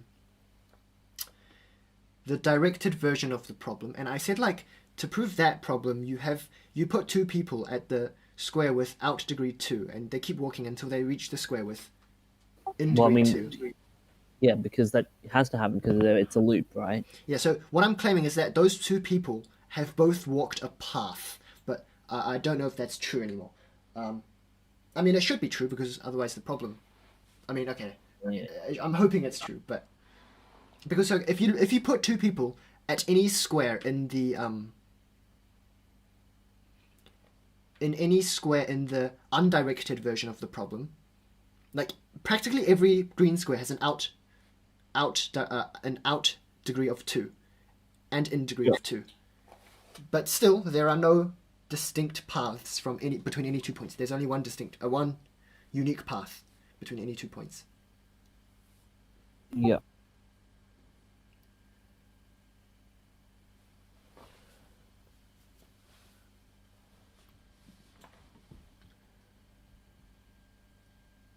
So the problem is that in the undirected version of the graph, you put two people at the square with some square without degree of 2, and then it turns out that one of the paths with one of the arrows pointing out of that square takes you on a journey which like you end up back at your starting square, so that's not a valid path.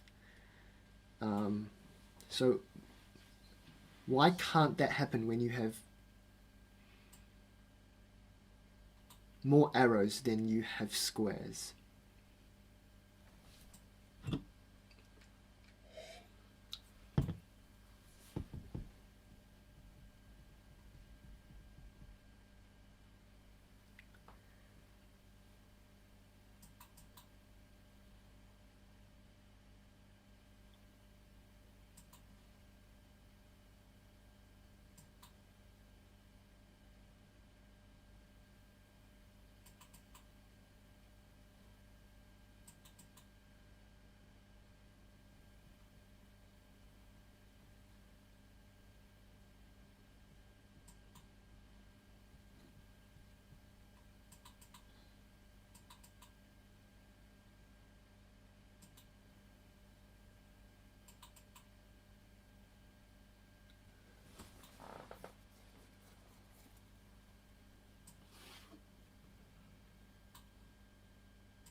So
No, I don't think we're quite done, Okay. actually.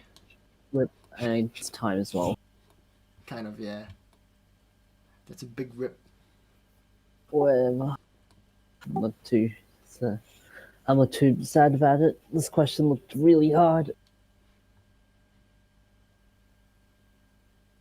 The results say so as well.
What was that result again? If you have n vertices and n edges, there's a cycle, right?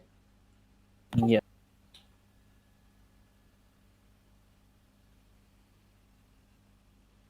Also, are we supposed to keep working on this even though our time is up? I mean, not really, I guess, but Yeah.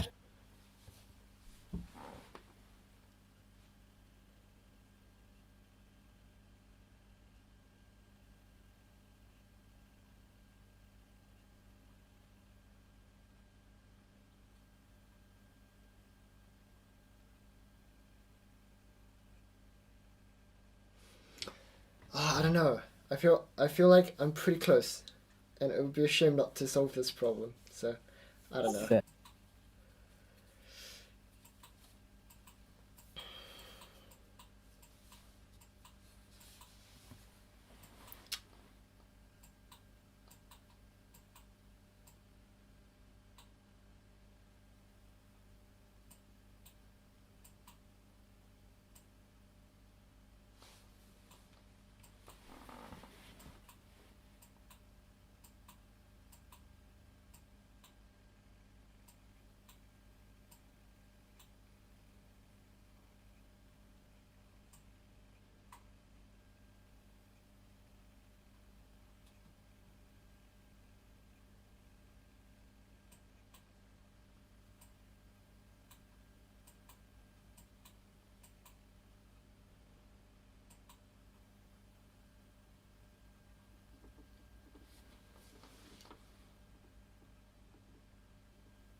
Any luck?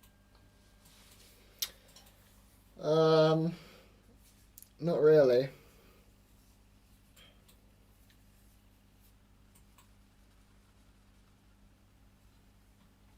This is so sad. Yeah, this is very sad. I'm gonna throw in the towel. I just can't think of anything else to do.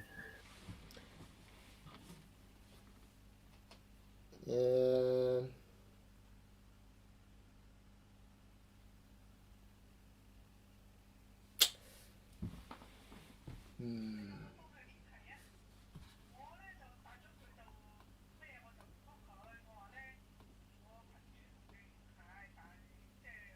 Well, I don't mind. I mean, like you know, you've already typed up the solutions to 2 and 3 anyway. So, and I still need to type up the solutions to 1 and 4, or like Okay. not well, partial solution to 4. Yeah. Yeah, PMO. So I don't mind. You can have dinner or whatever. I mean, I just need rest.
Alright, till later then. All right. See ya. See ya.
How are you going with it?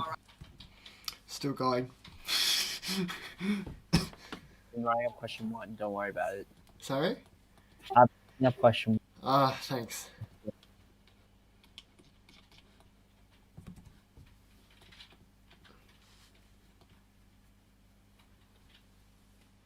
I did realize something there, so Nice. I am making slow progress, I guess. I don't know. This seems so like. Yeah, I have no idea how close I am now. I thought I was close because I felt like I had the right idea, but maybe this thing is actually really hard to prove. So I don't know. I'm not good at comedy, so I peeked at the solutions, and we weren't even close to what the official solution was. Oh really? Okay, interesting.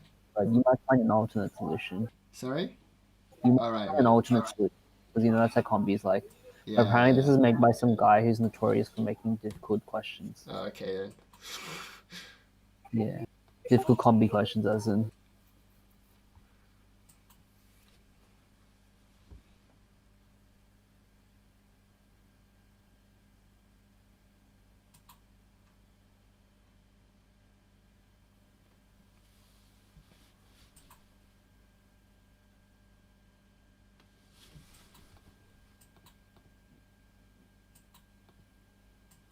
And there's no other solutions in AOPS apart from the official solution, so Okay.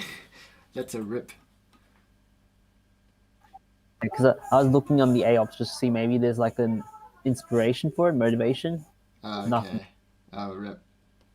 How long is the official solution? Fairly long. Oh, okay. Bad news. Like Well, I even like looked at what was posted in CMC discussion. Basically, Ethan was like, "Oh, there's a magic idea, but then there's lots of stuff you have to do after that." So it's like, oh, okay. yeah, That's a big rip. bad comedy question.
I'm just basically using colors to denote different tiles in the diagram. Oh yeah.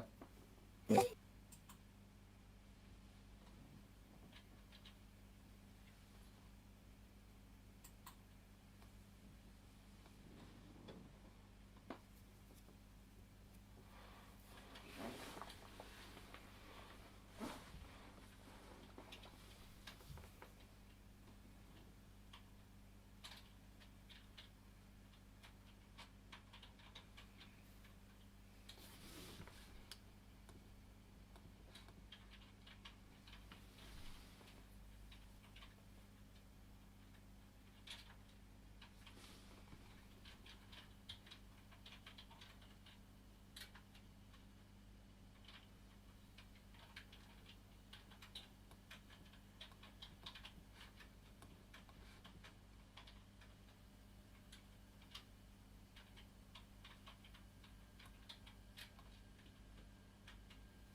Related question. Can you always color such configurations and at most Eltron tilings and at most 3 colors?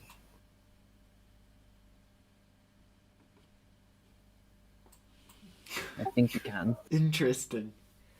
I think you can. You mean so like no adjacent triminos are the same color? Yeah. Wait, no. I don't think you can actually. Do the rectangle thing, right? I think you need 4 colors. Oh, okay. Yeah. Actually, no, because the rectangle thing, it might be 3 colors. I'll have to double check when I finish this up.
Oops, sorry about that.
Oh yeah, did you read Chilling Memes? What happened in it? Sorry? Have you read what happened on Chilling Memes? No? What happened? Drama. Oof. Rip. What kind of drama? Basically, what's the guy who has like what is it, wave equation as their Okay. username had an argument with Kai, but With who? Albert, Oh. yeah, You mean about chi, funny clearly. Kai. Chi. It's Kai. No, it's chi, clearly. Wait, about what? Well, okay, so Kai said it wasn't funny. The meme wasn't funny, and Oh. this guy triggered saying, "Wait, being Oh. angry and stuff." So yeah, big drama. Oof.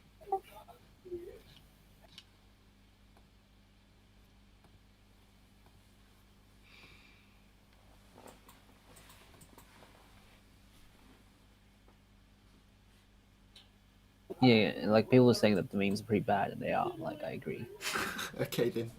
they are pretty bad. Like I'm definitely seeing better.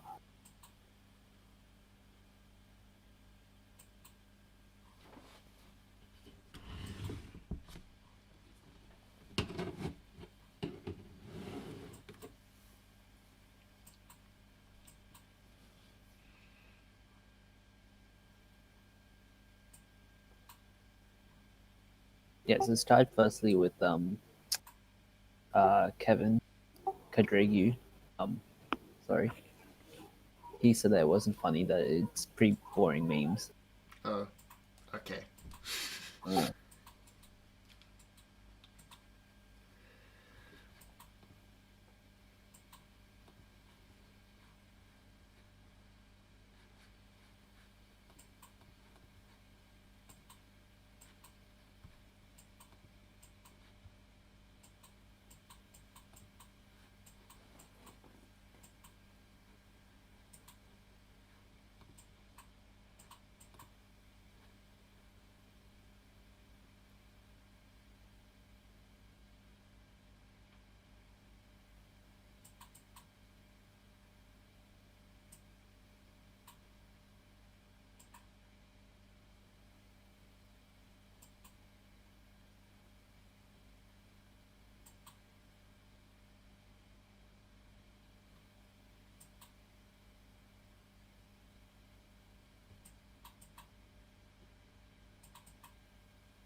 and then the drama's been going on for a fair while. Jeez, Rip. started like last night at least. Oh. Oh. Okay.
man, this is so sad.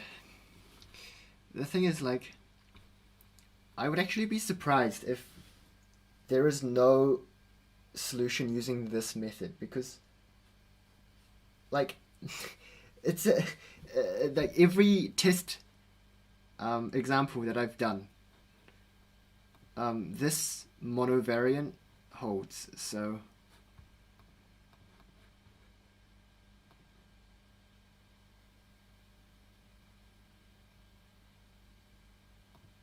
it's just so frustrating. Like, Right.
Yeah, Tony. Yo. Hello.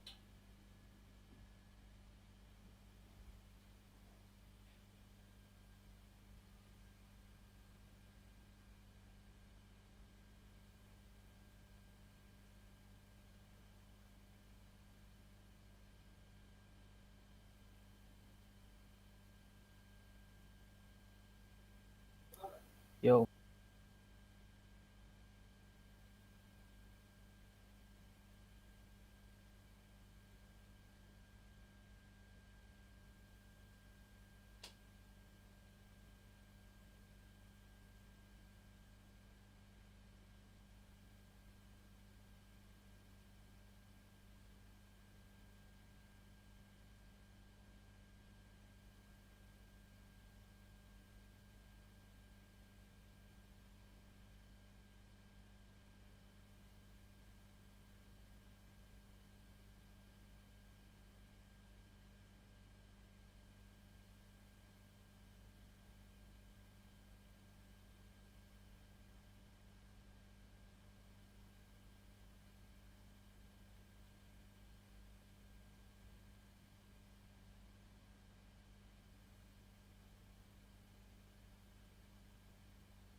Tony, you want to end the stream yet?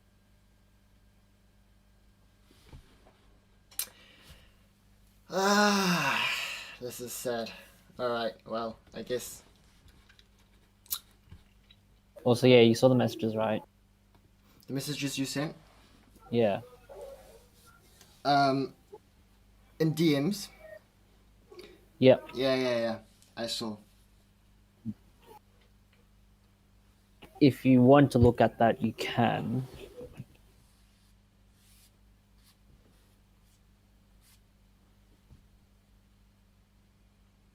Wait, what does that have to do with this problem?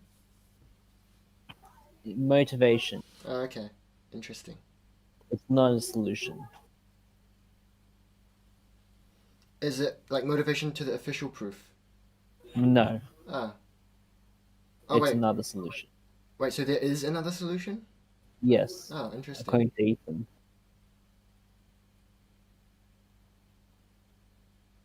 But yeah, it's like C12, so Sorry, it's what? it's like C12 difficulty. Yeah. I heard. I mean, he put the problem on his That was like 2 Sunday POTDs, right? Mhm. Both of them. This one and yeah. Oh well. I guess I'll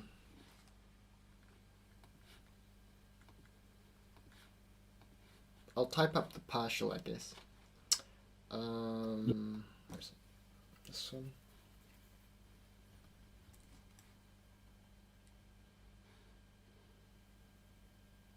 Man. Can't believe it. Combi finally got the best of you.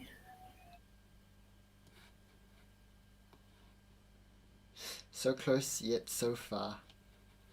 I mean, I didn't even know if you were close on. Yeah, I don't know either. To be honest, I still don't know. But it seems like because the invariant works, I just can't prove it for some reason. Or at least I'm pretty sure the invariant works. I would be surprised if it doesn't work. I'd have wasted like 5 hours just there.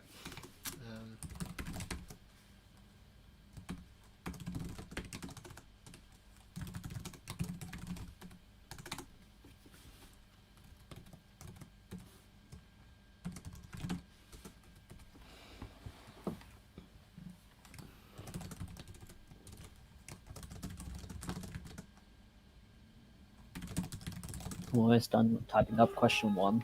Oh, nice. Just Oh a yeah, bunch of I saw coordinates those. to fill out. Colors, wow. Just wow.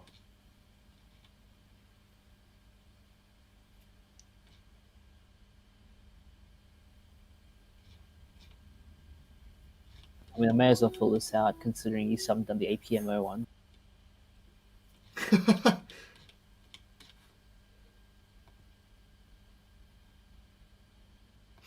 No thanks. Yeah.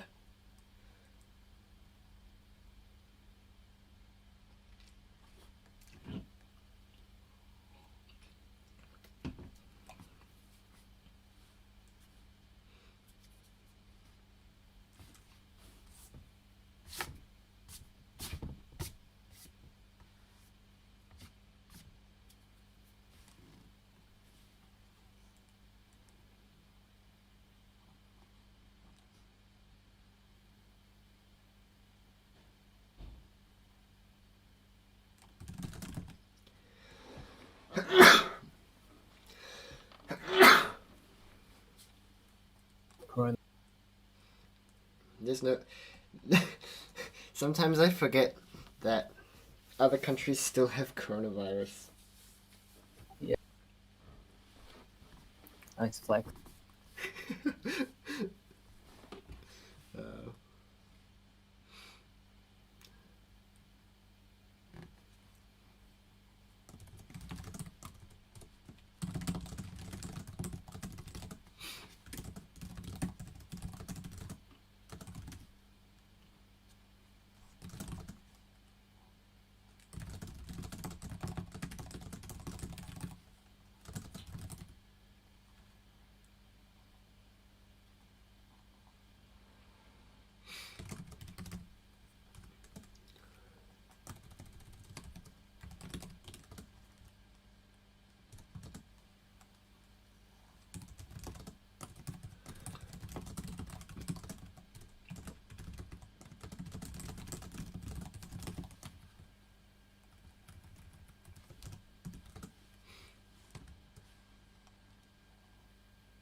God damn, the diagrams in problem 1 alone exceed the problem 2 and 3 sizes.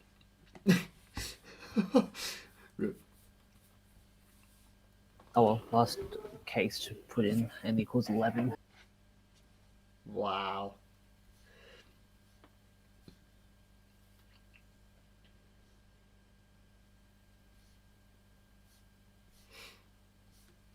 I'm pretty sure a lot of these things you could have just like described them.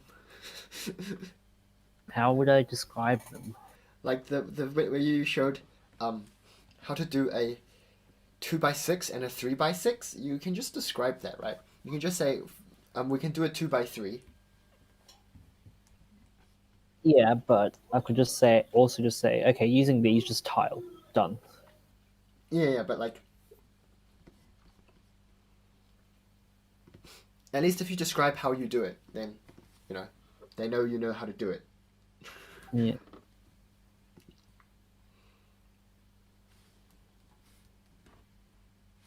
And yeah, you definitely need 4 colors. You can't do these all in 3 colors. At least not without constructions. Okay. But you could look into it. Maybe there exists a construction using only 3 colors. Would be interesting. It's a question.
Okay, I wrote up the partial solution to 4.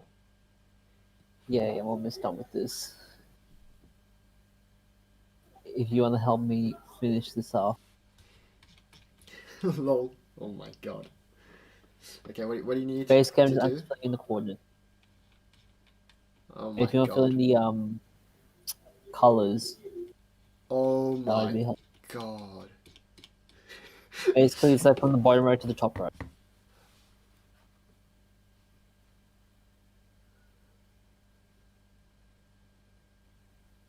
Oh my god.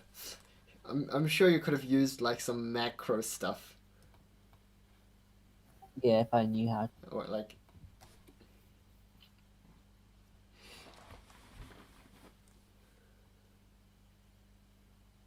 Probably could have made this in Python.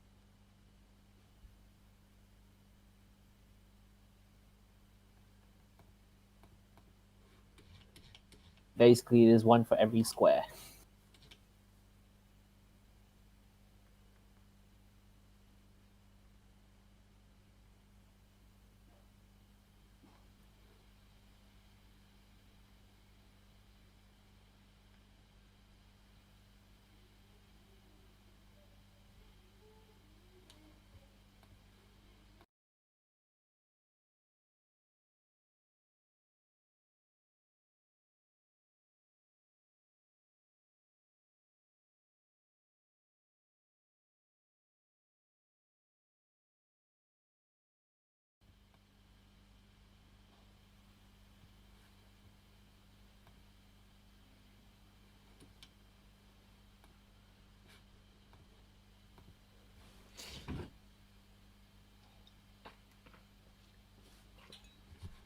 Wait, how much more do you need to do for 11?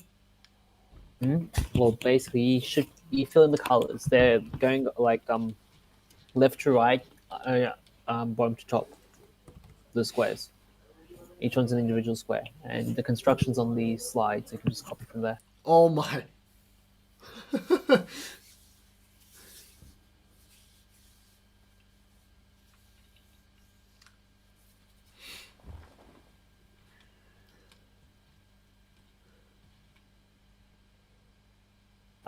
What is basically true. Do you know for loops exist in? Yes, I can't bother figuring them out. Oh my god. Oh man. This is great.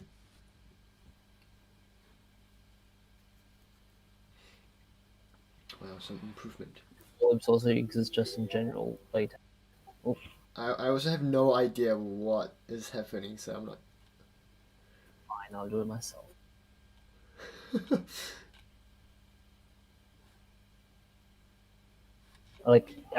Each line is basically the description of the single unit square.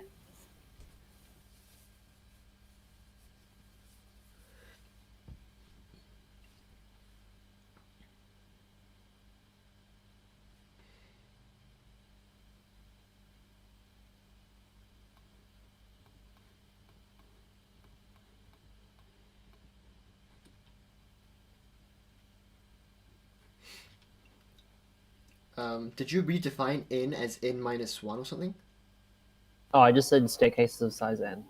I defined what a staircase was. Okay, yeah, that's fine.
Okay, the coordinates are done. Time to put in the colors. Wow. Wow. Okay then.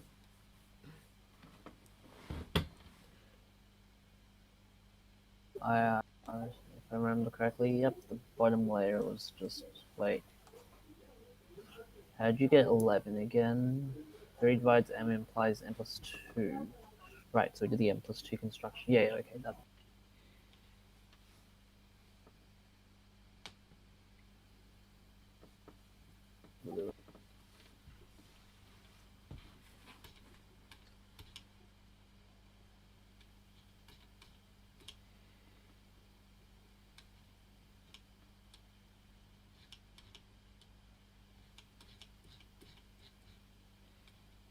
I love how problem 1 is like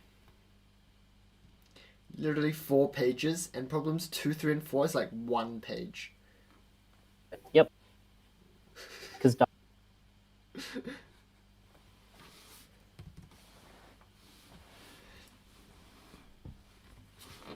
Oh, apparently you weren't finished. honestly, it's just because diagrams. It's easier to do, but like,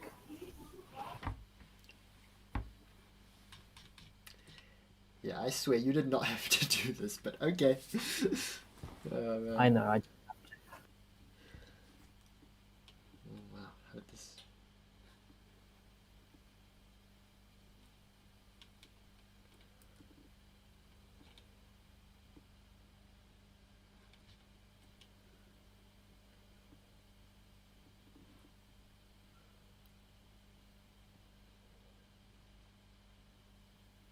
And then just do the 9 construction on top.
Oh, it's that way.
We may need to change some of the colors for the bottom Why? row, because there's 2 greens in a row. No, don't worry about them. Oh, no? I'm still Okay. modifying them. I'm still modifying them. Okay, I It's see. not done yet.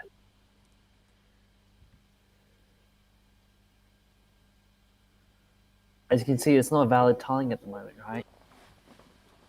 Oh, right, yeah. Okay, I see. Yeah.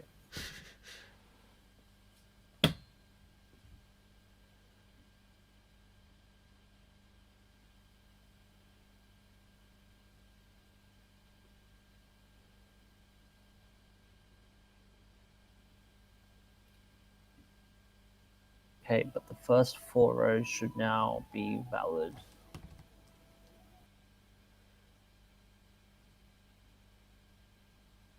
Next I need red, red, red, blue, blue. The rest stays the same.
And I need to change that.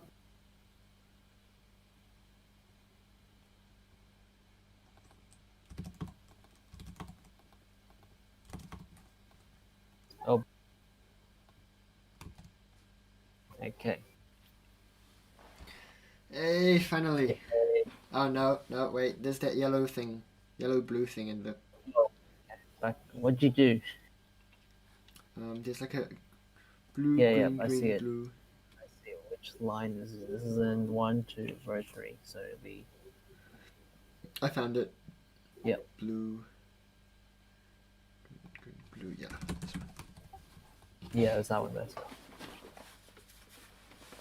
Cool. Yeah. Oh my god. Okay. There definitely wasn't a better way of doing it. Well, you can pick some line thicknesses if you really want to. Sorry.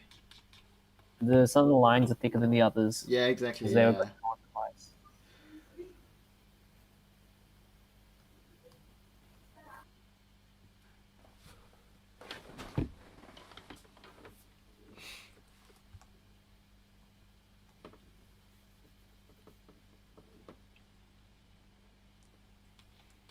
Well, I guess that's the end of this stream.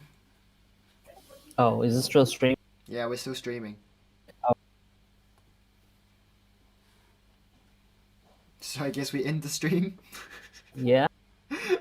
All right, see ya, everyone. Don't forget to subscribe. Wow, probably nobody's watching at this point. Hit the like button, ding that notification bell. Yeah, ding that. Yeah, yeah. You gotta AMGM the like button. Yeah.